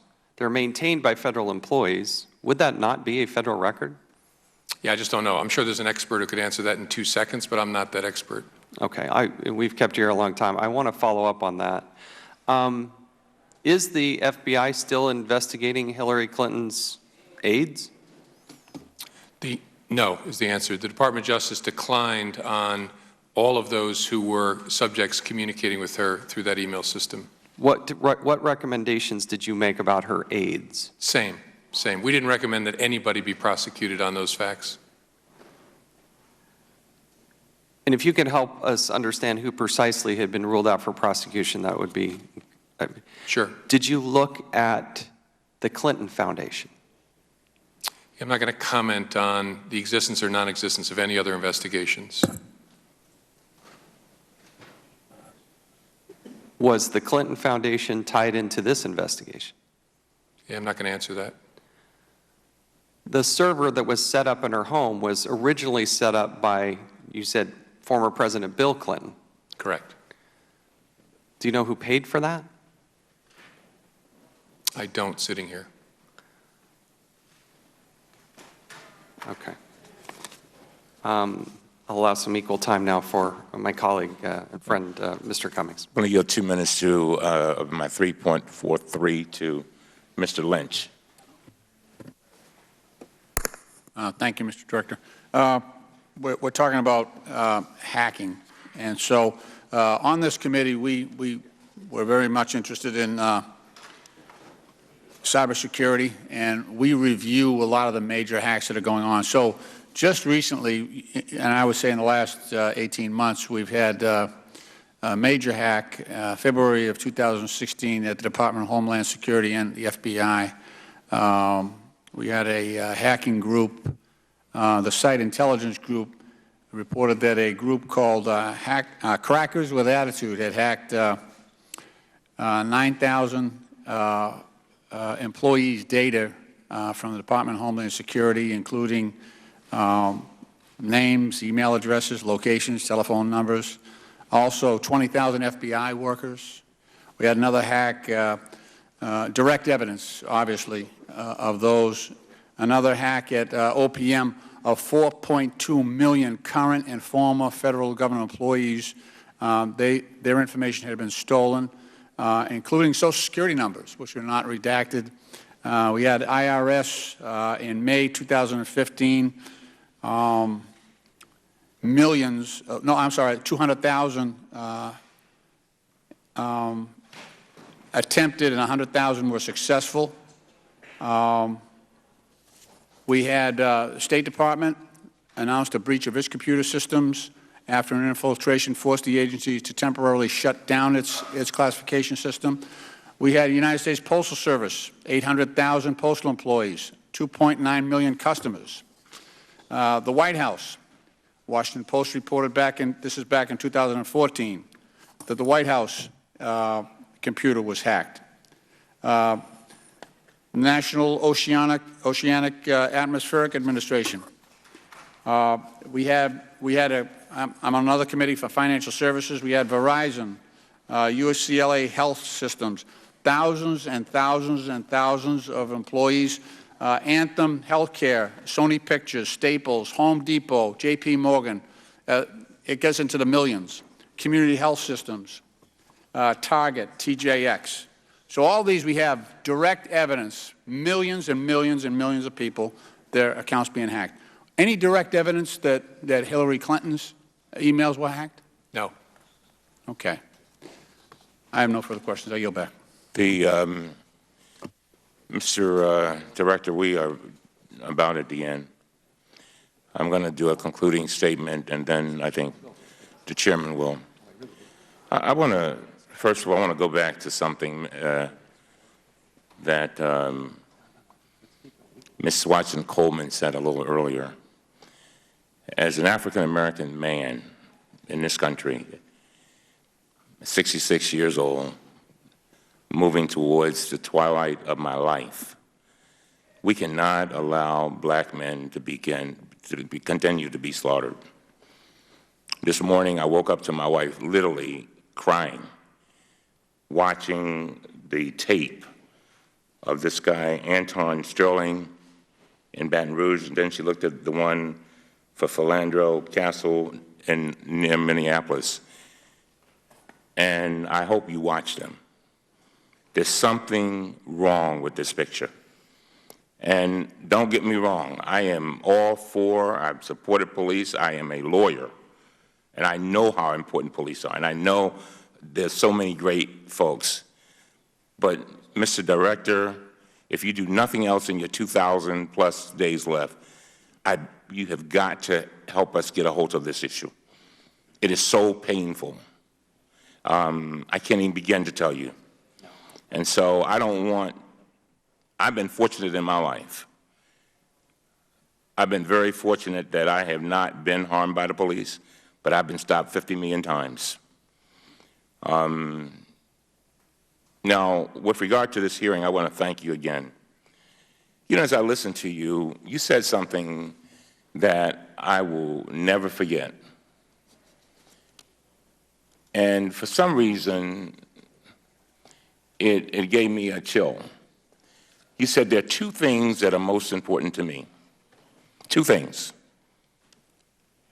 You said, my family and my reputation.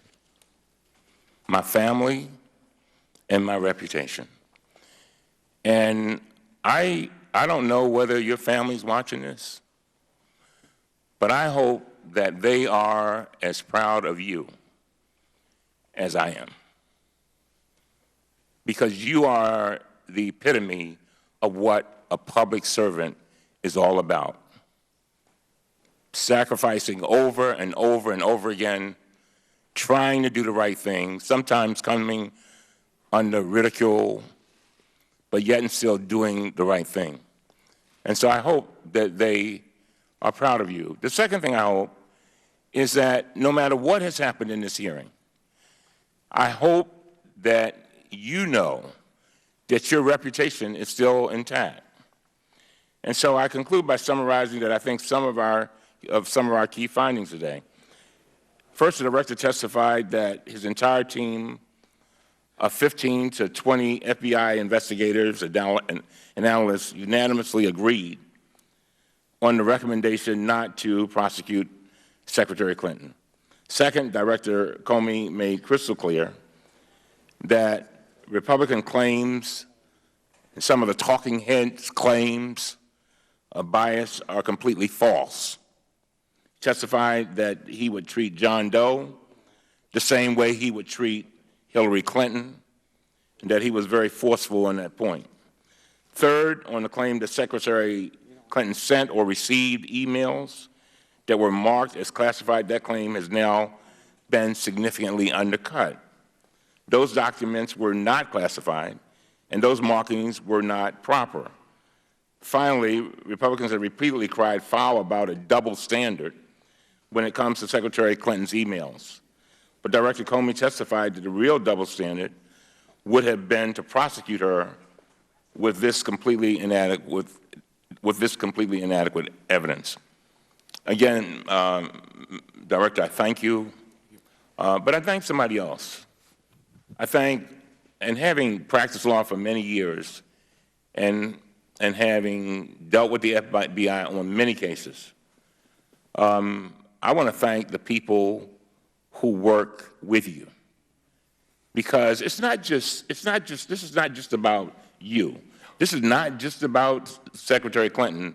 When we are addressing you, there are a whole cadre of people who give their blood, their sweat, and their tears to protect us as Americans. And I just want to thank them, because sometimes I think they are forgotten, unseen, unnoticed, unappreciated, and unapplauded.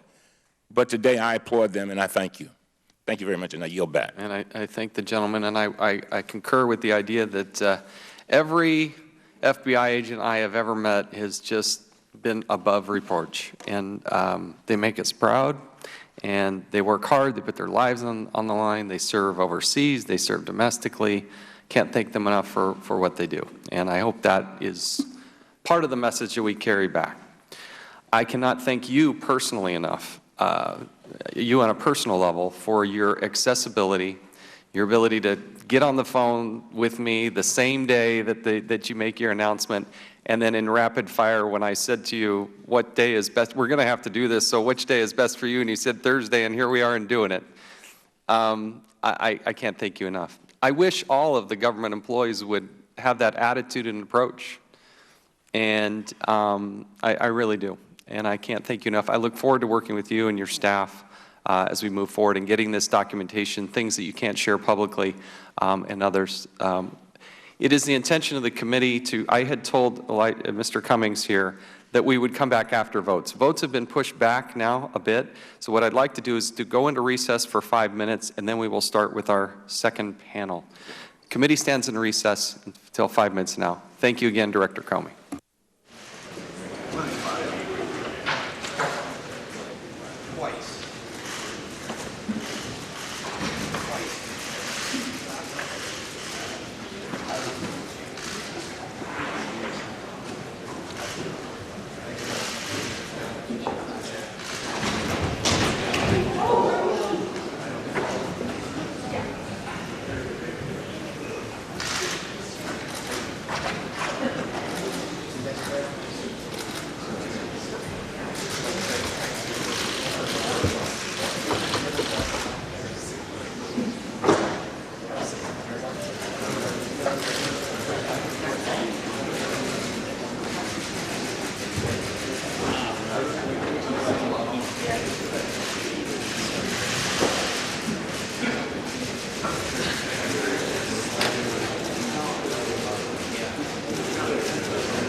So the House Oversight Committee taking a short break now before a second panel comes before the committee. FBI Director James Comey spending well over 4 hours before the House Oversight Committee today on the Hillary Clinton email investigation.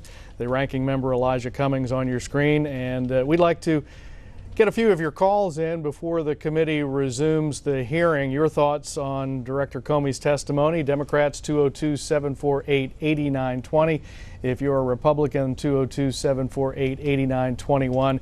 Independents and all others, 202-748-8922. You can tweet us at C-SPAN or leave a post on our Facebook page. We do have a call ready to go. Let's go right to Greg in Batavia, Illinois, on the Democrats line. What did you think of Director Comey today, Greg? Well, I thought that Mr. Comey was an honorable man.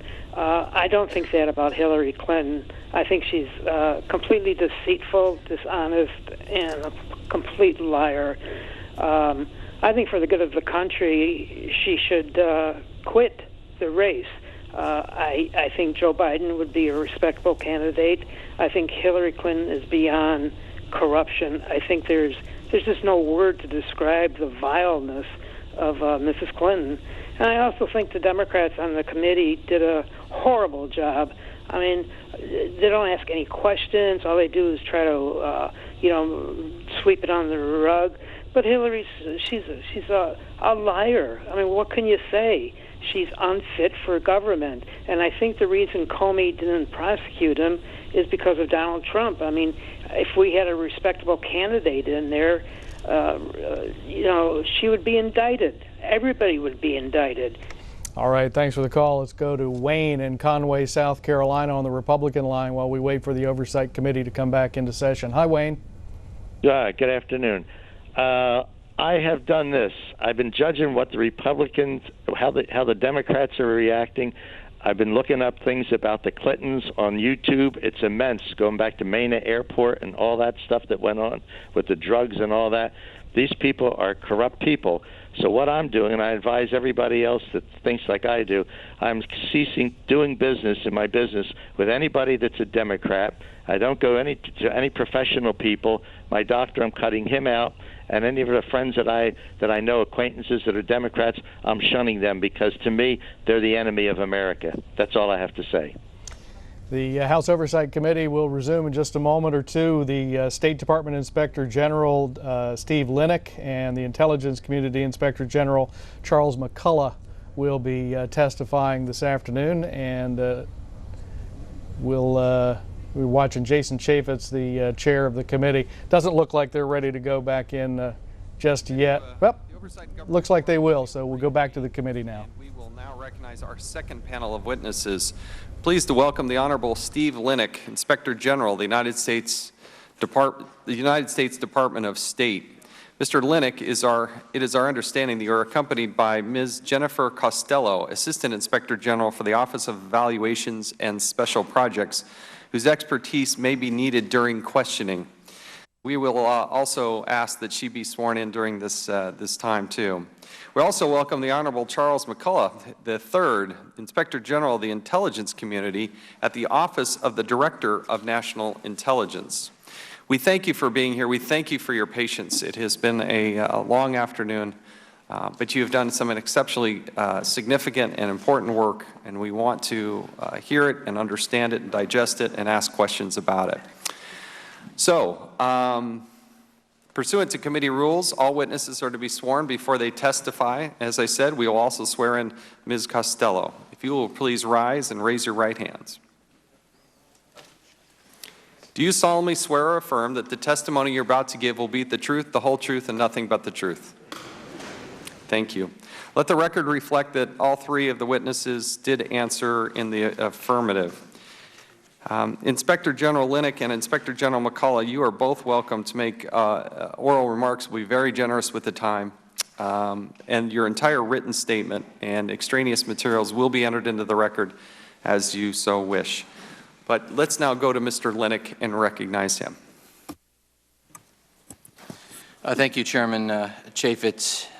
Pleased to be here to testify about our report on records management and cybersecurity at the Department of State. I have no opening statements and therefore am prepared to answer any questions the committee has about the report. Any other matters? Thank you, Mr. Linick. Mr. McCullough, we'll now recognize you for as much time as you'd like. Thank you, Chairman Chaffetz. If you could both bring those microphones, and it's a little uncomfortable, but bring them right up there. There we go. Thank you. It's a pleasure to be here, and I'm here to. I don't have an opening statement either. So, in the interest of time, we'll here to answer your questions, and very happy to be here for you. Thank you. I'll now recognize myself first. I need you to summarize your findings as to what is happening and not happening with classified information.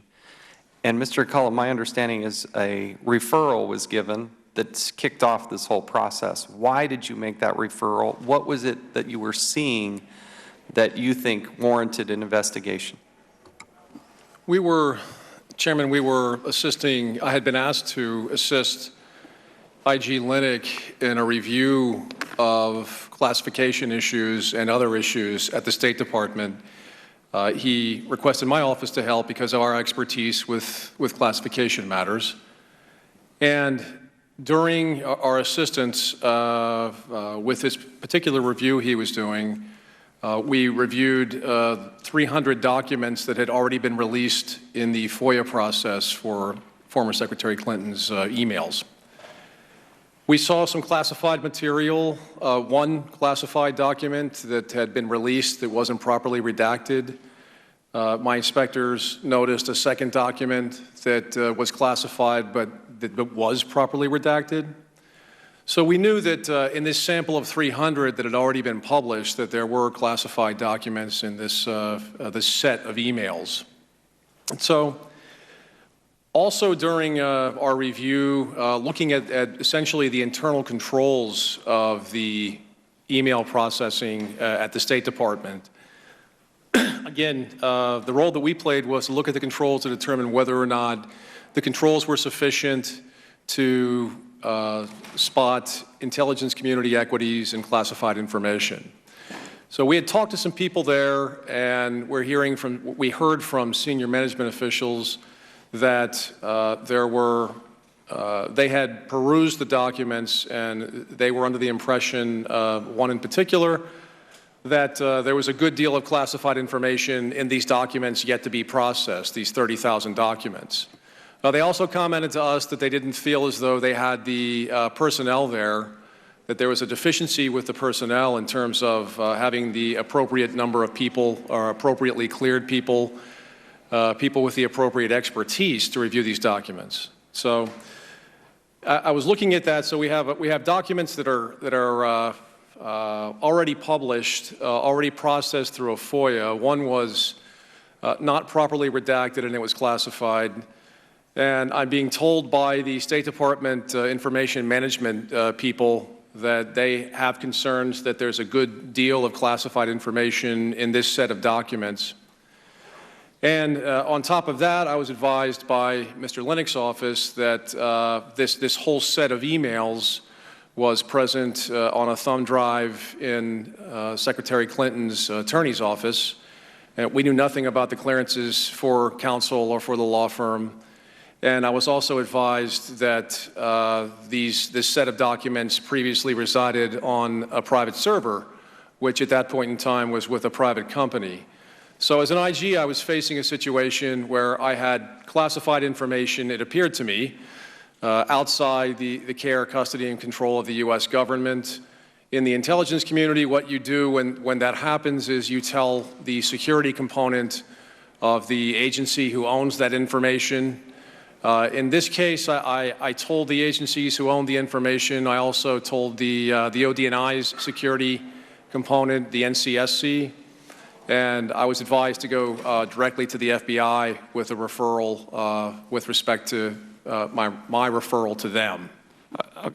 So these emails, which are supposedly all of Hillary Clinton's emails, they were sitting in a secure or non-secure facility at her attorney's office. I don't know anything about the security of the facility at the attorney's office. I think I had heard at that point in time that there was a safe there, and I think that it was represented. But it's not cleared by the United States government. Not to my knowledge. Mr. Lennox, what was your finding here? Well, we were not involved in any of the classification determinations. I mean, our role in this was to look at the FOIA process. We were asked jointly to look at the FOIA process, whether improvements could be made, and we made a number of recommendations to the department to make sure that classified information wasn't inadvertently released in the context of doing the review for FOIA. That was our role in this. Hillary Clinton had this convenient email arrangement with herself. Have you ever seen anything like that? Were there people that expressed concerns about that? And what happened when these people expressed concerns? Well, as we reported in our evaluation report, we did interview a couple of individuals who were in the Office of the Secretary, the Computer Division, SCSIRM, who said that they approached the then director of that particular office and expressed concerns both about the server and about whether or not her emails were being properly preserved under the Federal Records Act. And that individual, the director of SCSIRM, informed those individuals that it had been approved by legal and not to mention it again. What does that mean, not mention it again?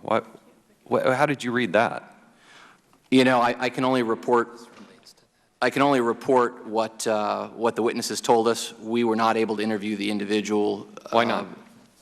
I'm sorry, I didn't hear the question. Why not? Why didn't you interview them? Oh, well, we asked to interview him, but he declined to interview with us. So we were not able to get the benefit of his perspective on it. So I'm really unable to interpret what that means other than just present the fact. And were you able to interview Hillary Clinton?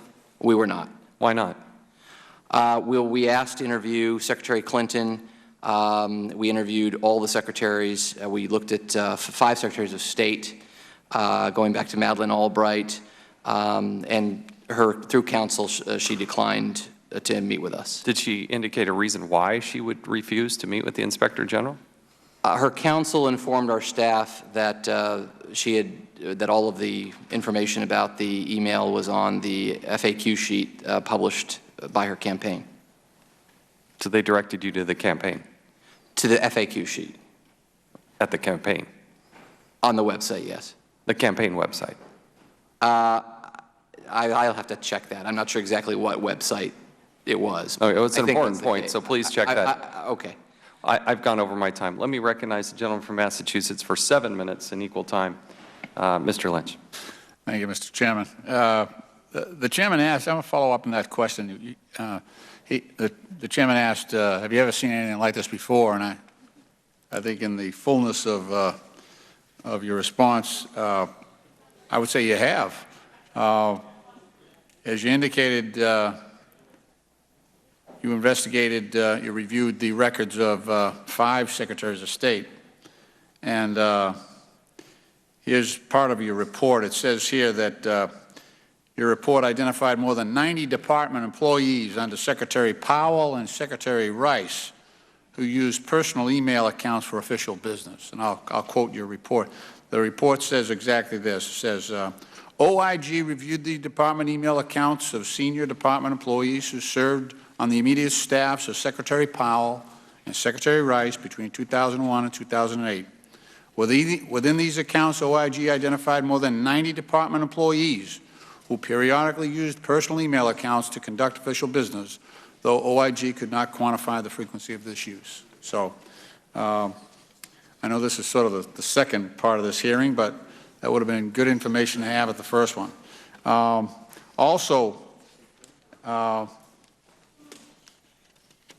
Inspector General Lennox, in May, you issued a report on the management of email records by the Secretaries of State, and your review found that Secretary Powell used a personal email account for official business. Matter of fact, in his book, he lays it out. I'm not going to repeat it again, but there's an interesting section here where, you know, he get a little frustrated with the State Department system, and he installed a laptop computer on a private line and just started emailing folks.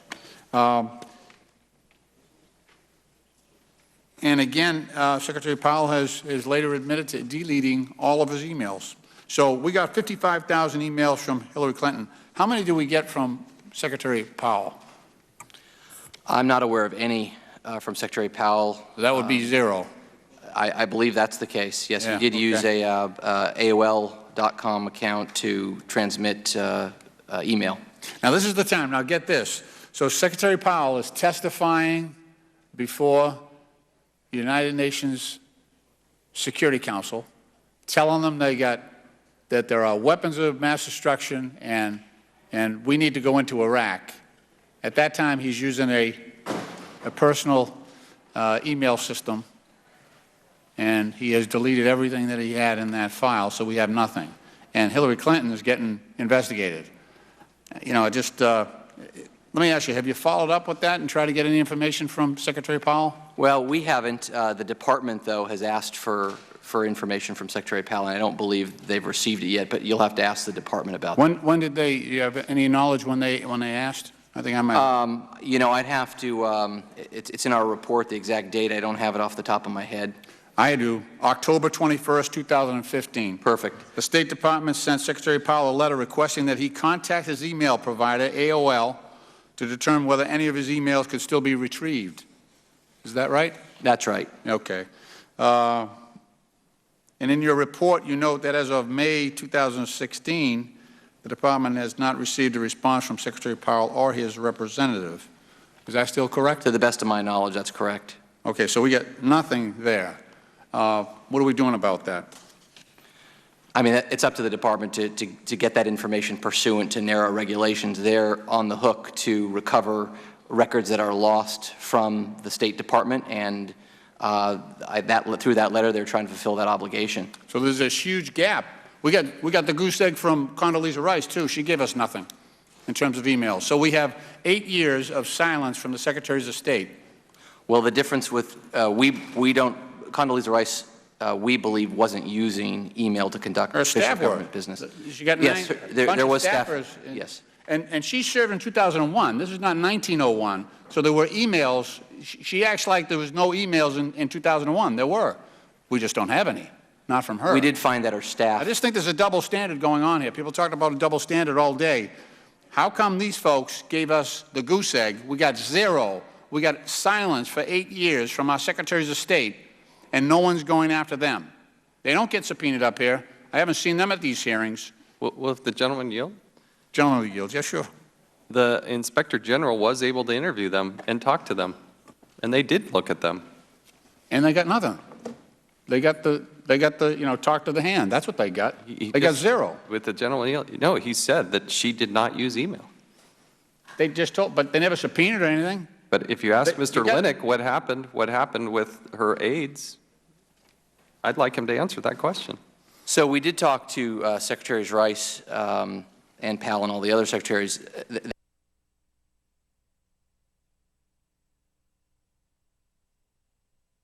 Actually tested that. We looked at archives. We didn't find, I mean, we try to corroborate that. We did not find any evidence that she used What about email. her immediate staff? Well, we did conclude that her immediate staff used email to conduct official business. Yeah. So we did. Okay, so, you know, that's interesting. Do we have their emails?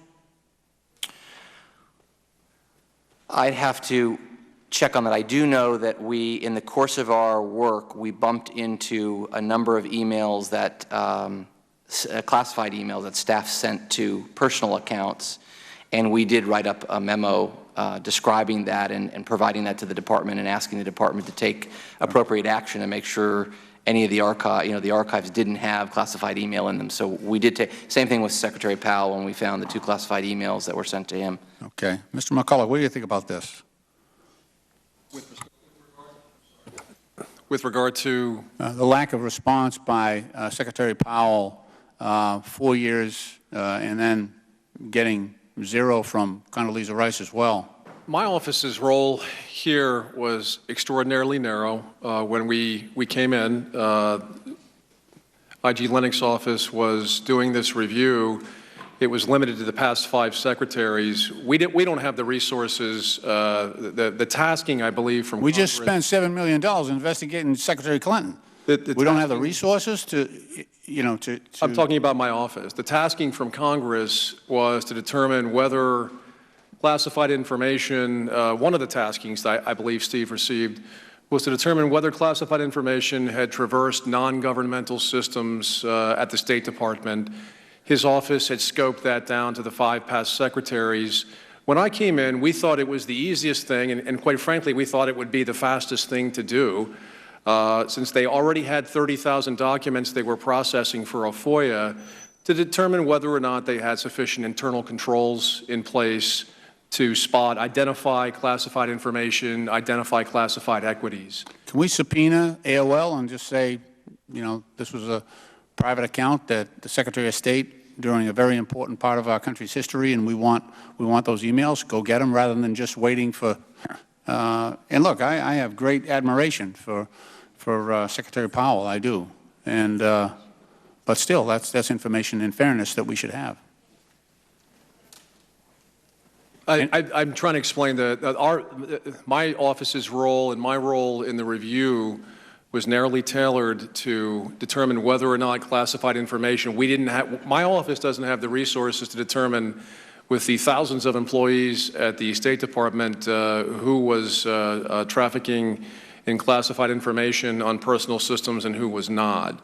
He already had 30,000 documents right there that were going over, that had You mean Secretary Clinton's documents? That's correct. They were going through a FOIA process. So from an IG perspective, and it was more efficient for us, we thought we would look at the processes being used by the FOIA managers at the State Department, and we made recommendations to them. Did you recommend that we go after Secretary No, the recommendations we made were, first of all, that they asked us, can you please give us, these are the people who are actually doing the review.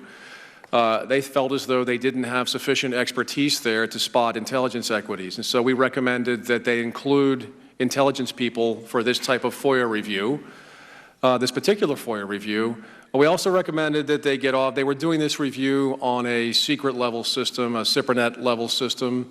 And because we had been told by some of the state officials that they thought there was a good deal of classified information in the emails, we recommended that they perform this processing on a top secret SCI level system, a JWICS level system. But that went completely around Secretary Powell's information because he was giving us nothing. They had only Secretary Clinton's stuff, so this review of 5 Secretaries of State was heavily focused on Secretary Clinton because of the complete absence of any other information. I would have to defer to IG Lennox with respect to any of the other secretaries in terms of the availability of emails on personal systems. Okay. I'll yield back. I'm way over time. Thank you, Mr. Chairman. Thank you. Now I recognize the gentleman from South Carolina, Mr. Gowdy, for 5 minutes. Thank you, Mr. Chairman. Inspector General Lennox, did you desire to interview Secretary Clinton as part of your investigation? Yes, we did. And were you able to do so? No, we were not. And how was it communicated to you that you were not going to be able to do so? Through her counsel, David Kendall had sent a letter to one of the team leaders on the report. Is that letter available for Congress to inspect? You know, I'll go back and check, but I'll have to get back to you on that. I mean, it certainly exists. Whether if it's legal to provide it to you, sure. Well, let's do this then. Let's fast forward and let's assume that you were able to interview her. Why did you seek to interview her, and what questions specifically would you have asked? Well, the focus of our report was not about classified information. The focus of our report was how the department, over the past 20 years, addressed records preservation and cybersecurity. You know, we were looking at whether or not there was a rule the department issued in 2005 requiring that employees use departmental systems. She used a non-departmental system, her server, to conduct official government business, and we wanted to ask her questions about that, whether she had approval, who approved it, and so forth. We also, so we wanted to get her perspective on those issues, among others. So let me see if I have this right. The Inspector General for the State Department wanted to interview a former Secretary of State. That's correct. And that request was declined. Yes. Well, at first blush, it sounds like your question was a reasonable one. You want to make sure that the information is safeguarded and protected and archived consistent with law. So I wonder why you weren't able to interview her. You given a reason? Just the reason that I articulated before. Other than that, I would be speculating.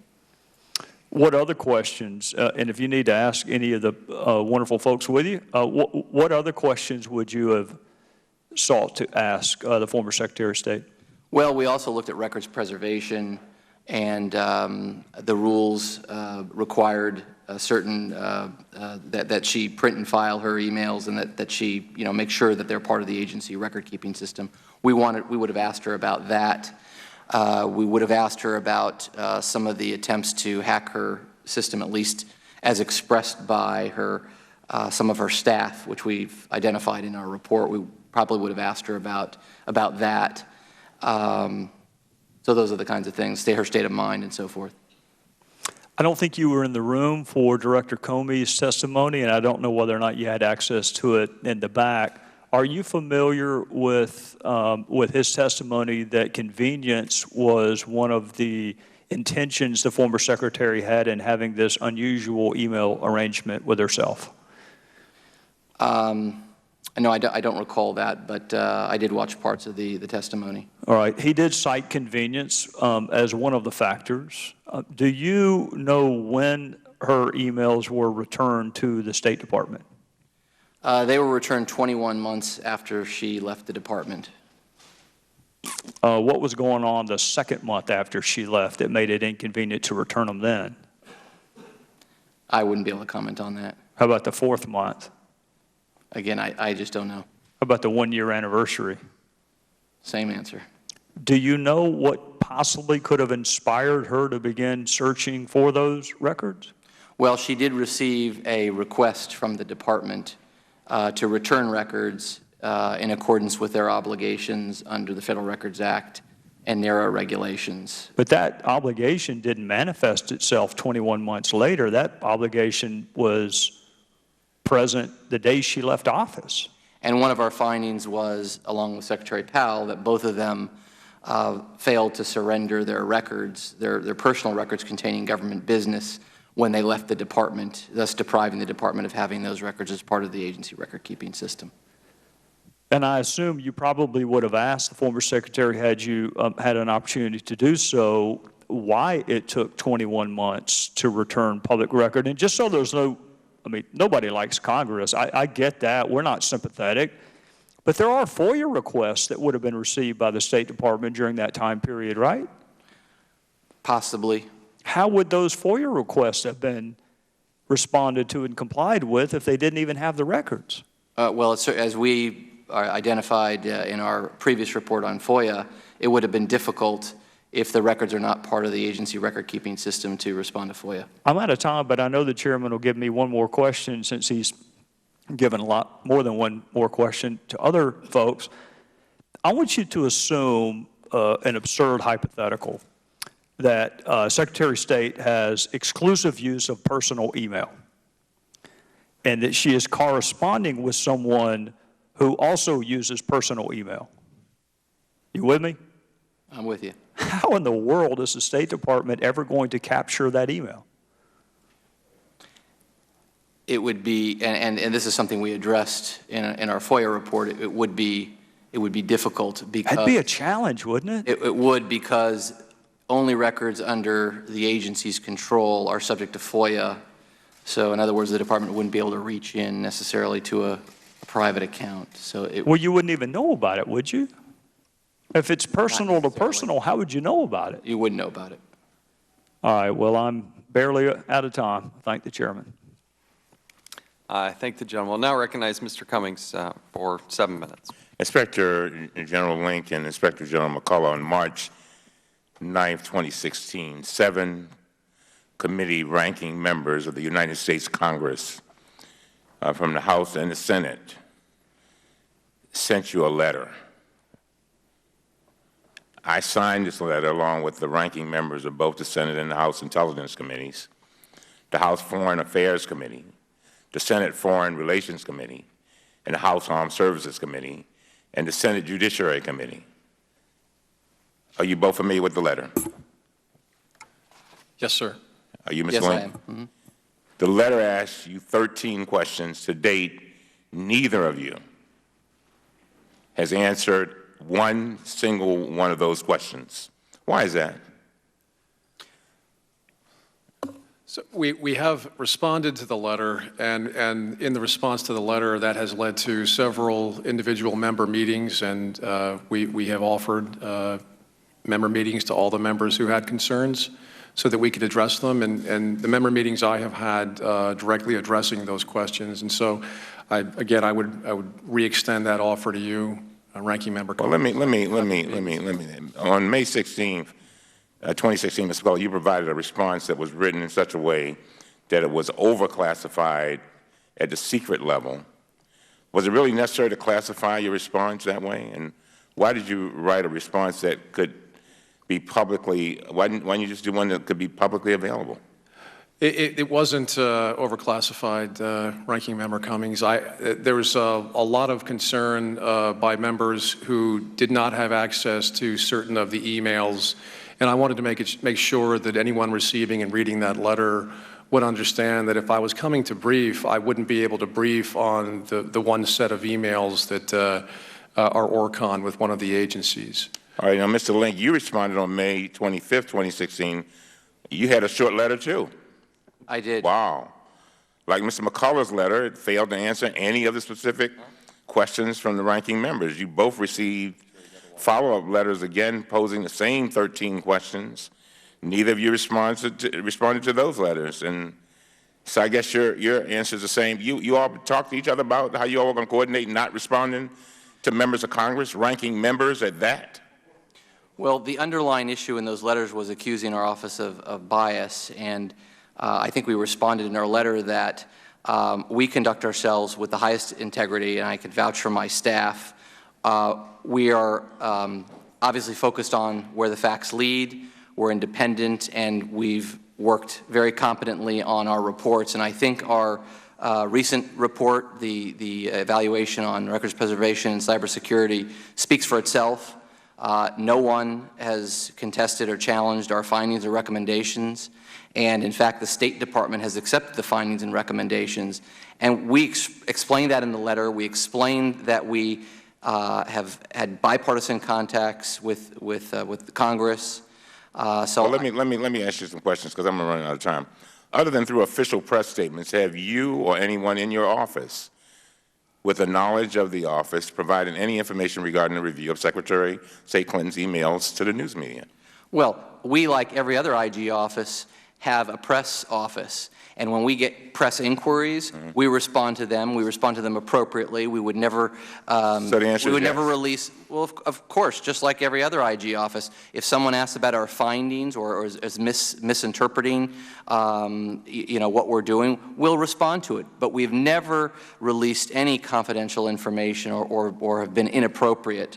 Okay, have you or your offices given any information, written or oral, regarding the review to the Republican congressional members or staff that your offices have not made available simultaneously to the Democratic congressional members of staff? No. No, we're bipartisan. Always. So we've been bipartisan, bicameral Absolutely. at every step with our congressional notifications. I believe there was a blip on one occasion. It was unintentional, where one side, and I think there was a briefing where members or the staffers had requested the other side not be there. We briefed one side and then offered the exact same briefing to the other. But otherwise, we've made every attempt to be bipartisan and bicameral with all of our reporting and all of our briefings. We've done a number of briefings. The letter said, and I quote the same letter that we sent you, it says, last week a potential whistleblower in the office of the State Department Inspector General publicly accused the office of having an anti-Clinton bias.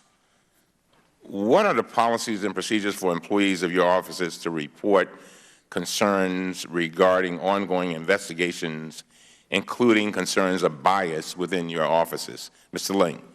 Well, if there are any issues about conflicts of interest, we would, as a matter of course, we would take action if there was an issue. But let me just say that I've been, prior to my having become an IG for the last 6 years, I was a career prosecutor for 16 years. And the principles of integrity and honesty are of utmost importance to me and to my work. These allegations are entirely unfounded. Our work speaks for itself. And we will follow the facts wherever they lead. Yeah, partisan politics has no bearing on what we're doing. Well, this committee has a reputation for going after people who interfere with whistleblowers. And that's why I have to ask you, this was a whistleblower who... An anonymous whistleblower. Well, he publicly accused the office. It was anonymous. We have no idea who or what, but these are unfounded allegations. This was before our report was issued. I think our report speaks for itself. Let me ask you this. Did you have a response to that, Mr. McCullough? I would echo... And do it briefly, because I got one more question. I would echo IG Lennox's response. Tell me something. What happens when you all disagree on things that should be classified? One of the things that bothers me about this whole thing is this retroactive classification. I mean, people on this committee may have committed a crime. I'm just telling you, by releasing things that were later retroactively classified. I mean, how do we deal with that? What can we do to try to clear that up? And what happens when you all disagree with each other? So in terms of when our departments or when we disagree as IGs?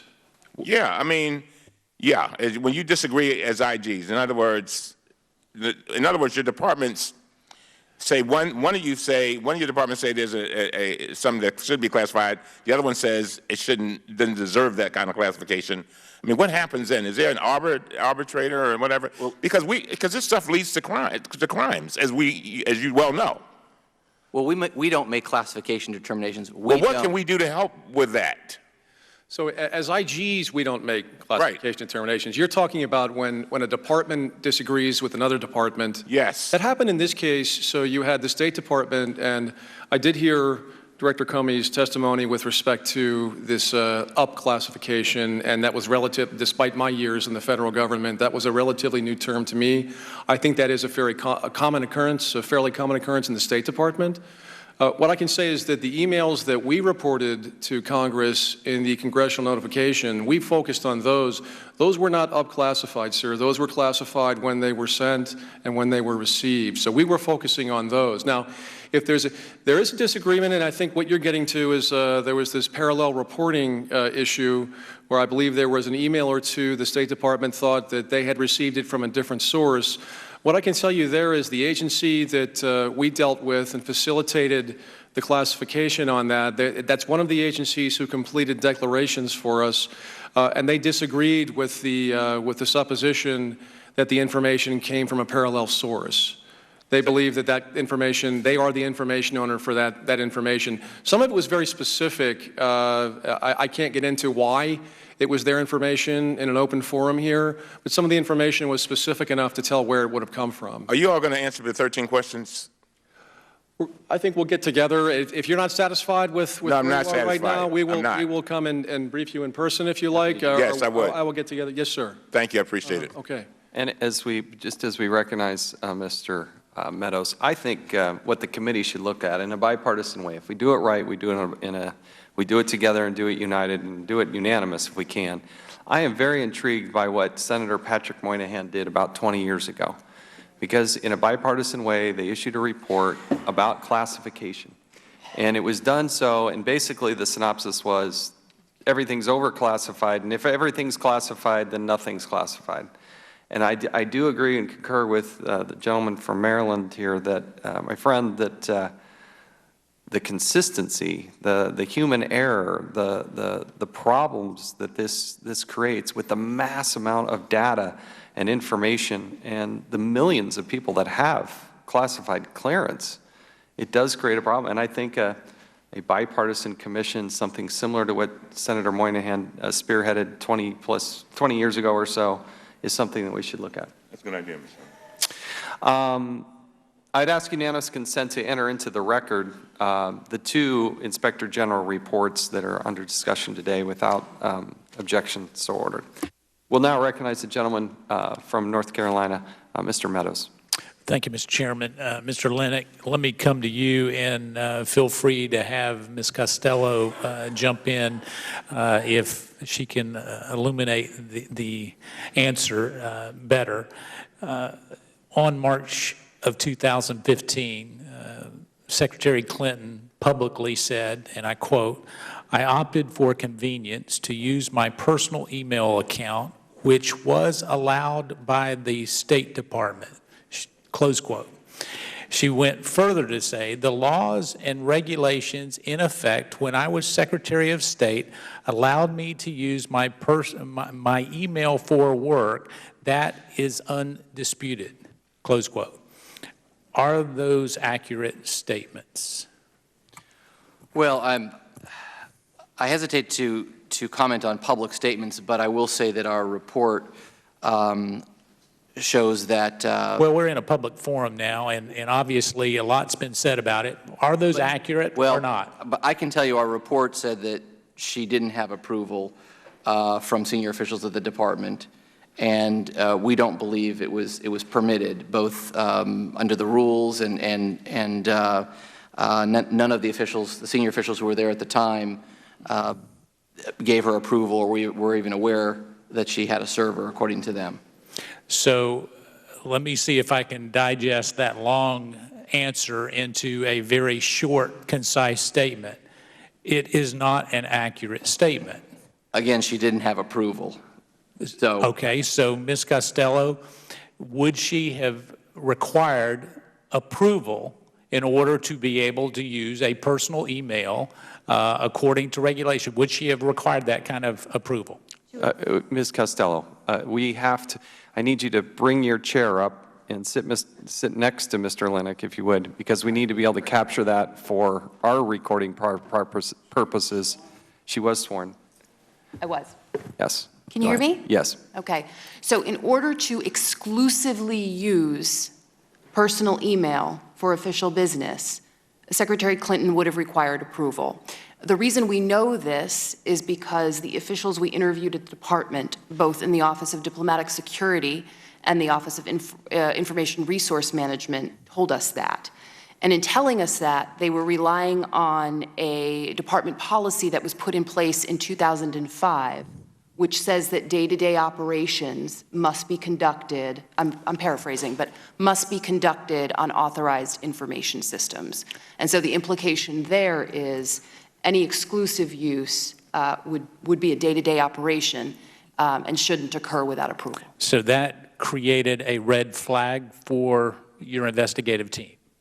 As we reviewed the policies that were in place by the department, yes, it was something that we considered very carefully in evaluating the evidence that we obtained. So her statement that this is undisputed would not be accurate. So I won't make you make a reference to the rest of it, but obviously it's disputed if we're disputing it here today.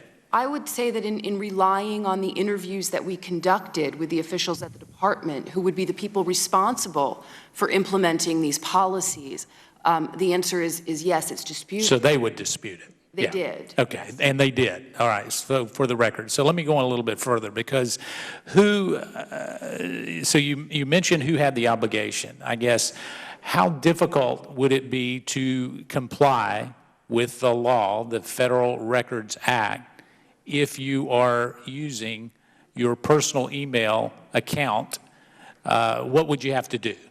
Well, I want to draw a distinction here, because what we were just talking about were the cybersecurity provisions at the department, and now we've switched a little bit. But to Federal Records, wouldn't she have had to have printed out those emails and kept those to be in full compliance with the regulation? Yes. During her tenure, folks in the Office of the Secretary, in order to comply with email records preservation and management policies at the department, needed to print and file those emails. Now you can. So out of the 30,000 emails that we've had testimony earlier today, how many printed copies of emails, of her emails, did you find? I don't know, but I can say that we did find, as we reviewed other folks' emails and hard copy files, we did find some examples of So in more than 1,000 printed? I'm sorry, I can't hazard a guess on that. I really don't know. All right, so can we get copies of all those printed emails through FOIA or through subpoena? Well, those emails. Because that's the whole reason for the Federal Records Act, is so it would be, so you're suggesting that there is a universe of printed out emails that we can find?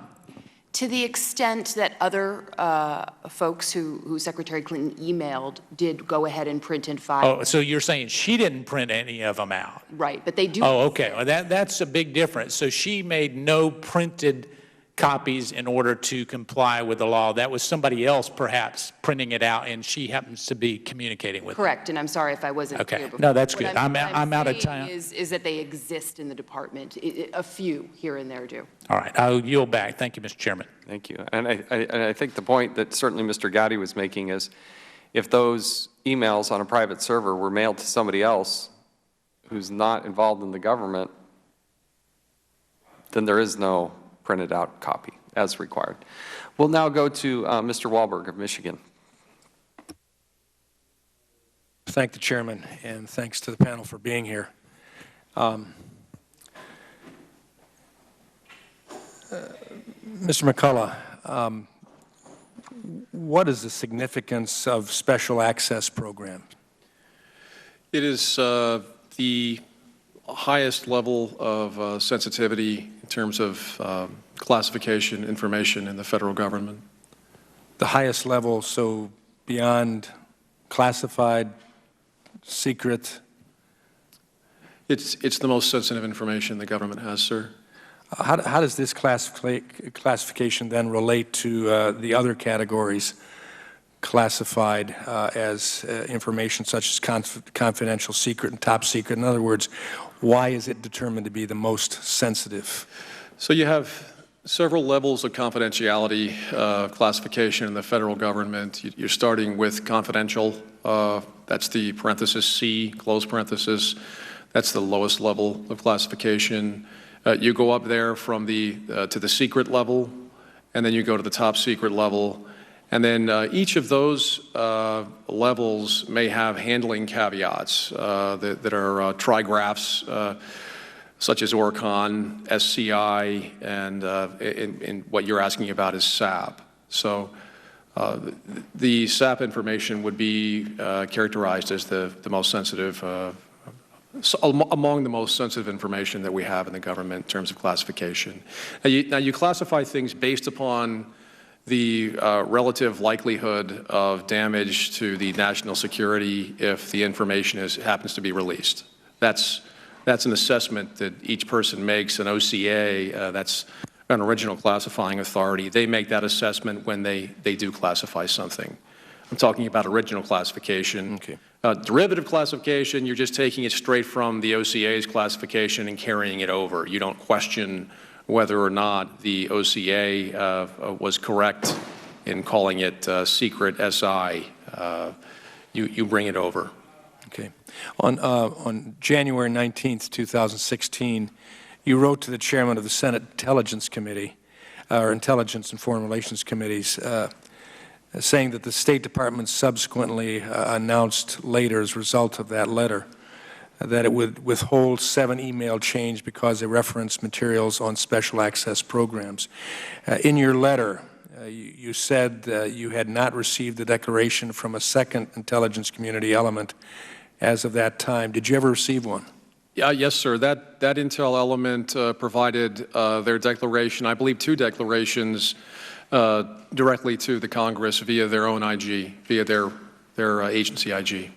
Is it your experience that senior government officials are often unaware of the significance of special access program designations?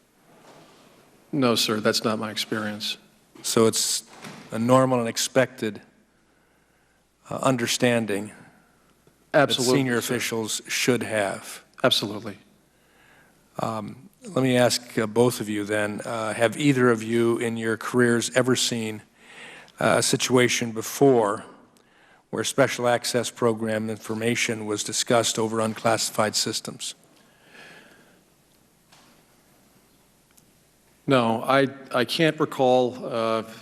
I've had a fairly extensive career in the IG world. I was an FBI agent for 10 years. I was the head of investigations at the NSA for 8, and I've been the ICIG for about 5.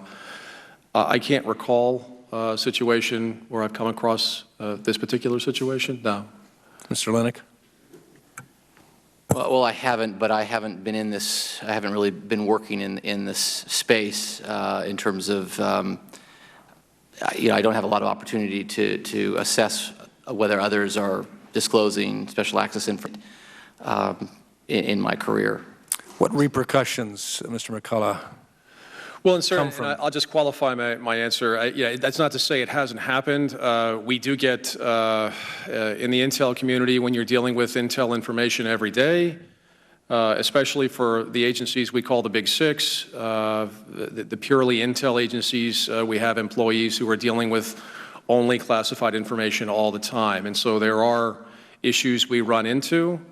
And in terms of the consequence for that, I couldn't prejudge what a consequence would be in terms of a security process or an administrative misconduct process. But it certainly would be something where the security elements for the intelligence agencies would look at re-adjudicating the clearance, and it would be a significant factor in the re-adjudication. But it's a case-by-case basis for these types of things. There are a lot of factors involved. But there would be repercussions, undoubtedly, as a result of. There would be consequences, yes. Okay. Thank you. Thank the gentleman. I'd ask unanimous consent to enter into the record a series of memorandum from both the Department of State Inspector General and the ODNI Inspector General, and without objection, so ordered. We'll now recognize the gentleman from Georgia, Mr. Carter, for 5 minutes. Thank you, Mr. Chairman, and thank you, gentlemen, for being here. Mr. Lennick, in May of 2016, you submitted a report on the Secretary of State's email records management, and you referred to 2 separate incidents in 2011 in which then-Secretary Clinton's private email server was targeted in hacking attempts. In January of 2011, there were 2 instances where a non-State Department employee notified Clinton's Deputy Chief of Staff that he had to shut down her server because he believed someone was trying to hack in. The next day, then Secretary Clinton's Deputy Chief of Staff for Operations, Houman Abedin, told senior staff not to email sensitive information over Clinton's server. Is that true?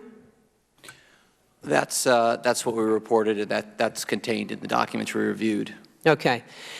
On May 13th, 2011, after two of Secretary Clinton's immediate staff discussed Clinton's concern that someone was hacking into her email after she received a suspicious link, Secretary Clinton received another email with a suspicious link from an undersecretary. She replied to the email directly, asking if the undersecretary had really sent that email since she was worried about opening it. Is this best practices? Is this the way you're supposed to? I'm no expert on the internet or anything, but my kids always told me, no, don't open it. Well, I can't speak to what's best practices in that community. I mean, I think But is that the way you should respond to a suspicious email, especially after you've already had staff warning you that someone may be hacking into it and that you're concerned that it's being hacked into? Well, what we reported is that under State Department rules, you're supposed to report when you believe you've been hacked, and that was where they fell short. They didn't report those two. So they did not report it. Even though Ms. Clinton believed that she was being attempted to be hacked into, she did not follow State Department rules and report it. That's correct. This is Hillary Clinton we're talking about, Secretary of State. That's the one. Okay, just want to make sure. By responding to that email, do you think that Secretary Clinton may have allowed an attacker a hacker to gain access to her emails? I really would have no knowledge and ability to answer that question, whether she may have allowed an attacker. But obviously, it's a risk, and that's why it's required to be reported. I was about to say, that's why we have the policy in place. Sure, it's a risk. And I guess that's where we get the extremely careless or whatever it was. Anyway, Mr.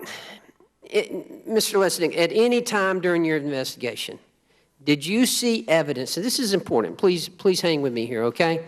At any time during your investigation, did you see evidence of Clinton staff knowing that her server, the server, was unsecure, yet they still sent sensitive information over it?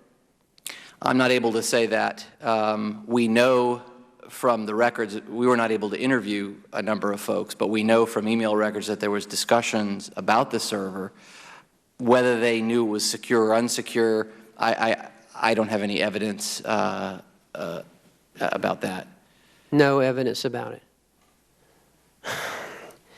Mr. Lennon, if Hillary Clinton's private email server was as secure as she has time and again assured us that it was, saying it was safe and secure, then why would her staff be so concerned? I mean, you stated in your report that her staff showed a concern that don't use the, don't open this email, don't use this, because we think you're being hacked into. Yet we've been told by her that it was perfectly safe and secure. Isn't that true? We weren't able to interview her staff, so I'm not able to comment on what they were thinking at the time.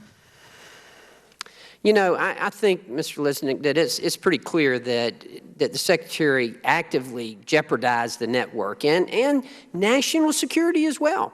I think any rational person would understand that this is what happened. I hope that you'll continue to investigate this, and I hope that you will report back to Congress any information that you might get. Mr. Chairman, I'll yield back. Thank the gentleman. We'll now recognize the gentleman from Wisconsin, Mr. Grothman, for 5 minutes. Yeah, I'd like to follow up a little bit more on these emails. Okay, I mean, you guys were investigating the Benghazi thing. A subpoena was issued for the Benghazi documents. Could that have included documents that were emails that she sent or received on her private server? Well, we didn't investigate Benghazi. We did. I'm sorry. We did. Yeah, we weren't involved in the Benghazi. Right. Either. But do you believe on her private email there could have been documents related to Benghazi?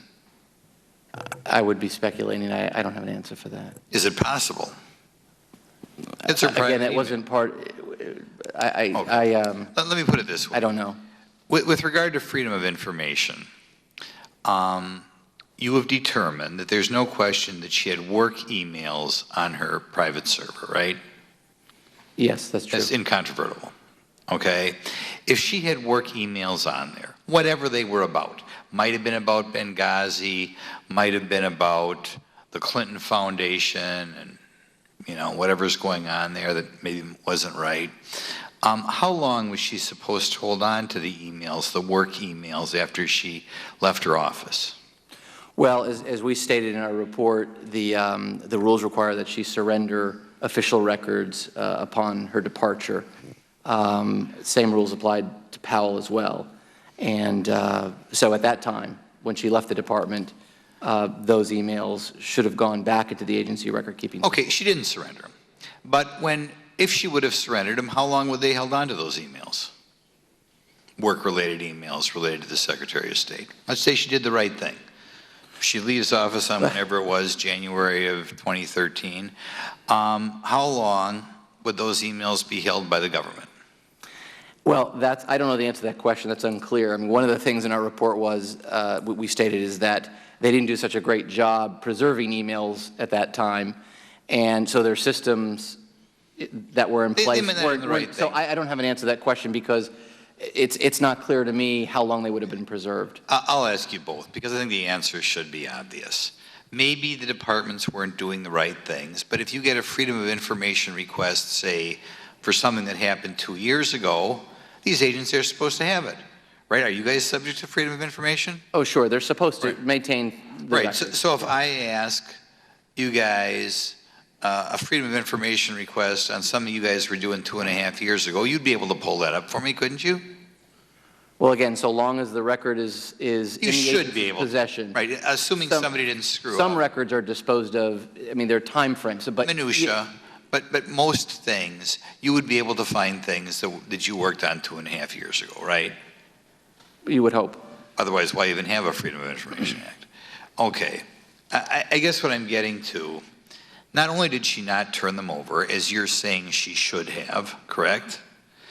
But if she wasn't going to turn them over, wouldn't it have been more prudent to hold on to them? I'm not sure I follow you.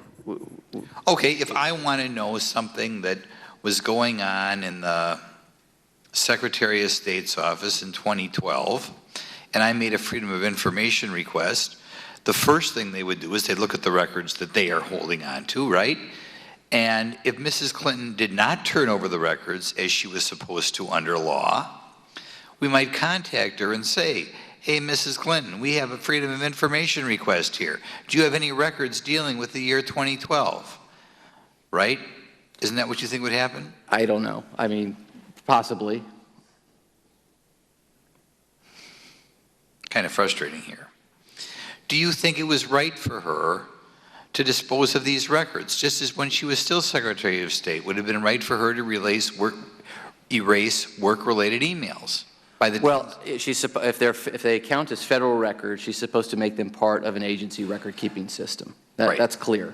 Right. So if she didn't turn over records that are part of the agency record-keeping system, then she would be violating State Department rules requiring her to do so. And if she would have, they would still be available, unlike being erased by her lawyers, right? Assuming somebody didn't screw up in the State Department. Well, I don't know if they would have been maintained because we found systemic issues with records preservation. So I can't tell you for sure. They should have been maintained. Absolutely. I'll put it there. Absolutely. Sure. So absolutely, if somebody makes an open records request, be it about the Clinton Foundation, be it about Benghazi, whatever, in the year 2014, the State Department should have been able to say, here are the emails related to that, right? Sure. Absolutely. And they didn't and couldn't because they were erased by Secretary I don't know if they were Clinton's- erased, but the bottom line is there were 50,000 we heard pages of emails we heard that when they were testified not returned to the department. We heard when the FBI testified that tens of thousands of emails were erased. So I think we can assume, and some of those they were able to retrieve. We know they were work related. So I guess that's the point. Was something wrong done there to erase work-related emails? So as the result, a Freedom of Information request cannot be fulfilled. Is there something wrong with that? Very wrong with that. Well, again, if they're agency records, they should be part of the agency record-keeping system. In other words, work-related emails.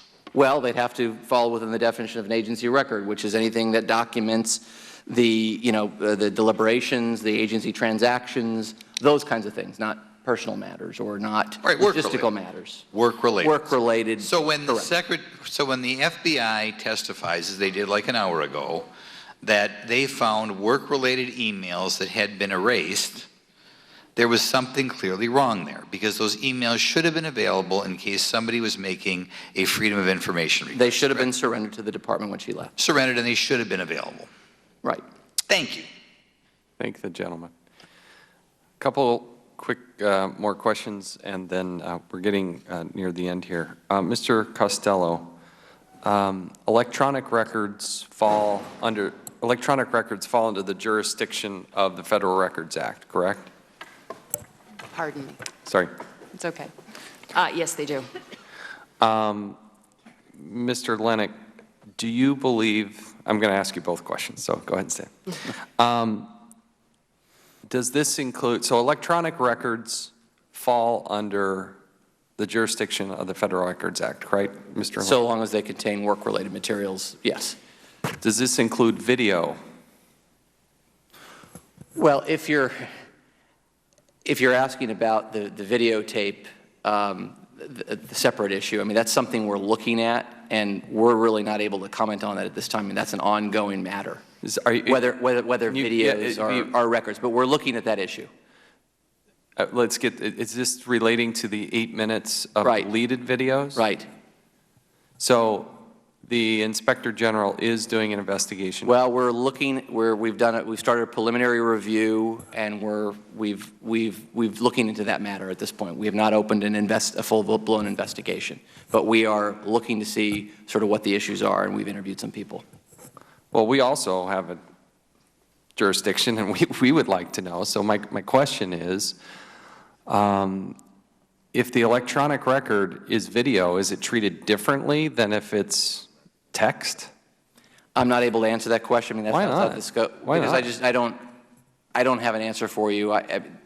Again, we're sort of in the middle of looking at those issues. It's not part of the report that we issued, Right. and I can only talk about what my work supports. But So if I wouldn't want to venture a guess. If the personnel, yeah. if the personnel are paid by the federal government, the hardware is paid by the federal government, the software is paid for by the federal government. If somebody were to tamper with that information, is that a violation of the Federal Records Act? I mean, a federal record can be contained on any medium, so potentially it could be a record, potentially. In the case you're talking about, there's a transcript and a video, and it's unclear which is the federal record. So that's why I'm hesitating here. But a federal record can be on any. It could be on a napkin. Could they both be?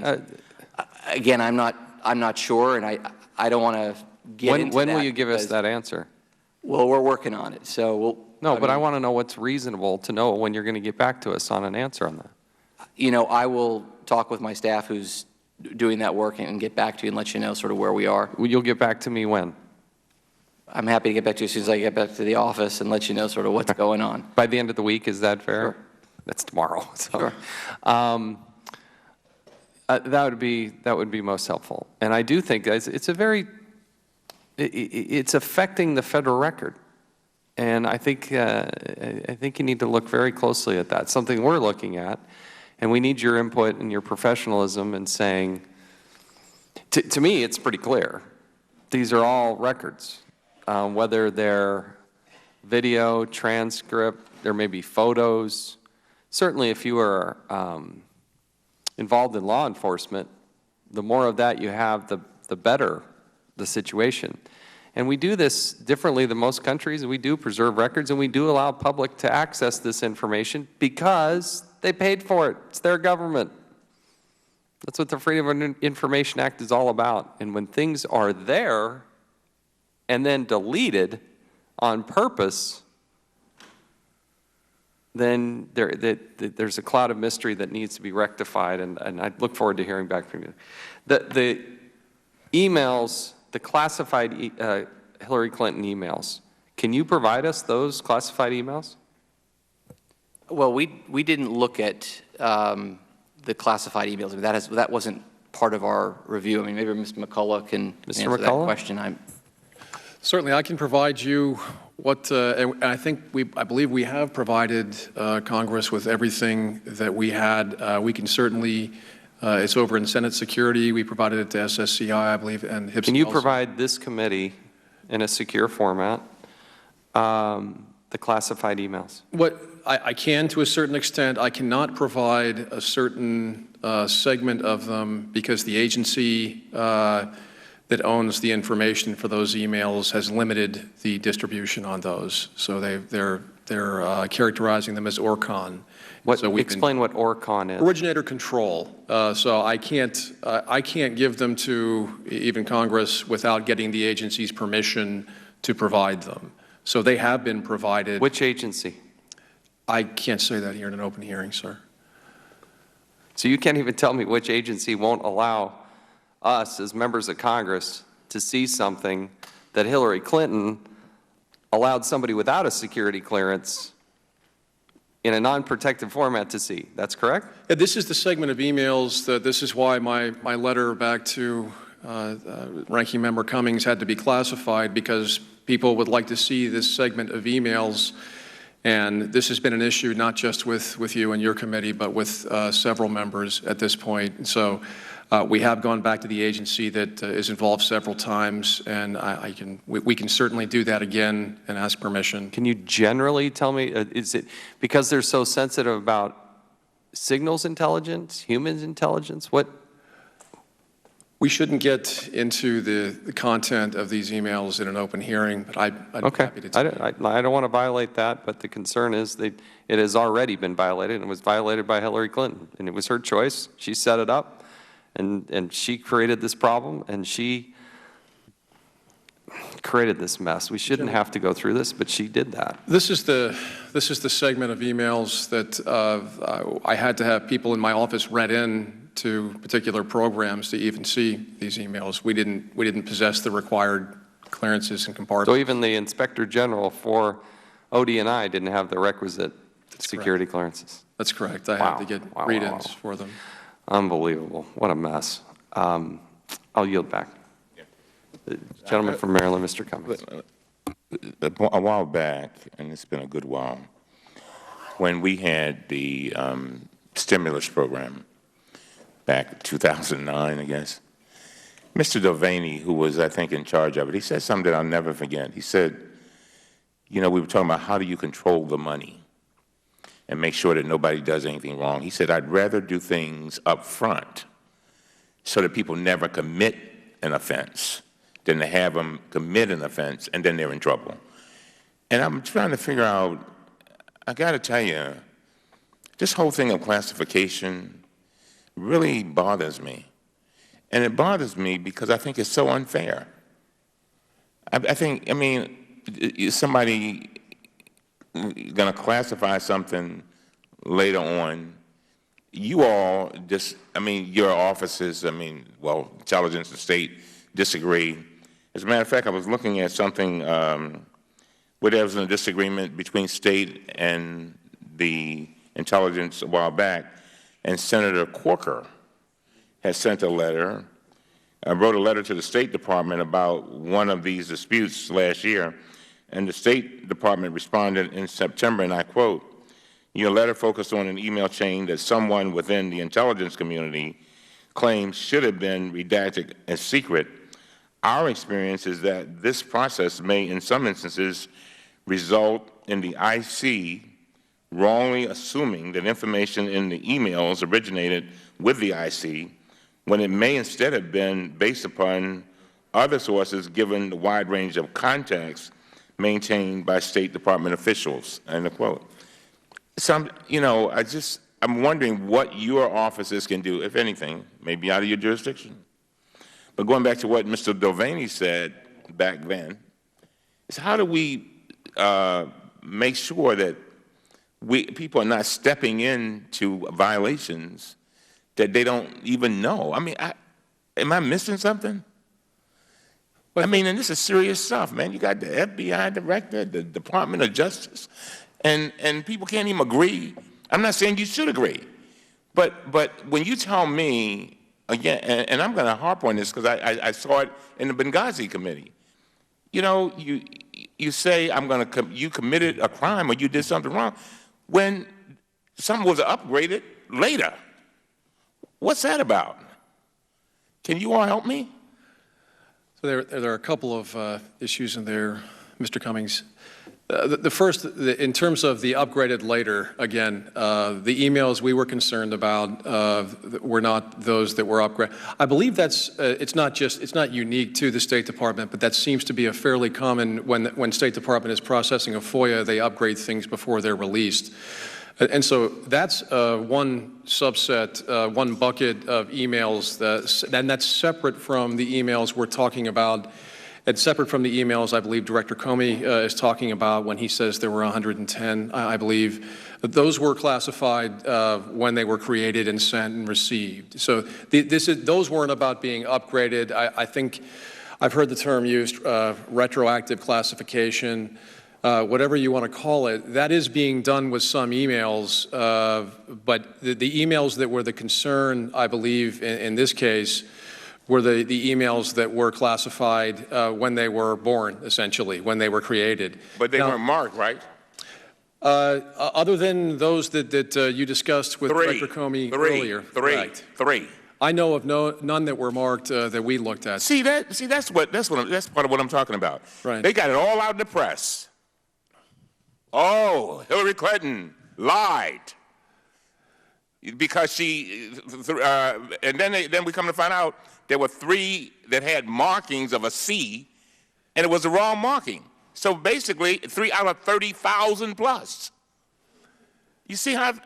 But to your question about what can we do about overclassification, of course, in the intelligence world, transparency and classification and secrecy tend to be competing equities. There are civil liberties protections offices and privacy officers, but we have done as IGs over the past several years reports under the Reducing Overclassification Act. Each IG would have done one of those for their department or agency, and the IGs now, I think, if they haven't finished yet, will be in the process of doing a statutory follow-up. This was mandated from Congress on reducing overclassification. So each IG is doing a review of its department or agency having to do with overclassification. Well, I hope that the IG bill helps you all. I hope that helps because we worked very hard on that bill because we want you all to be effective and efficient. Again, I want to thank you and your staffs for your service. We really appreciate all that you all do. Thank you very much, and thank you for being here. And I'm going to follow up on my 13 questions. All right? Yes, sir. We'll be there to brief you in person. I'm looking forward to it. Yes, sir. Me too. Now recognize the gentleman from Massachusetts, Mr. Lynch. Thank you. I too want to thank you for your service and your willingness to help the committee. And just in closing, after all this, the long investigation of Secretary Clinton, are we approaching? I mean, technology now has allowed us to have full spectrum surveillance of people in government, so that every word, every thought, every conversation, it's gone beyond just capturing official records. But, you know, it's actually, I think we're at a point where it has a chilling effect, where you can't even have normal discourse anymore. You got to leave your office and have a conversation in the hallway. And you got to make sure that other person leaves their cell phone aside. And I just think it's driving a lot of conversations underground. And, you know, I realize we're on the Oversight Committee and we want to make sure that we have a certain level of transparency. But I also think that, you know, I think a lot of people in government will think twice. First of all, people will think twice about serving in government. And then people in government will take great pains to make sure that their thoughts, the open discourse, are not ever recorded, because you're going to have a committee like this subpoenaing you and getting every single phone call you ever made and every email you ever made. It's not good. This is not a good result. And, you know, I know inquiring minds want to know, but it just makes it very difficult for a government to function. And it has an implication for the public, too, because, you know, people call it, we've exempted ourselves, by the way, Congress, but for good reason. But, you know, the public has to interact with us. And so those phone calls, those emails back and forth, people petitioning their government, that's all subject to surveillance as well. You know, I just think we've reached the tipping point here, and I'm just curious if you think about that at all. Yes, sir. And one area where we think about that has to do with whistleblower communications. So as IGs, we deal with the public a lot also. Many of them are current employees or contractors, and so we have, over the past couple of years, had to balance that out too, the need for security, the need for counterintelligence, which is sacrosanct. We have to protect secrets. On the other hand, we have to have people feel comfortable as whistleblowers to come to an IG and make a complaint about a law, rule, or regulation. So I share your concern there, and that is something I chair the Intelligence Community Inspector General Forum. It's all 17 intel agencies, and it's something that our forum has had a lot of discussion about, frankly.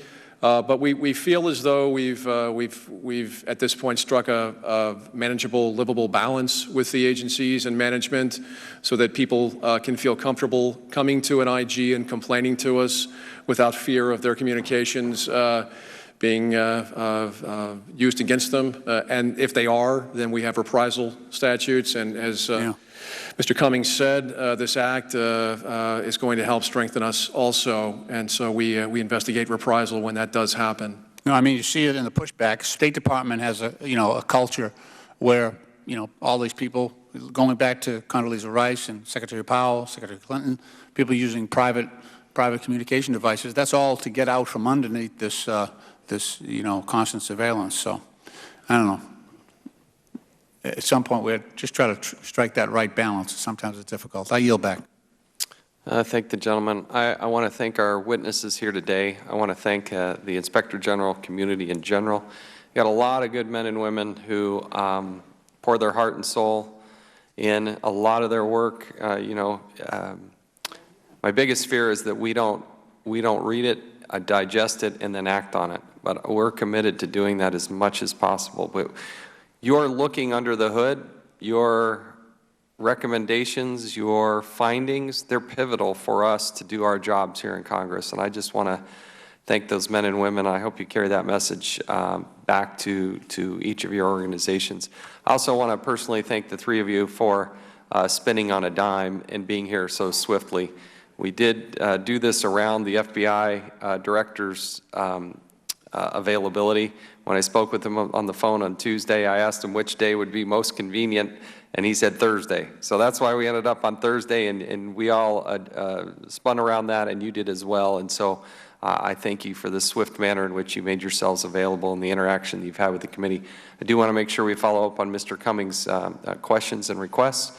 And I do, Mr. Lennick, really, and Ms. Costello, I want to make sure that we get that information about electronic records as it relates to videos and those types of things. Again, I thank you for being here. It's been a good long day, but fruitful and an important work. The committee stands adjourned. Thank you.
I